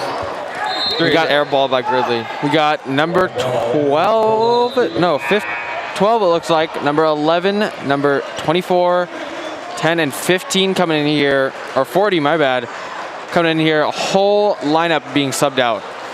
Looks like Campo starting fresh here in the 3rd quarter with 4 minutes and 22 seconds left. They're up 62-12. Gridley finding the inbound at the top of the court. Farr taking it up, passing it to 4, number Tolman. Trying to find an option, but it gets picked. Number 12 going up, and it's in for the layup. Number 12, Justin Yasukochi.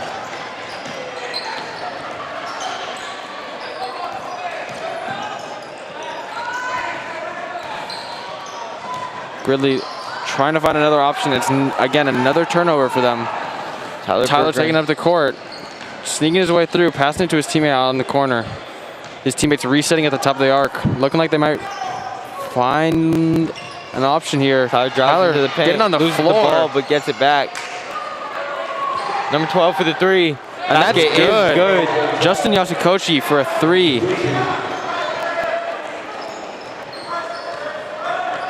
Gridley looking to get something going here. Still looking for more options. Being pressed and trapped on the top of the arc. Passes it to 4.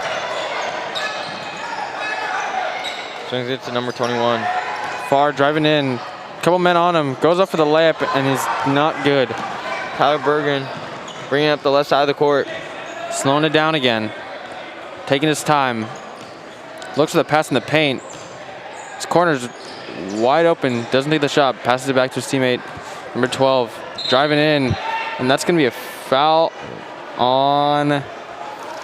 Looks like number 11, White, on the ground. Oh, number 12.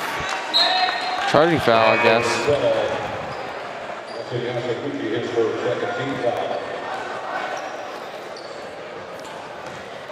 Gridley taking it up the court yet again.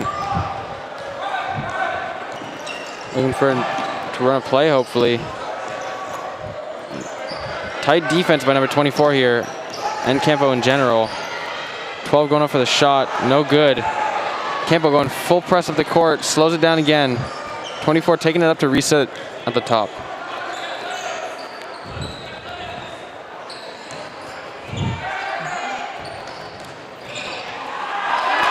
Number 12 with the block here on number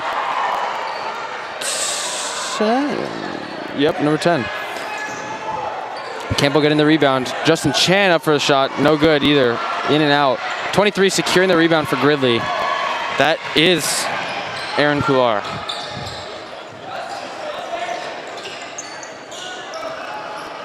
Gridley trying to push in, but gets double teamed, and the ball is turned over back to Campo. Bergeron dribbling up the court for Campolindo.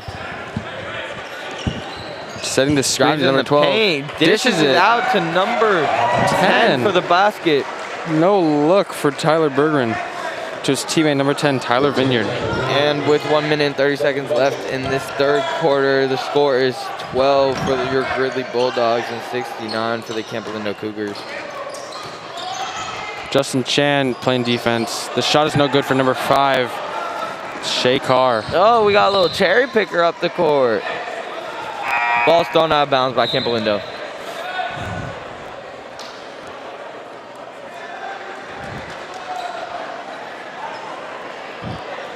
Got Gridley here waiting for the inbound. Taking it up the court. Looking to score here. 33 with the ball on the left side of the floor. swings it to number 10. Gives it to number 4 in the corner for a turnover. That would be Campolindo ball.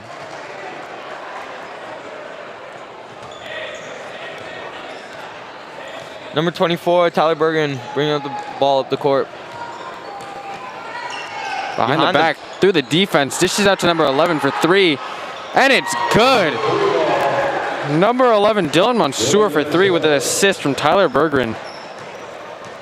And Campolindo has a 70-point lead as they steal the ball from Gridley. Resetting again is Tyler Bergen, taking it from the top. They will let the clock wind down. They figure out what to do. Running down the clock, we've got about 30 seconds left here in the third quarter.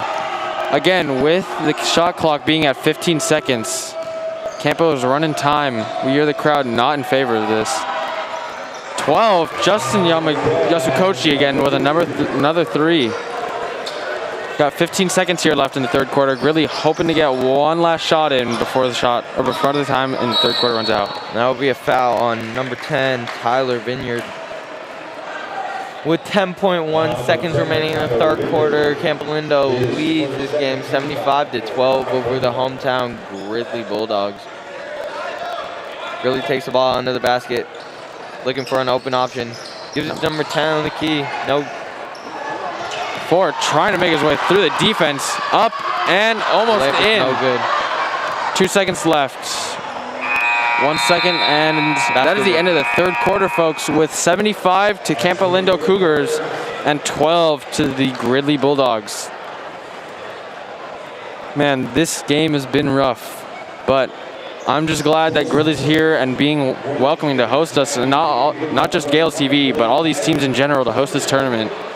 It's extremely generous of them, and I'm extremely grateful for this opportunity.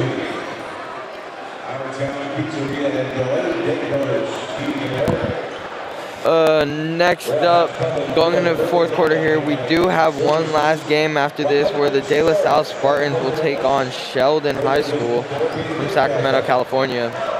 I'm excited to watch this game. Don't forget to keep tuning in to watch this game.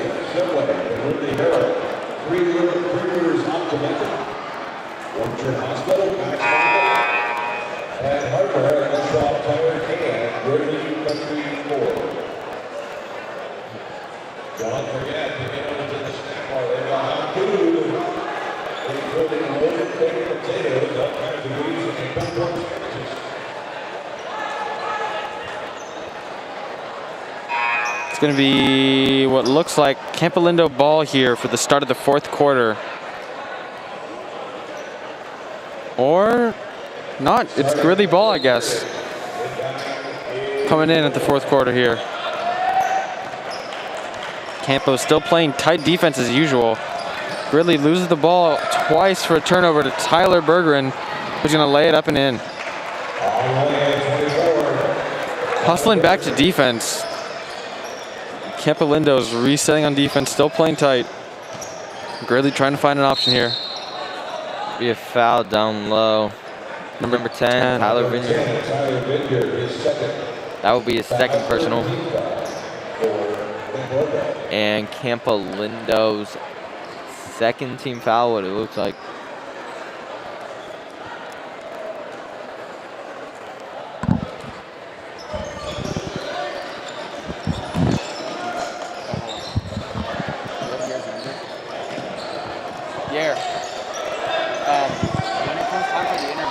Gridley ball on the left side of the court, looking for their options. Trying to get an early basket. No good. Number 24 with the ball at the top of the key.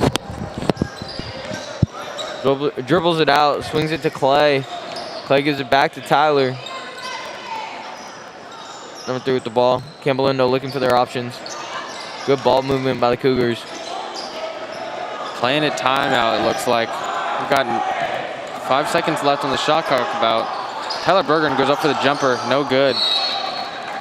And the ref will blow the whistle. Looks like there will be a foul on number 40 pushing the back. It'll be a white ball. His first foul, 14.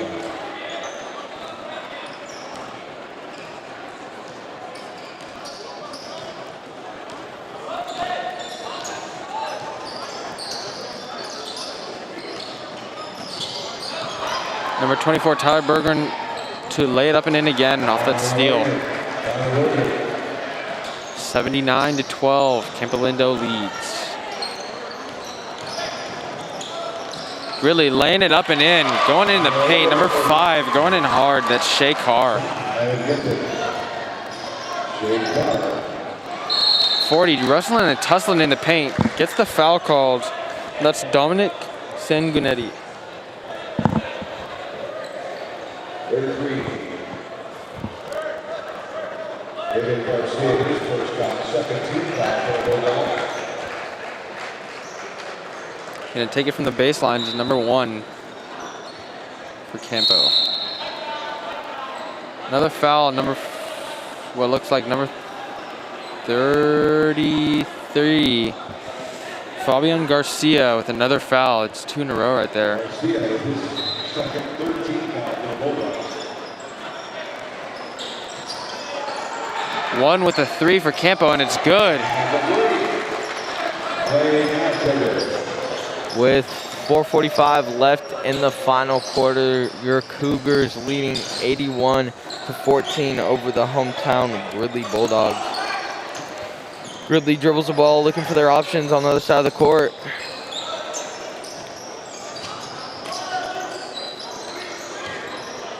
Campo is not letting their grip go on Gridley.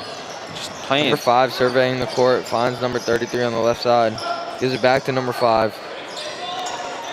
With 3 seconds left on shot clock, he needs to put the ball up, shoots it. 3-point basket is good. Another shot for Shea Carr that goes in, bringing Gridley to 17 points.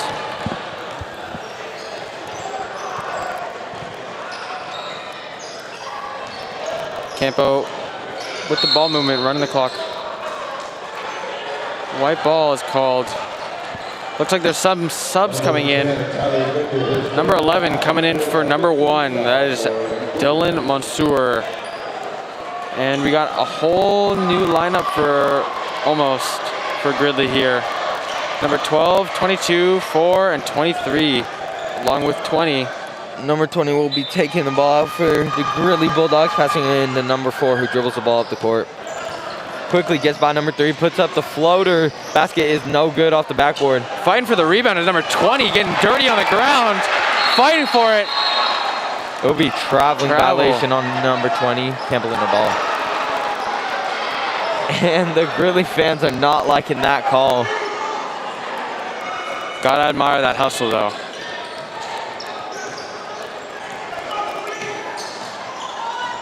Campo surveying their options. Swings it out to the corner. Number 11 for the 3-point basket is no good. 3 with the rebound to 10, to 10, to 11, to 15. Looks like this ball movement just trying to kill the clock out here. Only got 2 minutes and 45 seconds left. Ball goes out of bounds. It looks like it's gonna be Gridley ball, or no, Campo ball.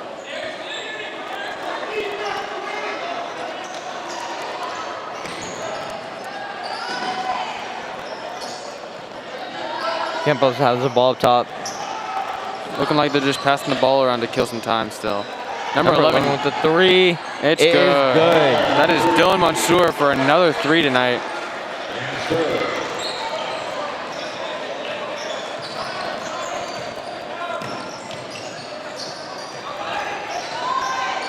Gridley looking for their options still. 4, 23. This is 20 in the corner. 2 minutes left in this game. Just see me in the paint. 20 out for 3, short. 12 fighting for the, 12 fighting for the rebound in there. No good. Campo taking the ball up the court. Here gives it to Chan, who will dribble it out top of the court. Campo Number going for the 10 drive. on the layup. It is good. Tyler Vineyard for the 2-point conversion.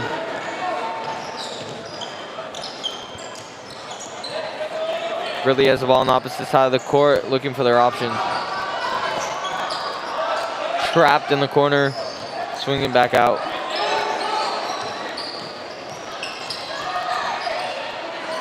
Number 4 gives it out to number 20, who is fouled by Campolindo's number 3, Gabriel Johnson. It will be Gridley's ball into the basket as our running clock starts to wind down with 1 minute left in this basketball game. Score of 17-86. The Campolindo Cougars are leading. It will be Gridley's ball up top.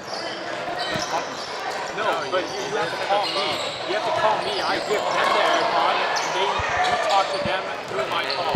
And the ball is given to Campolindo. Got 30 seconds left here in the fourth quarter. Campos just tossing the ball around to kill some time. Gridley will most likely have last possession here. 15 seconds left. Campo passing the ball around. 11 for 3 again. Dylan Mansour, another 3. Gridley taking up the ball with the final 9 seconds here in the quarter. Looking for one last shot. 22 fighting, looking for a shot around the defense, no good. 12 fighting for the rebound, and that'll end the game, folks. That is the third match of the night, Campo versus Gridley High School. Final score 89-17, and we're gonna come to you with an interview held by Yerle on the court. What's the last question I asked?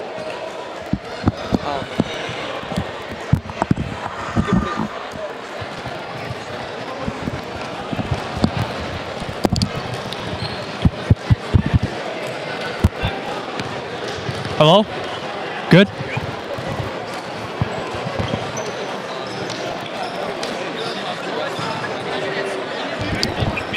Number 20? Number 20? You want to ask the back one or no? I need 23 as well. Bro, imagine you're 6'6". Okay. I know. We'll see. Am I one day? Yeah, just hold it. What number? 20 and 24. Where's your 24? Tyler Bergman. Yeah. Tyler Bergman. No, Tyler Bergman. Yeah.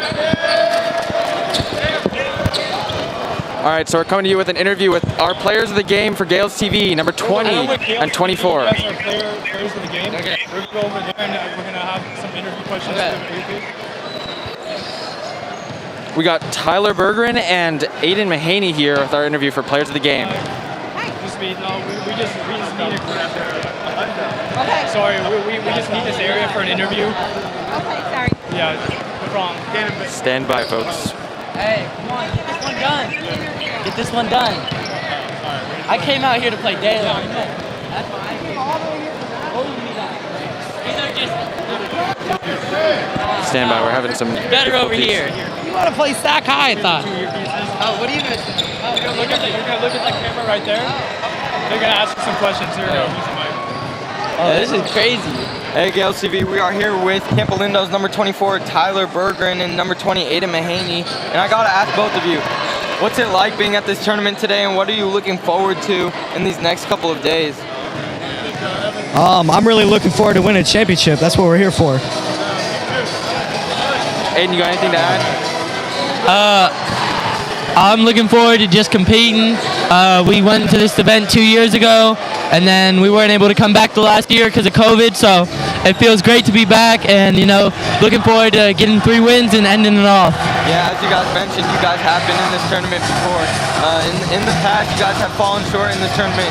What's your overall goal this year and for the tournament? Well, Bird, you want to start off with the goals for the tournament? No, you got that. Goals for the tournament, win a game at a time, win a game every day, win 3 games, and go home. That's pretty much the goal. As far as the season, as far as the season, we're trying to get better every day. We have our goals for the future, but what's really important is now, take it one game at a time, get better as a team. No doubt. Sounds good. I got to ask both of you. There's a long car ride up here. What's your go-to on-the-road snack? For me, normally I used to be a Sour Patch watermelon type of guy, but now I'm trying to get healthy for college, so I went with some granola today and had to switch it up. Man, that's a tough one. I'm gonna have to go with goldfish. That's my go-to. Sounds good. Sounds good. And is there anything else you guys would want to say back at home to those watching? Appreciate y'all tuning in. Let's look out for tomorrow. We got a good game against Sheldon or De La Salle, and then from there we're gonna move on. Survive and advance. That's all it is. Campo dubs only. Let's go. Sounds good. Thank you guys. All right. Thank you guys. All right, so that wraps up our third match of the night. Ladies and gentlemen, we have our fourth match of the night. Warm-ups are starting right now for De La Salle High School from Concord and Sheldon High School from Sacramento. Stay tuned, and we'll be right back.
Welcome back on Gales TV. My name is John Thalbloom, and I am joined here with Everett Sundstrom. That's me. Announcing tonight. Hi, Coach. How you doing?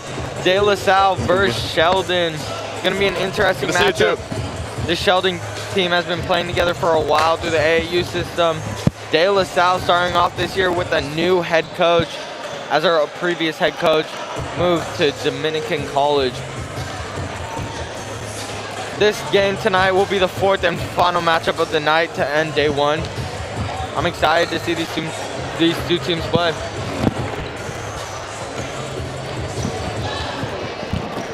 Pardon, I forgot my mask.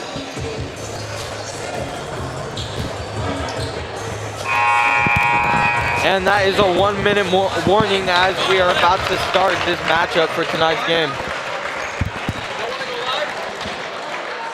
On the cam?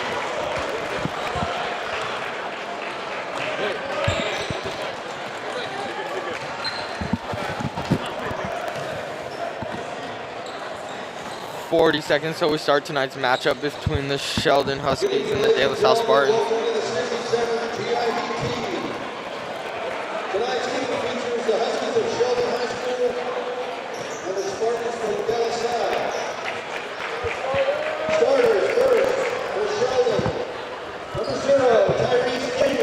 Number 0, Tyrese Daniels starting for Sheldon's Huskies. Number 1, Donovan Morgan also starting.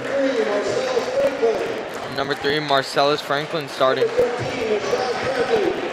Number 13.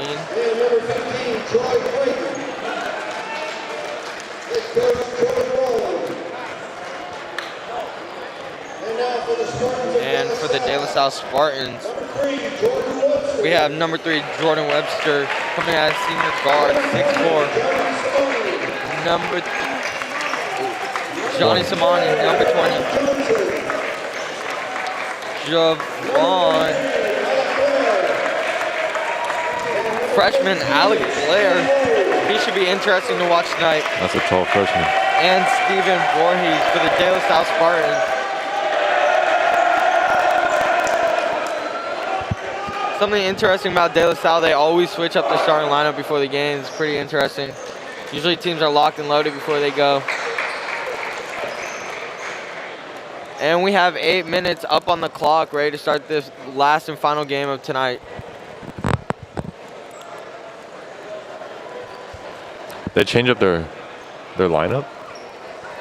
Yeah, usually before every game.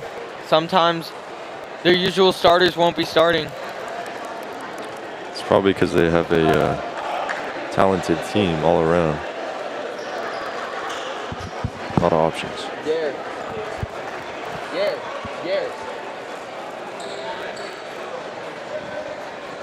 Are we on? No, of course. Okay, well now I need a pen. And John just threw his pen into the stands.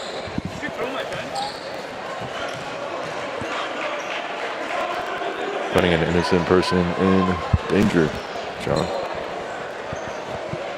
And he'll live. He looks like he's okay. Jumping for Sheldon, we're gonna have number 3, Marcellus Franklin, up against the freshman as well. It looks like number 33, Alec. I apologize.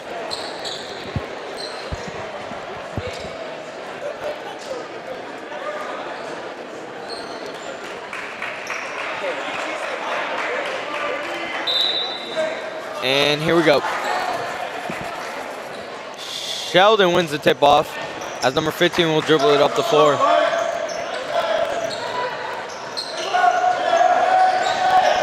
Sheldon tries getting something going. 15 swings out to number 1 in the corner. Number 1 dribbles it up the floor. Swings it.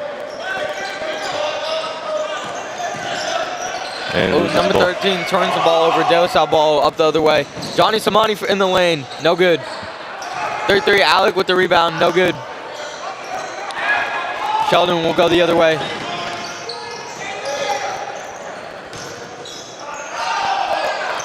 Number 13 to number 3. Shot is no good. Ball out of bounds. Looks like it would be De La Salle Spartans ball. going the other way.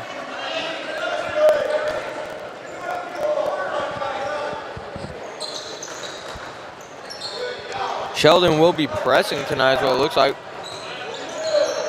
Number 3 brings out the ball for De La Salle. Swings it to Johnny Samani. Alec Blair with the ball. Gives it to Javon. Javon dribbles, drives in the paint. Swings out to number 3.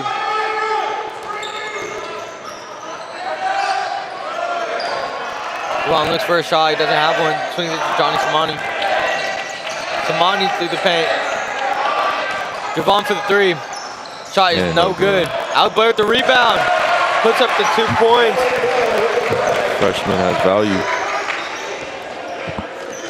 Sheldon looks the other way. Number 15 pump fakes. Drives in for the shot. Off the backboard. It is good. 2-point basket. Count it. Alec Blair taking up the ball for De La Salle. Quick burst. Number 3 for the 3 is good. De La Salle Spartans 5, Sheldon's 2. Number 3 equals 3. Tyrese Daniels going the other way for Sheldon. Hands it off to Marcellus Franklin, who drives in the paint. Gets it taken away by the freshman, number 33, as he goes down the other way. Lobs it up to number 3. Lob is no good. 42 gets a rebound. It is good. De La Salle Spartans. Stephen Voorhees. 7-2. Huskies looking for something on the opposite side of the court. Swings it to number 13 on the wing. Dribbles out of pressure. Swings it to number 0. Out of the backdoor dime. The 2-point basket is good by number 1, Donovan Morgan, senior forward. Alec Blair will be taking up the ball for De La Salle. Tries to dribble out of pressure. Number 3 with the hustle play. Gets the ball back. Number 3 knocks it away, but it will be out of bounds on the Huskies. Still De La Salle ball.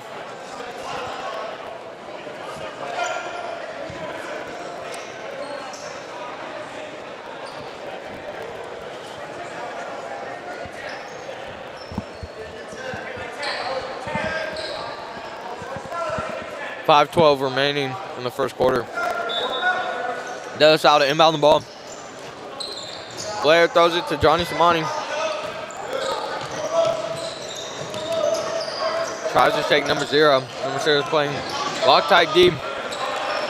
Samani gives it up. Number 24, Javon. Samani back with the ball up top. Shot clock winding down. He has 7 seconds to score. Ball taken away by the Huskies. They will be going the other. Number 3 throws it away, but Sheldon gets it back. Sheldon will survey their options on the court. Number 15 with the ball up top. We do not have a name for number 15.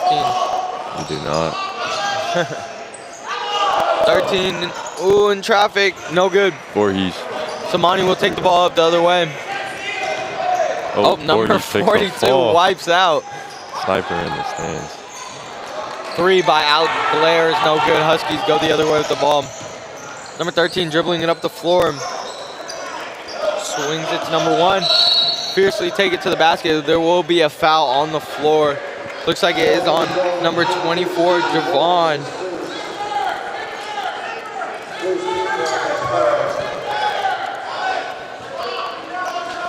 Number 13 will inbound the ball for Sheldon. Also do not have a name. Number 13. Let's get on this. 13 inbounds the ball. Gives it to number 15, who we also don't have a name for. Number 0, Tyrese Daniels gets the ball on the opposite side. Marcellus Franklin with the ball. Swings out to number 15. 3-point shot is no good. He gets that. Number 1 with the spin moves. Gives it up to number 13 for the 2-point basket. 7-6. De La Salle Spartans lead, looking for their options. Huskies providing a full court press. 3 dribbles it up court. Gives it up to Samani. Alec Blair with the screen. Samani looking for his options. Number 3 gets the ball. Javon looking for a shot. He does not have one. Dribbling down the lane. Hard layup. will not fall. Javon on the floor. It will be a jump ball. Looks like the ball is going to belong to the Spartans. As subs will come in for Sheldon. Number 0 comes out of the game. Number 3 comes out of the game. And number 15 comes out of the game. For number 5, 12, and 10.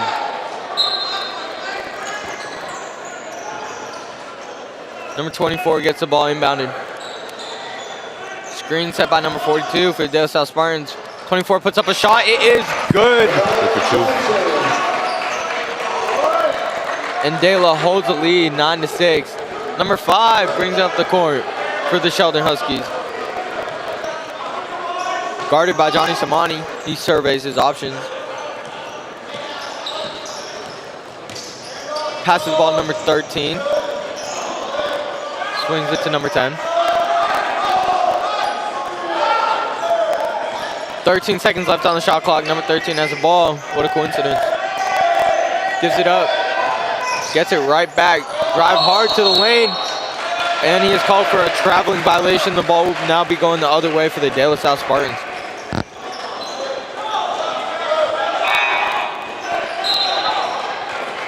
And there will be a sub. Number 42 will come out for number 32, John Flanagan.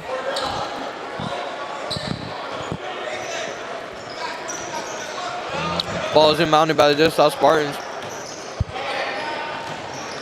Number 3 dribbles it up the court. Samani with the ball on the right side. Blair sets the screen. Oh, it's called for an illegal screen on the freshman. Ball going the other way for the Huskies. Interesting game. Both teams very physical. Very, very disciplined. Both teams are coached very well. De La Salle's got a deep, deep bench. A lot of players they brought today. Still cannot find a roster for Sheldon. Looks like number 13 and 15 are ghosts still. Oh, 10. Oh. Number 10 might have just gotten away with the travel. 13 for Sheldon has the ball. Ball is now in number 10's hands at the top of the paint. Tries getting by number 3. Number 3 is called for a blocking foul. That would be De La Salle's third foul of the night. Sheldon sits at 0. 1:58 left in this first quarter. 13, hard drive. Swings out to number 12, who gives it to number 5. Sets the screen on the right side. Dribbles down the paint, swings it out to number 1. And he is called for a traveling violation. These refs today will not let them play. No, sir. For real, John. No, sir. What he says. And checking in for the Sheldon Huskies will be number 3, Marcellus Franklin. Samani for the De La Salle Spartans dribbles the ball up the court. Swings it to number 3, who gives it to Alec, the freshman, taking it hard, dishing it out to John Flanagan for the 2-point layup. Clean assist. With 1:30 remaining in the first quarter, number 5 brings it up the court, gives it to number 13, who drives in the paint. Number 3, Marcellus Franklin with the drive. Strong take by Marcellus Franklin. That will drop for 2. Samani brings it up the court for the De La Salle Spartans. Once again, he's looking like their star point guard tonight. Very, very role model kid for the De La Salle Spartans. Alec Blair down the paint. Swings out to Javon. Pump fakes. Looking for a shot. He wants to shoot it all night. He hasn't been open yet. John Flanagan on the screen for Samani. Samani looking at his options. Flanagan hesitating to shoot that 3, so he does not. Number 3 dribbling in the paint. Swings out to Blair. Step back 3 by the freshman is no good. Huskies take the ball the other way. Number 5 with the pull-up jumper. No good. That ball will be airballed. Rush shot. 33 seconds left on the shot clock. Let's see if De La Salle goes for one shot. 11-8. 3 fouls for the De La Salle Spartans.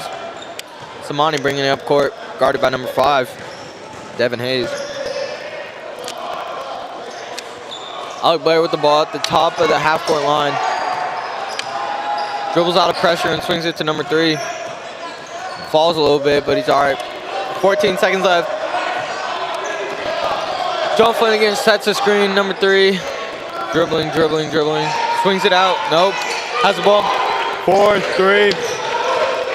Number 24 has to chuck up a half-court shot. Is it good? Oh. It is no good off the backboard.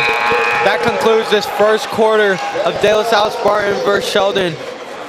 De La Salle leading 11-8 over the Sheldon Huskies. Both teams slowly trying to score.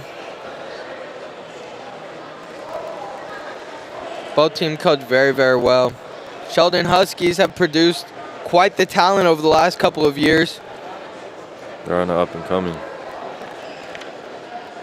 Marcus Bagley, who currently attends Arizona State University, played on Sheldon, who would not advance to the state finals due to COVID. The pandemic really messed up a lot of things for basketball teams over the last couple years. It's crazy. It's been 2 years now.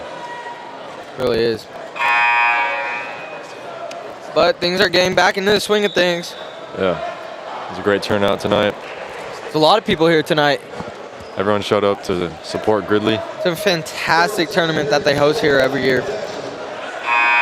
Due to COVID, they could not host it last year, but they're back and at it, and everybody seems to be happy. As we start the second quarter here of tonight's final game, score is 11-8. De La Salle Spartans lead as they also have 3 fouls. Sheldon Huskies have 0 fouls. Number 20 inbounds the ball to number 5, who will take it up the left side of the court. Gives it to number 12 at the top of the free throw line. Number 5 looks for a shot. Gives it to number 20. Number 10 shoots a 3, long ball, no good. Number 12 gets a rebound. Puts it back up, strong take, also no good. Alex Blair out on him. Ball will go to the Sheldon Huskies as Dela and Sheldon fight for the rebound, but it's knocked out of bounds by the South Spartans. Looking for his options, number 12, and he is in trouble, in and out of the ball. That will be a 5-second violation on the Huskies. Turnover, De La Salle ball. Fantastic defense coming out of the second quarter for the De La Salle Spartans. And keep in mind, De La Salle only has 2 players under 6 feet on their team. Very, very tall and talented team. Very tall kids. Very disciplined.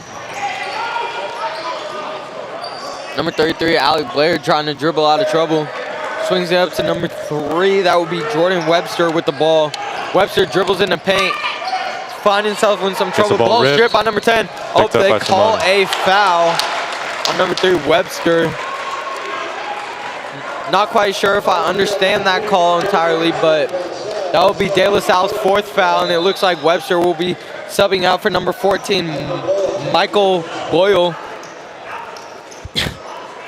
And we understand earlier there was an audio problem where the audio and video did not line up. So we apologize if that is still an issue. Foul again is called by number 14, who has just checked into the game. That is 5 fouls for the De La Salle Spartans. Huskies have yet to let up any fouls. Number 5 bringing up the court for the Sheldon Huskies. Gives it to number 20, who shoots the 3 ball. Ball is good as it bounces in. We got a tie game here, 11-11. Very low scoring game, but hopefully it picks up. 6:45 left in the second. Samani bringing up the court for the De La Salle Spartans. Swings it to number 24, Javon. Javon with the tough take.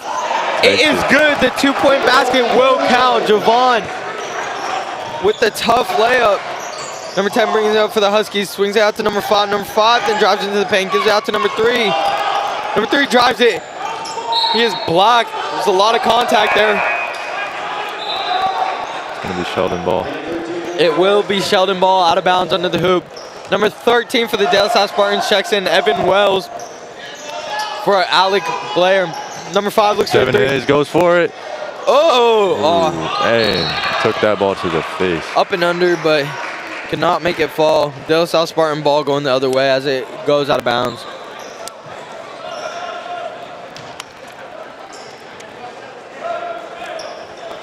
Number 13, Evan Wells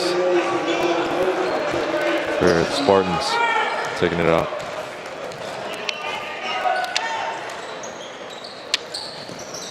Boyle gets an inbound pass, dribbles out of trouble. Ball is given to Johnny Samani, number 20, bringing it up the court. Gives it to number 14. Boyle on the layup, has to give it back out to number 13, who loses it but gets it back. 14 in the corner has the ball. Boyle swings it to Samani at the top of the court. Drives and kicks. Gives it to Javon, who is looking constantly for a shot, but has yet to be open. And pass it out to Boyle for the three. Yeah, three is good as the buzzer sounds. It is counted as a 2. Oh wait, now they got a scoreboard problem. I believe that was beyond the line. I also agree. According to the scoreboard, they don't have their score right. Yes. I don't think they do.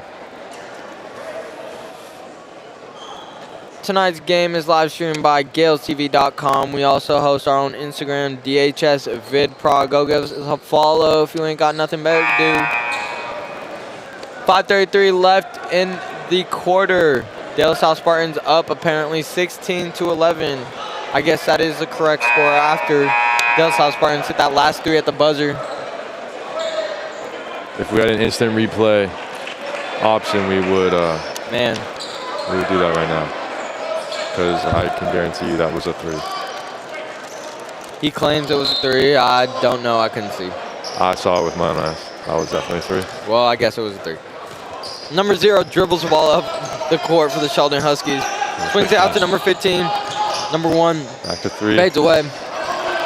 Ball back to number 0. Pulls up for the jump shot. It is good. That is an excellent number jump 0, shot. Tyrese Daniels knocked down the jump shot for the Sheldon Huskies. As the ball is now going the other way. He floated in the air. Sheldon providing pressure. Samani throws the ball away, but John Flanagan for Dela gets the ball back. Dishes it to Evan Wells, who will make the basket. As the Sheldons take the ball the other way, they survey their options. 15 gets the ball, pump fakes. Drives and kicks. Another driving kick by number 0. 13 strong take. Oh. Possibly a travel, but made his way through guess not. defenders. Boyle getting some pressure going the other way. Samani getting pressure. Getting double teamed in the backcourt. Samani gets it up top. Drives hard to the paint. And 1. Number 20, Johnny Samani with the and 1 layup. He will be shooting 1 free throw at the line. 2. That will be the first foul on the Sheldon Huskies of the night. Pretty impressive. Great defense by the Sheldon Huskies so far, but they are down 7 points. It's very impressive. All the other teams had at least 6 fouls by now. Little complications on the free throw. I guess they will count it. Number 20, Johnny Samani. And number 13, Evan Wells will be subbed out for Alec Blair, number 33, for your De La Salle Spartans. Freshman is back. The little young blood, the freshman. He is better than ever. Number 13 kicks out to number 1. Gives it to number 0, Tyrese Daniels. Oh, pull-up jumper is good from number 1, Donovan Morgan. That will leave the Sheldons at 15 as Samani takes up the court. Alec Blair getting double teamed on the opposite side of the court. Javon. Javon pump fakes, drives, kicks. Boyle with the ball. Kicks it to Alec Blair. Surveying his options. He dribbles. Trying to pass it around his defender. Samani in the paint. And the ref is calling a foul on the court. Holding, it looks like. I do not know who that foul was on. So it was on De La Salle. No, it was on Sheldon. Oh, Sheldon. Samani inbounds for De La Salle. 35 seconds on the shot clock. I guess it resets. Oh, was tripped up. Alec Blair swings out Wide to Javon open for the 3. Finally, he's open. It is good. I think that is an 1 early for 1. 7 points for Javon. De La Salle leads 24-15. with 3 minutes and 20 seconds left in this second quarter. Electric defense by De La Salle Spartans, holding the Huskies to 15 as they try and attempt a layup, and it is no good. As De La Salle goes the other way with the ball, swings it to Johnny Samani. Around. Drives baseline and is surprisingly not tripped out. up, but there is no foul. Javon, snatch back. Surveys his options, swings it to Boyle, who swings it back to Blair. Boyle trying to look for an open shot. Kicks out to Blair. Back to Boyle, and he puts it up for three, ball. and the three that ball is good. Number 14 on De La Salle. And he is very happy about it. De La Salle forces the Huskies to call a timeout. Score 27-15. De La Salle Spartans lead with 2 minutes and 40 seconds left in the second quarter. Two very, very interesting teams here. The morale's very high in this room right now. One team from Walnut Creek, California. One team from Sacramento. Actually, that's Concord. John. I guess it's Concord. It's Concord. Sorry. It's like this big What's on the the difference? page. They're next to each other. It's literally half an inch in width. And I forgive you, though.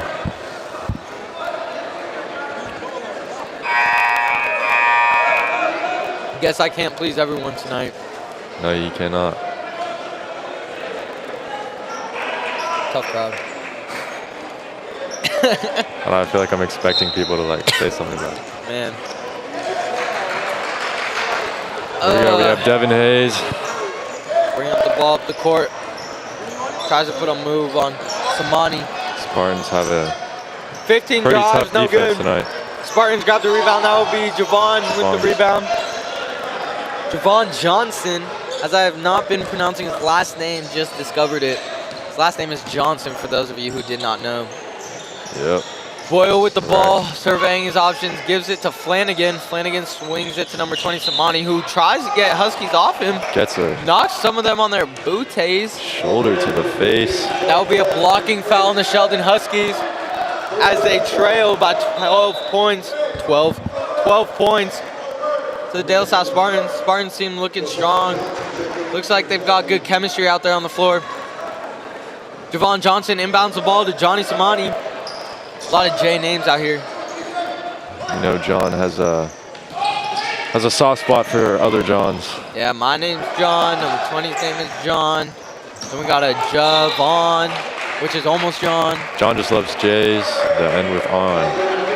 Oh, I think there's a De La Salle has a John Flanagan, a Johnny Carudi. As you can see, John would fit A very, Johnny Samani, a John Rathbun. very So a lot nice of to this Johns. team. I think I would fit perfectly at this school. And I'll let you guys know if John transfers next week. Boyle fouled on the jump shot. He will be shooting 2 at the line, it looks like. And the foul count has lined itself up. 5 fouls for De La, 4 fouls for the Huskies. That's your score is currently at 27-15 De La Salle Spartans. See if they can make that 28 right now. First free throw They is will. good for Boyle.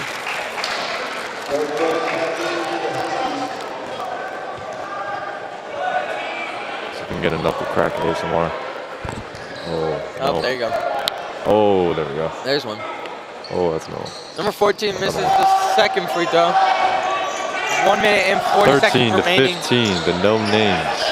15 swings it to number 10, who puts That's up the good. 3. Oh. 3 ball is no good, actually. Not good. Everett should not speak before the ball goes in.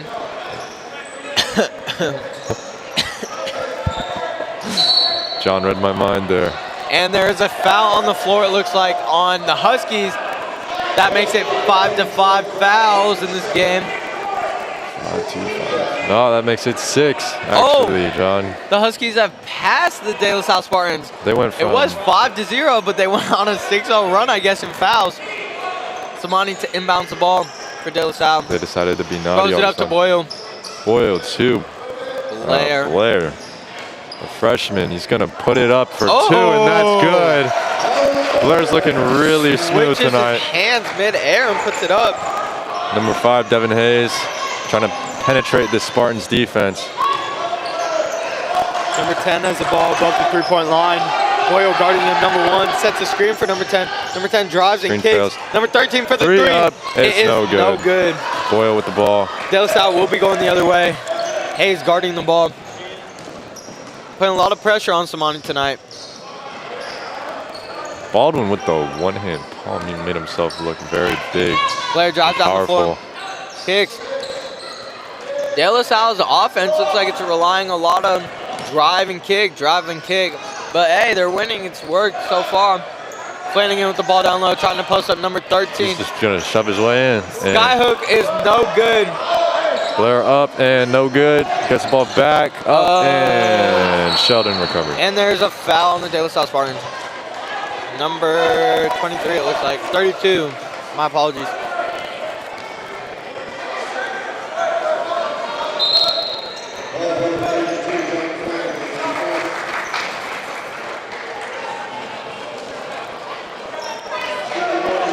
You know, Everett, it's funny. Why have all those players on your bench if you're not going to play any of them?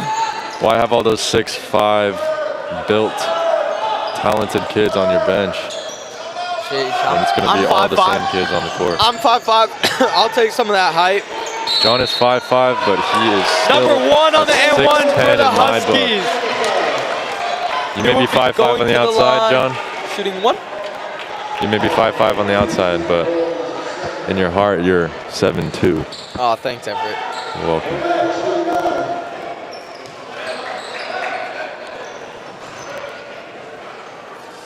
Looks like De La Salle is very, very discriminatory against shorter players.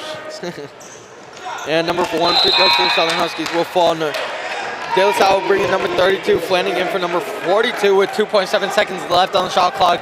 De La Salle will try and put up a shot. He Throws just it down court chucks the to Flanagan, freaking ball. and the ball is loose, and there will be no shot off. That concludes the half. De La Salle Spartans 30, and the Sheldon Huskies 18. This will be the last and final game of tonight, day 1. Day 1 of Gridley. Both teams playing hard, but it was a very low-scoring game to conclude the first half. And we will be back shortly after halftime.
Welcome back to Gales TV with your two favorite hosts, myself, John Thalbloom, and my co-host, Everett Sundstrom. Yes, sir.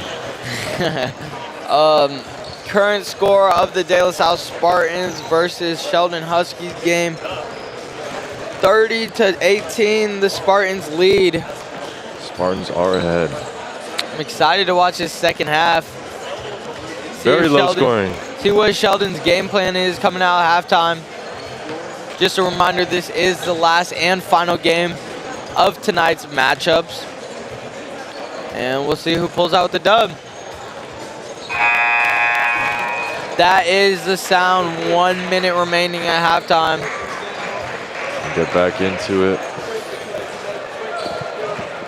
Everett, what's your favorite part about basketball? Well, John, growing up, I didn't experience much basketball in my life. So I'd have to say my favorite part is probably, I don't know, it just seems like a very great group of guys that come together. As you can see, my co-host mindset on basketball has not yet expanded, but we'll get there. Yeah, it's a great sport where two great groups of guys can come out and put their heads together and put up some points and turn it into a lovely competition. Great. That inspires a ton of people to come out and watch. I agree. As you can see, we have the Gridley Fairgrounds completely packed inside this gym. Not as packed as it was during the Gridley game, as we are in Gridley. That game was wild. The whole high school pulled up and was in the student section over there. And entering this third quarter, sorry to cut you off, right? We have the De La Salle Spartans ball. Javon Johnson passes into Johnny Simiani as he dribbles it up the court for the stolen by number 13. That's a great play. Number on zero, the layup, and he is successful. Hard layup, 2 points, number 0, Sheldon Huskies. Wasn't that just beautiful, John? It's absolutely gorgeous. Great breakaway. You know, the Sheldon Huskies team has actually already played super high-ranking teams as they played Centennial. And he gets another steal for another number 13. one. And he's going to put it up, and he is good. Great layup. Good for 2. Great layup. And De La Salle already calls a timeout. 32 seconds deep into the second half. De La Salle's head coach, Marcus Schroeder, looks very disappointed right now. 30-22. The Sheldon Huskies have made an early run. It sucks that number 13's name is not on our roster here. Man. Because he is performing his butt off right now. What's going on, Sheldon? You didn't provide us. I got to say, one of the best players, and he's not even on the list. If you are watching tonight's game, go to DHS VidProd, and maybe you can DM us his name if you know it. Yeah. Because we sure do not know it, and he is a great athlete. You know what we need to get? We need to get people handing out these flyers so that more people can our tune in. webcam is not on, so they cannot see that. But well, our flyer says to watch then GalesTV.com.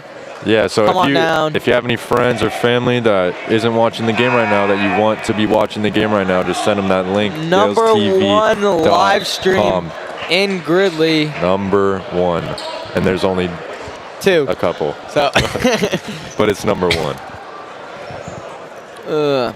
Let's see what De La Salle has drawn up for their players. Alec Blair will be taking out the ball. He can run side to side as the ref has allowed him to. He can. Sheldon Huskies pressing. De La Salle cannot deal with it. Passing into Javon Johnson. Alec Blair taking up the left side of the court for the De La Salle Spartans. Instantly trapped by the Sheldons.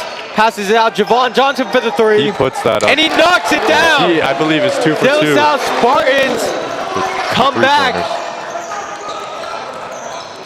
Oh, number 15 tries to answer. Wide open. Oh. And number 15 answers with the 3 for the Sheldon Huskies. This game is getting intense, ladies and gentlemen. That's going to bottleneck the score down to an 8-point game. Johnny, and they get that steal. And they blow the whistle. Why'd they blow the whistle? Oh, wow, they called a foul. Number 20, Johnny Samani on the De La Salle Spartans. Johnny Samani. As number 0 stripped the ball from him and was going to take it the other way. Let me make sure we're saying that right. Johnny Samani, I'm pretty sure I'm saying it right. Well, we're gonna check your brain. Semany, Samani. Okay, hold on. Number 0 brings it up the court for Sheldon. Passes it to number 15. Ooh, behind the back. Takes it into traffic. Almost. Number 10 gets the ball. Number 1 has it now up top. Dribbles. 13. De La Salle is Give yelling it to about 13. something.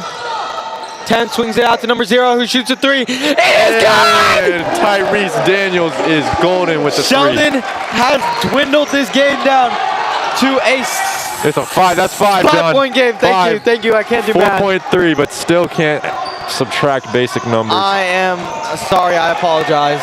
John is currently working on his UCLA application, and let's hope they're not watching this right now, I hope John. to get into college. Let's just say that. Yes. Number 42 sets the screen on number 3 who tried. Oh. Let's see. Johnny Samani. His name is actually pronounced Samani. It's not Samani. It's Samani, as we have our lovely assistant. She's not our assistant, but she offered to help. I believe her name is Diane. Samani gives it a good ring. Shout out Diane. Thank you so much. Number 13, almost. Ball is loose for the De La Salle Spartans. Blair brings it up the Number court. Freshman 13. pump fake swinging out to number 3. Number 3 is golden with that 3, and it is good. This game has come to a battle of the 3-point line. Number 15 brings the ball up for the Huskies. Pulls up for a jumper. Oh! Foul going the other way on the Sheldon Huskies. Illegal screen. That'll be a De La Salle Spartans ball. That is illegal. Can't do that. So yeah, John, looking at the score, what's the difference here right now? I can do math. That's 8 points. Okay, just checking. 5:46 left in the third quarter, and there's another foul. I guess this is a game of fouls inside of the game versus De La Salle. That run. Game of foul, De La Salle. That will put De La Salle at 1 foul, and the Huskies at 3. Yes, it will. 8-point game. The Huskies trail. 3. De La Salle brings it up the court. 20. Number 3 Webster. Samani 2. Guarded by number 13, who we do not have a name for again. Number 13. Number 3 pulls up for the block. That he deserves to have his number name 1 on this with roster. the rebound for the Huskies. That's a 15.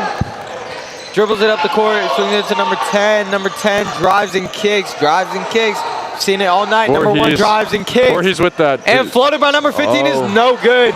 Gonna get the rebound. Javon Johnson tries to rebound again. Number 13, number 15. Oh my God! Number 13 is showing that he can We have a 6-point game. Sheldon has dwindled down the score.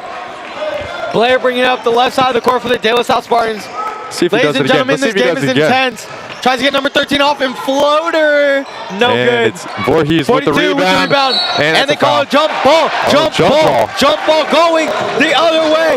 The Sheldon Huskies have the advantage right now. The Huskies they have the are momentum. making a major comeback. And they are definitely building off it. I'm not gonna jinx him. Knock. Hey, knock on wood. This is a plastic table, but hey, it counts. You know, there is actually, this used to be a barn. So honestly, if I knock behind me right here, this is the Gridley Invitational is happening currently out of a barn. Number 0 on the 3 for the Huskies. Tyrese Daniels with a successful 3. 36-33. We With have a 3-point nail-biting game right now going into the third quarter with 4 minutes and 30 seconds left. De La Salle has managed to De La Salle bringing it up the court. They have lost momentum in this game. However, they're still leading by 3. Freshman dribbling down the court. Puts up the tough floater. In and out is no good. In, out Gets like his own rebound. Puts it back up for the 2-point conversion. It's a 5-point game, ladies and gentlemen. 5-point game. Tyrese Daniels. Woo, I'm out of breath, right? I can tell. Number 1 on I layup. hear you breathing. In my ear. Big Number body. 1 puts it up. Back to a 3-point game. It is 38-35. De La Salle leads. Whew, This is the most intense game all night. I need some water. Number 13, he knew he had a chance to clap his hands in regret. Freshman kicks it to Flanagan. Flanagan in the paint. Puts it 13, up, great no defense, good. picks it up. Huskies with the rebound as they go the opposite way down the floor. Also, no name, number 15. Number 15 kicks out to number 0. Number 1 with the ball for the Huskies. He's going to give Number it back to 0. 0. Is he going to be good again? No. No good. And that's the freshman. Needed that to tie the game. Something happened. I did not see what happened, but I guess there was a foul on the Huskies. Freshman got the ball stripped from him.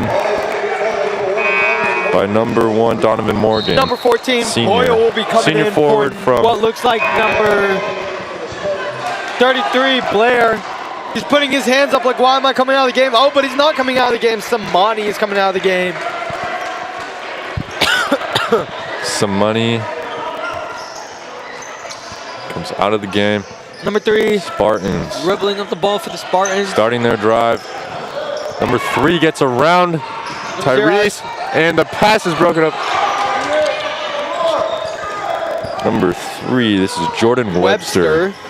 I like his name. Webster. Oh! Number 0, Pink Webster. He just going goes the through his opposite way. And Tyrese Daniels puts it up. Makes him regret. 38 to 37. gosh. This game is now a 1-point. Tyrese Daniels. Did he get fouled? He got fouled? Spartans having a little huddle. Flanagan fouled him. Discussing. That will be an discussing. and 1. Number 0 will be at the free throw line shooting 1 basket. Here we have Jake Rodriguez Wow. behind the camera. You cannot see him telling us to quiet down. This game is We're getting very complaints intense. from the crowd because this game is so heated. This game is very intense. We have a 1-point game as the De La Salle Spartans lead. And Michael D'Ambrosio, our famed leader, has told us to quiet down. So we will do that. Sorry about that, Mr. D. We love you. For all you guys listening, Mr. D, this would all not be possible without him. So even though you don't know who he is, Shout out Michael D'Ambrosio. you should. It's a great man. De La Salle leads this game 38 to 37 with 3 minutes and 5 seconds left. 2 fouls for the Spartans, 4 fouls for the Huskies. That the Huskies are at the line. They have the chance to tie up the game here. This game has become extremely close. Right. For you, who's the most standout player on the Huskies and for the De La Salle I think Spartans? number 13 is coming along really strong for the Huskies right now. He has like 4 broken up passes just in this period alone. Although we still don't have a name. If do not have a anybody name. listening You know what? We're knows going. the name of number 13 If Sheldon, Sheldon, if Sheldon wins this game, please DM He will be- VHS VidProd. interviewed, and we will ask him what his name is personally, and you guys will get to see that. It'll shock the world. If Sheldon wins, we'll get the name reveal. And here we go, number 0 at the line for the Sheldon Huskies, Tyrese Daniels. He's played a pretty good game tonight too. Yeah, Tyrese Daniels is looking like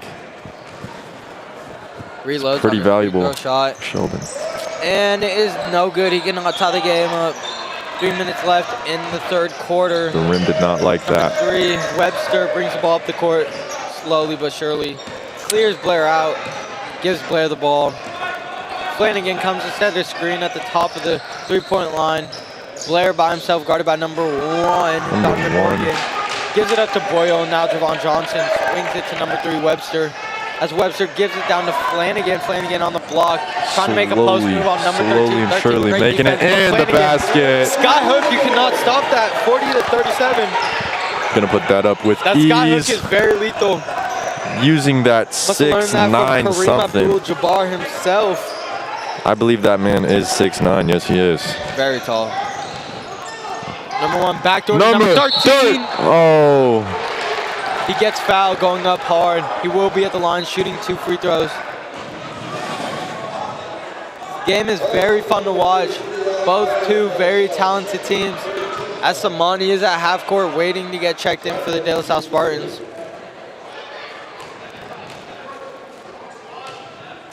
Here we go. Shoots. First free throw is Success. good. 40 to 38. He just did a honorary free throw without the ball into the Samani, sky, number 20 will check in for number 14. showing his dominance on the Michael court right Boyle. now. Number 13 ready to shoot a second free throw. You know what? Let's guess what his name is, John. And it is good. How about we not do that? Yeah, I don't Okay. think we should do that. I guess we'll make it John more uses interesting. the We'll find out money. later. I guess he's money because he's cash on the floor. Gives it to Boyle. Or not Boyle, I apologize. Blair the And number freshman. 13 again with the rebound. 13 with a monster rebound as he takes it the other way.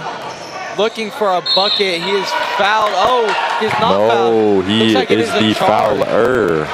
Going the other way, Samani draws a charge. And number 13 for the De La Salle Spartans will now check in for what looks like number 33, Alec Blair. Javon Johnson. Some money. Oh, miscommunication, but it's all right. Number 3, Webster gets the ball inbounded to him by Johnny Some Money. Yes, he does. Number 3 dribbles it up the club. Up the club. Sorry. No, he doesn't. We are not partying tonight, boys. This I is a apologize. court. This. Oh. Oh, illegal screen possibly? It is an illegal screen on the De La Salle Spartans. This is a 1-point game tonight with about 2 minutes left in the third quarter. Very interesting game. Two very, very highly talented teams. Very. The winner of this game tonight. That's an immaculate jump shot. Great jump shot. My man floated. Not sure who will play Gives that up to Javon. the winner of this game. His Guessing name it's is Javon. Campolindo. I'm going to guess it's Campolindo, but I can't make any promises. Javon? Samani gives it up to number 3, Webster. Yeah. Webster gives it to number 13. 13 passes, 24. 24 passes to 20. Samani. Flanagan setting the screen. Samani decides not to use it. Sets another screen. Samani decides to use it. Takes a hard basket. Tries dipping it out That to is Flanagan, but broken it's no by. good. Ball out of bounds. Still De La Salle Spartans ball with 12 seconds left on the shot clock and 1 minute left in the quarter. Oh no, guys! I just received a text message from my grandmother asking for what I want for Christmas. Oh. It's going to be Merry that Christmas. time. I forgot to let everybody know Merry Christmas, Happy Holidays, even if you don't celebrate Christmas, whatever you do celebrate, I wish you the best of holidays. I hope everybody has a great break.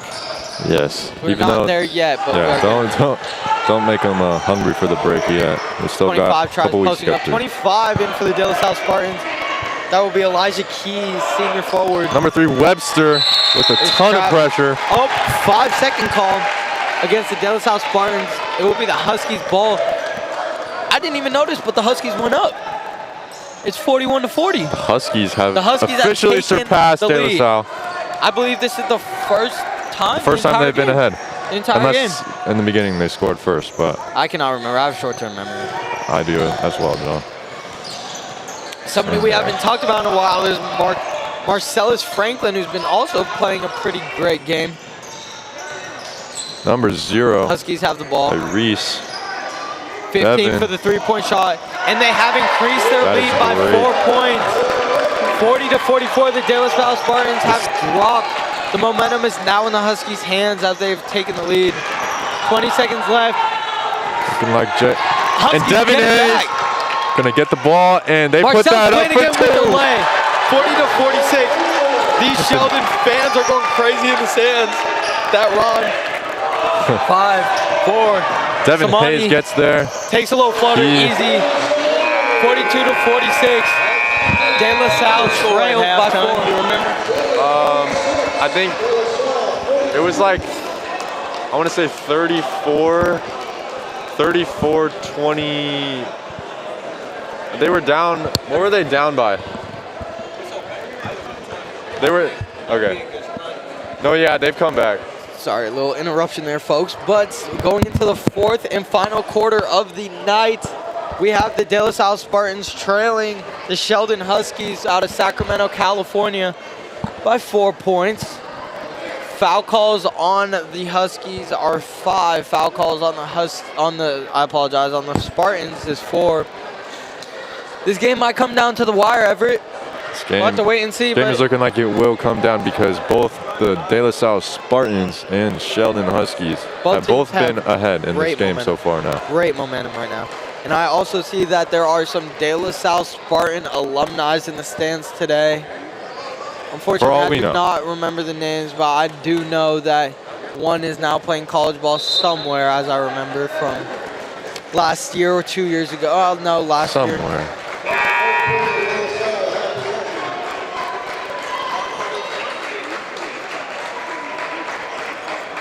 Sheldon Huskies team has shown that they belong in this tournament. They have shown that they're ready for their next competition. Sheldon Huskies, very impressive performance tonight. As the ball is inbounded by Javon Johnson, given to Johnny Samani. I don't think I've seen a single Husky player show any Somebody on sign the of drive fatigue. is blocked by That is Marcellus blocked by number Franklin. 3. What did they call? They called that. Foul. Wow.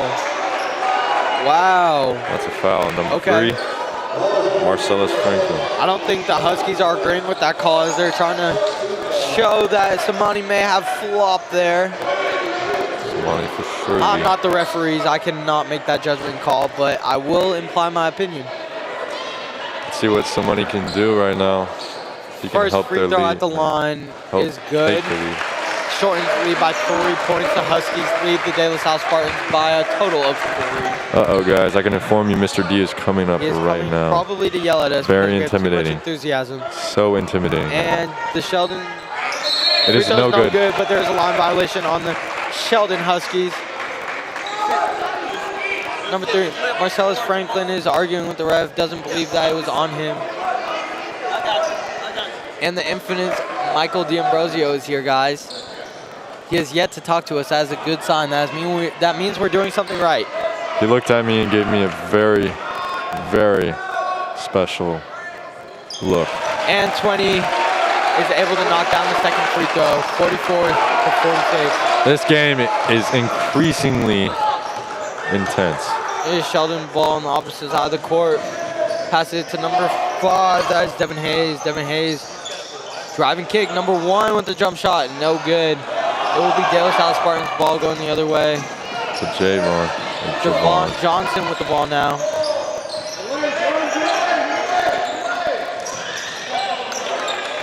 Dribbling into traffic, swings it back out. Blair The now has the ball. freshman, he's trying to drive, but goes nowhere. Blair drives Still and- nowhere. oh, Gets a pass. marvelous behind, pass. And it is Blocked, batted not blocked. down, It is and a it's a foul foul. by number 1 on the Sheldon Huskies.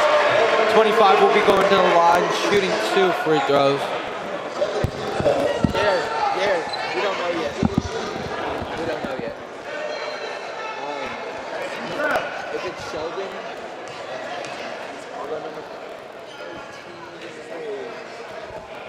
Number 25.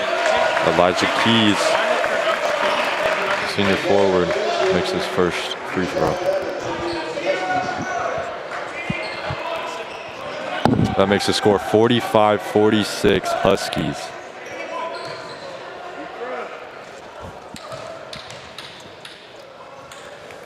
Here you go, your second free throw.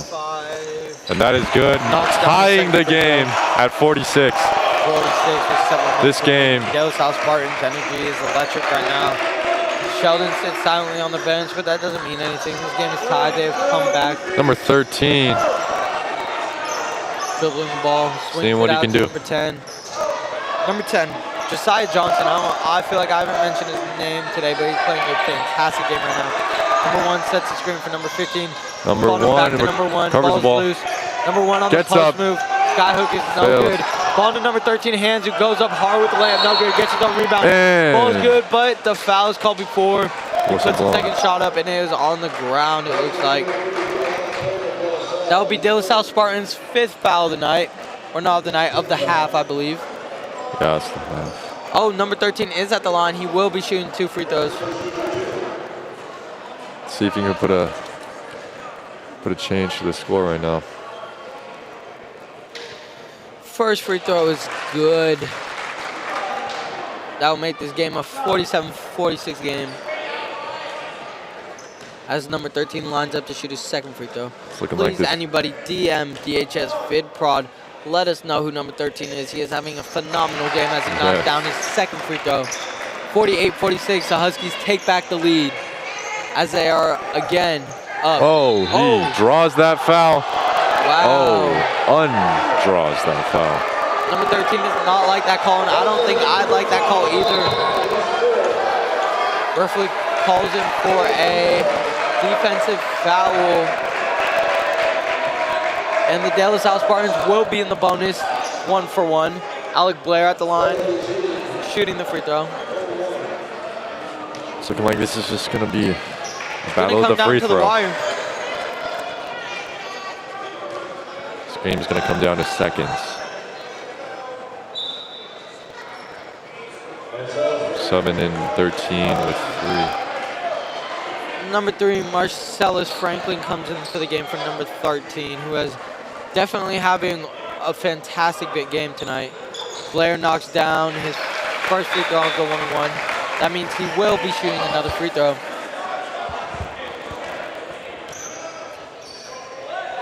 Let's see if number 33 can make it happen. Alec Blair. And he's knocks going down to tie the game up. Once again, the game is tied 48-48. You got 6.5 minutes left of this game. And it's just back and forth. This is a war. Giving the ball to number 0 as he drives in the paint. And he takes the ball off the chest.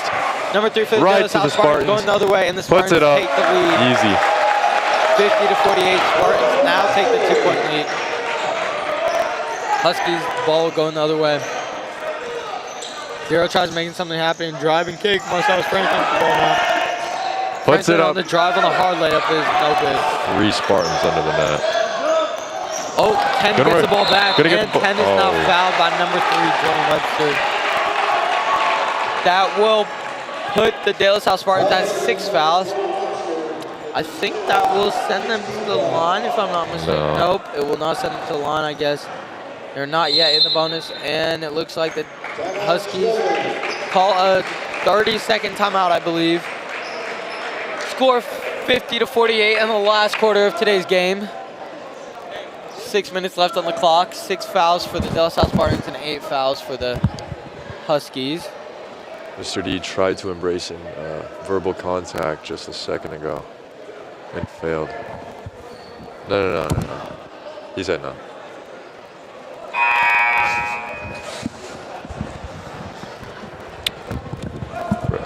Referees are conferring on the court.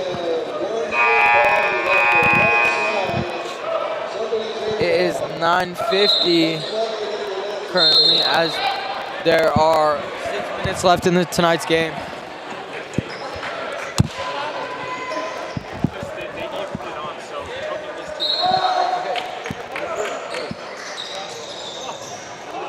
Sheldon. Number 3, Webster. And that's going to make the game 52-48. Sorry, folks. Oh. Webster on Maybe not. the possible and one. Yep. 52-48. Webster going to have a shot at the line now to further increase their lead, sorry. Sheldon out. And Sheldon ball. Out on the Spartans. Taylor Sal does not like that call. Sorry, as there were no play-by-play right there. Had a little conversation going on, but that's all right. We're back. Huskies ball going the other way. Number 10 for the Huskies, Josiah Johnson, the junior. Gives it to number 15, who gives it to number 0, who gives it to number 1. Gives it to number to be determined. Gives it to number 15, don't have a name. Great ball movement in this game right now. Number 0. And Tyrese, oh, he's off does not left. fall. 3 We got going the other Webster. way with the ball. De La Salle looking if they can throw. Gives it to Johnny Samani, Oh. 24, Javon Johnson, who is currently, I'm pretty sure, 100% from field goal.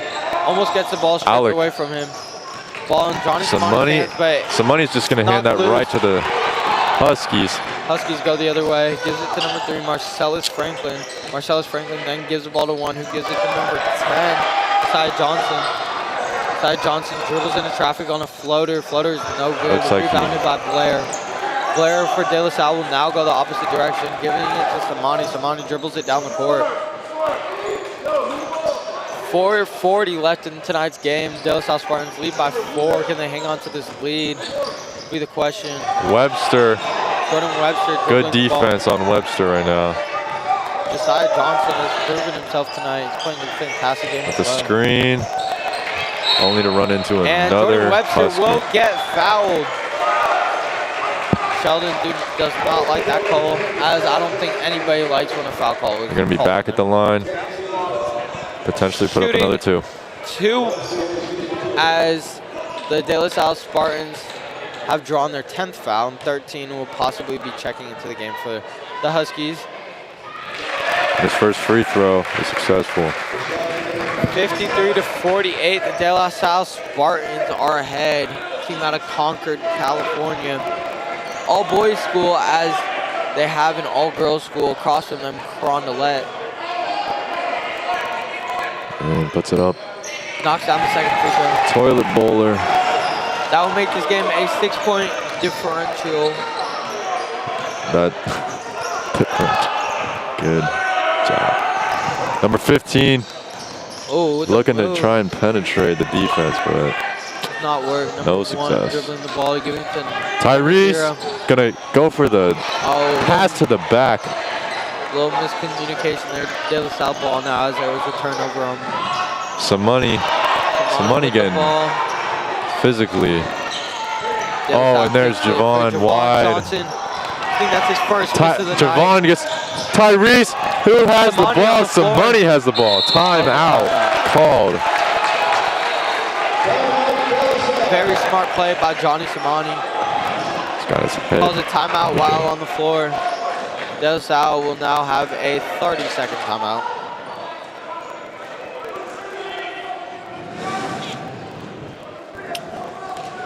.344 left in this game. Can the De La Salle Spartans hang on? We'll find out.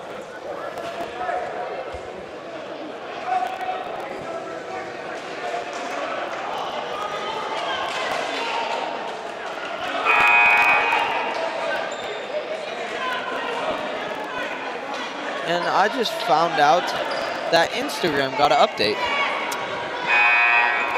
Is this update Don't know if I quality exactly at all, like no? it or not. I don't think anybody ever likes when social media platforms update, Yeah, no, I don't think so either. especially Snapchat. Let's see that. Let's see that pick. And this Or not. game is back on for the De La Salle Spartans. Dribbling up the court, Webster swings it into Samani's hand. Samani tries to make something happen out of nothing. Swings it back to Webster. Webster then gives it to Devon Johnson, who then dribbles, looking to use the screen, but cannot. Gives it to Samani up top. Samani takes what he has at the lane. There's 12 Samani seconds left on the shot clock. They're trying to draw As draw the shot time. clock slowly winds down, Samani goes to the bucket, up and under. He is And fouled. he gets fouled. Gosh.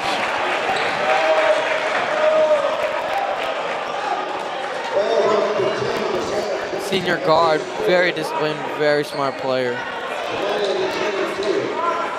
Back when I was playing basketball, I got the privilege of playing against him for 3 years consistently. Very good player, very role model player. John also himself a very As he talented knocks down basketball the player. first shot at the free throw line, 7-point differential in this game. If it wasn't for John's passion for filmmaking, because he's a very talented man with the camera, he would be in this tournament right now currently. Fun fact. Samani knocks down the second free throw. That gives De La Salle's 8-point lead. Could possibly lock in the game, but never know what happens. De La Salle electric on the bench as the Huskies bring it up the other way. 15 on the 15 jump shot. jumper. Very quick jump shot there. They're just looking That's for a an bucket now. aggressive grab by number 32.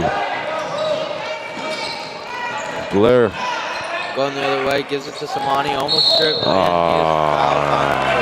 Another foul. It's a shame. I really wanted to ask number 13 what his name was, but this game Hey. doesn't turn around. 2:55 left in the fourth quarter. Yeah, I guess you never know. A lot could happen in 2 minutes and 55 seconds. Not if they keep fouling, though.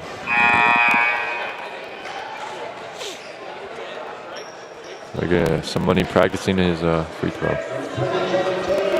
Shadow. Samani lines up shadow the line. shooting. He's going to be shooting 2.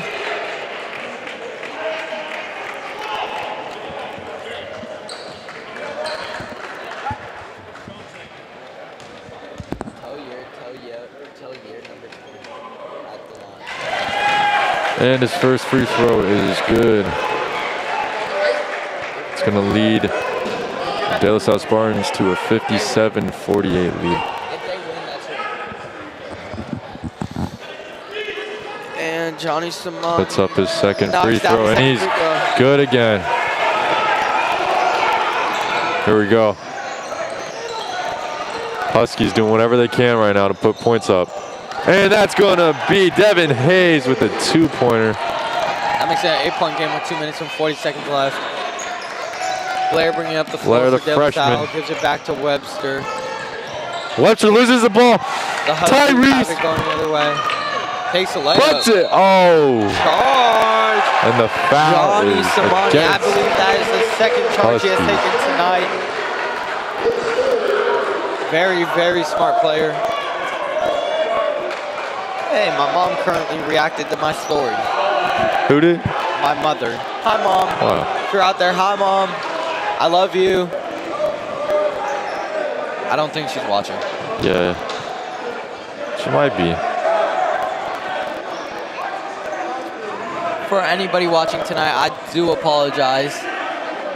I love my mother. He really does love his mother. And Blair gets an inbound from Johnny Simone. Johnny Simone then getting the ball back from Blair. Simone bringing up the court. They're just going to try and juice the timeout here. Yeah. 8-point game. It's not looking too hot for the Huskies right now. They need a miracle. And Simone is not going to increase the score. Oh, Javon. Simone with the ball on the top of the court. Gets wrapped up. And the Huskies are not looking too confident right now. As Johnny Simone gets another bucket for Javon. the De La Salle Spartans. That's Devin Hayes with the three. No good. They're now forcing up shots as it was coming down the crunch time. 1 minute and 30 Alec seconds Blair. left. Simone brings the ball up the court. And the ball is going the other way. Huskies ball. Here we go. The Their Huskies have offensive foul called. 1.5 minutes to make something happen. They have 10 points to make up for right now. It is a 10-point game. Huskies taking it out on the sideline. They've now inbounded the ball to number 5. Devin Hayes going to rush up the middle. It is good. 1 minute and 20 seconds left. They're trying to hang on tight.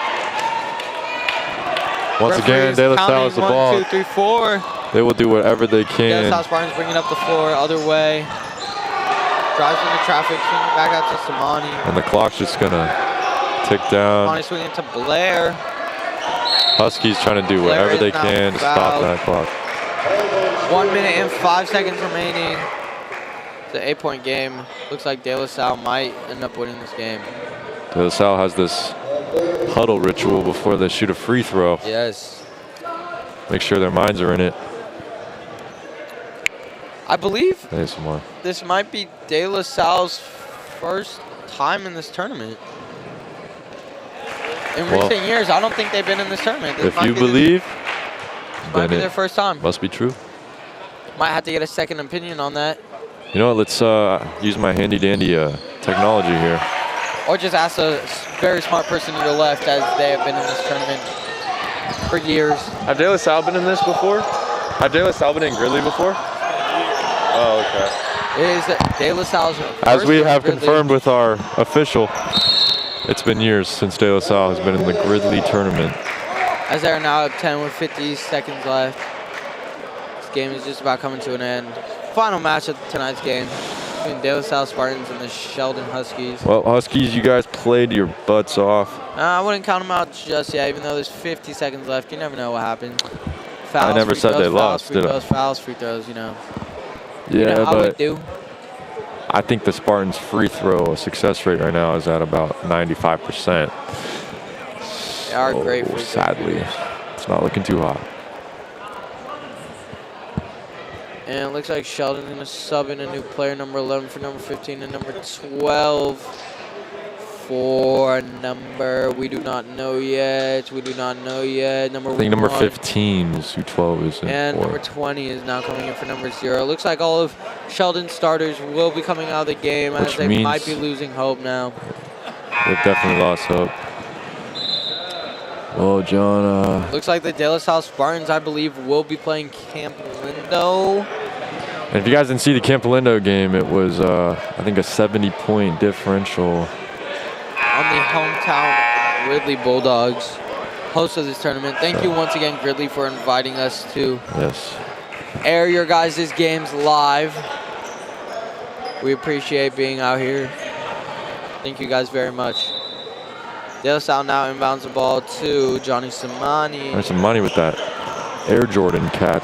Samani tries dribbling by number 5. Number 5 stays in front of him for Sheldon Huskies. That would be Devin Hayes. Ball's now in Blair's hands. A freshie. I truly apologize to John Samani's family if they are watching this, because John and myself have been mispronouncing your son's name this whole time. Guess I'll have to ask him after the game. I can guarantee it's some money because our assistant, Diane, I believe, Johnny Samani, asked each individual player with a difficult name to pronounce. And she wrote down some money. So, well, maybe she just did that because he's money out there on the court. He is money as tonight. As De La Salle have pulled away with an 11-point lead as Blair's at the line and has knocked down his first free throw. He goes to knock down. Blair. I'm sorry. I think that is the first free throw that Spartans have missed. And 5 then dishes out to number 11. Number 11 going to come around the edge and layup is no good. Off the backboard. Huskies get the rebound, and now it's De La Salle's ball. 18.2 seconds remaining. It's looking like it's going to be De La Salle's game as they're at an 11-point lead. This is coming down to a free throw game. Is 18.2 seconds left in the game. 63-52, the Spartans lead.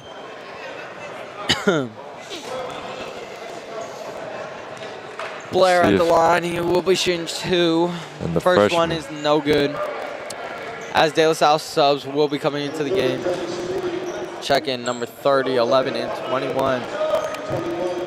Number 30 is 6'6". I don't know why I said that, but he just looked really tall, so I felt like I had to inform the viewers how Blair tall knocks he was. down his second free throw.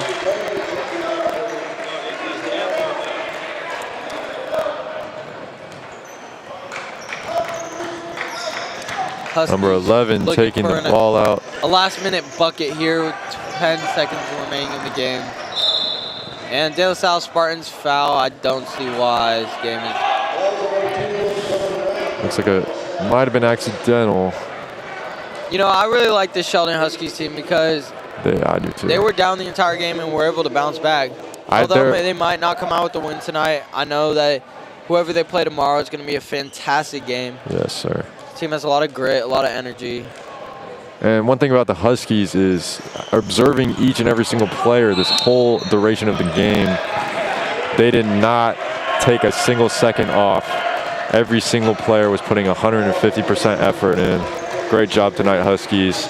Even though De La Salle is most likely coming away with the win. 7 seconds left in this game. It is a 12-point game. De La Salle Spartans up 64-52. One of the new subs in the game shooting at the free throw line. He will knock down his first one. That is number 11. Number 11 is Matt Daly, a junior guard, 6'2". Damn. Knocks down, no, does not knock down the second one. This game. Huskies ball. And they will chuck up going one final layup. It's going to be in. Devin Hayes, that is the game. 65-52, your De La Salle Spartans come out on top. We're now hoping to interview one of De La Salle's key players in this game, Johnny Samani. Stand by, please.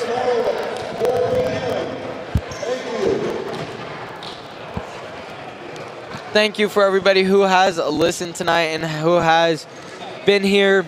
We appreciate everybody who has been listening throughout the day. I'm with Gales TV. We have an interview for Best Player of the Game. We're just going to walk over here. They're going to ask you some questions on this earpiece. Mike, do you have good Wi-Fi where you're staying? Oh, you do? Do you have good Wi-Fi where you're staying? Do I have Wi-Fi? Yeah. Ask you some questions over there. And here we are pulling over When you answer the question, Johnny just talk in the mic. Samani. Camera over there. What's going on, Johnny? How you doing today? I'm good. How are you? Good. I gotta ask you one question before we start. How do you pronounce your last name? Semini. Semini. We're both wrong. We were Wow. both wrong. Okay. Sounds good. Well, we are here with De La Salle Spartans, number 20, Johnny Semini. Right? Yeah. I got that right. Yep. Yep, you got that right. Perfect. Cool. And I'm gonna ask you today, what's it like being at this tournament today, and what are you most looking forward to in these next couple of days? I mean, it's just a blessing to be here with all my boys and my coaches. I'm looking forward to just playing with my guys against the best competition. I mean, it's the best tournament in NorCal for a reason. We're happy to be here, and we're ready to win it all. Yeah, and I believe this is your first time being out here in this tournament, and I just want to ask you, what's your overall goal for the rest of the year going forward? Our goal is open state. I mean, it's been that since the beginning of the season. We're ready to win at the highest level. That's what we're here for, and that's what we've been preparing for this whole time. Sounds good. And I gotta ask you. It was a long car ride up here. What's your go-to on the road snack? On the road snack. Oh, that's tough. Probably just some good pizza. I don't know. Oh, he's a nice pizza pepperoni guy. pizza. That's what I gotta go. What company though, or what store? Are you a Papa John's type of guy? Are you a Domino's type of guy? Oh, I mean, Papa John's. My name's Johnny. My dad's name's John. I gotta go with Papa John's all the way. Hey, guess what his name is? My name's John too. Sounds it's great name to have. Yep. Is there any last things you want to say to anybody who may be listening on Gales TV tonight? Tune in. We're here. I mean, we've been underlooked this whole year. Start the season. No one's looking at us. We're here. We're ready. Sounds good. Thank you for your time, Johnny. Thank you. I appreciate it. Appreciate you. Thank you. I appreciate that. And that about wraps up tonight's last and final game. De La Salle Spartans coming out on top, 65-54. We will be back tomorrow with even more games. Stay tuned.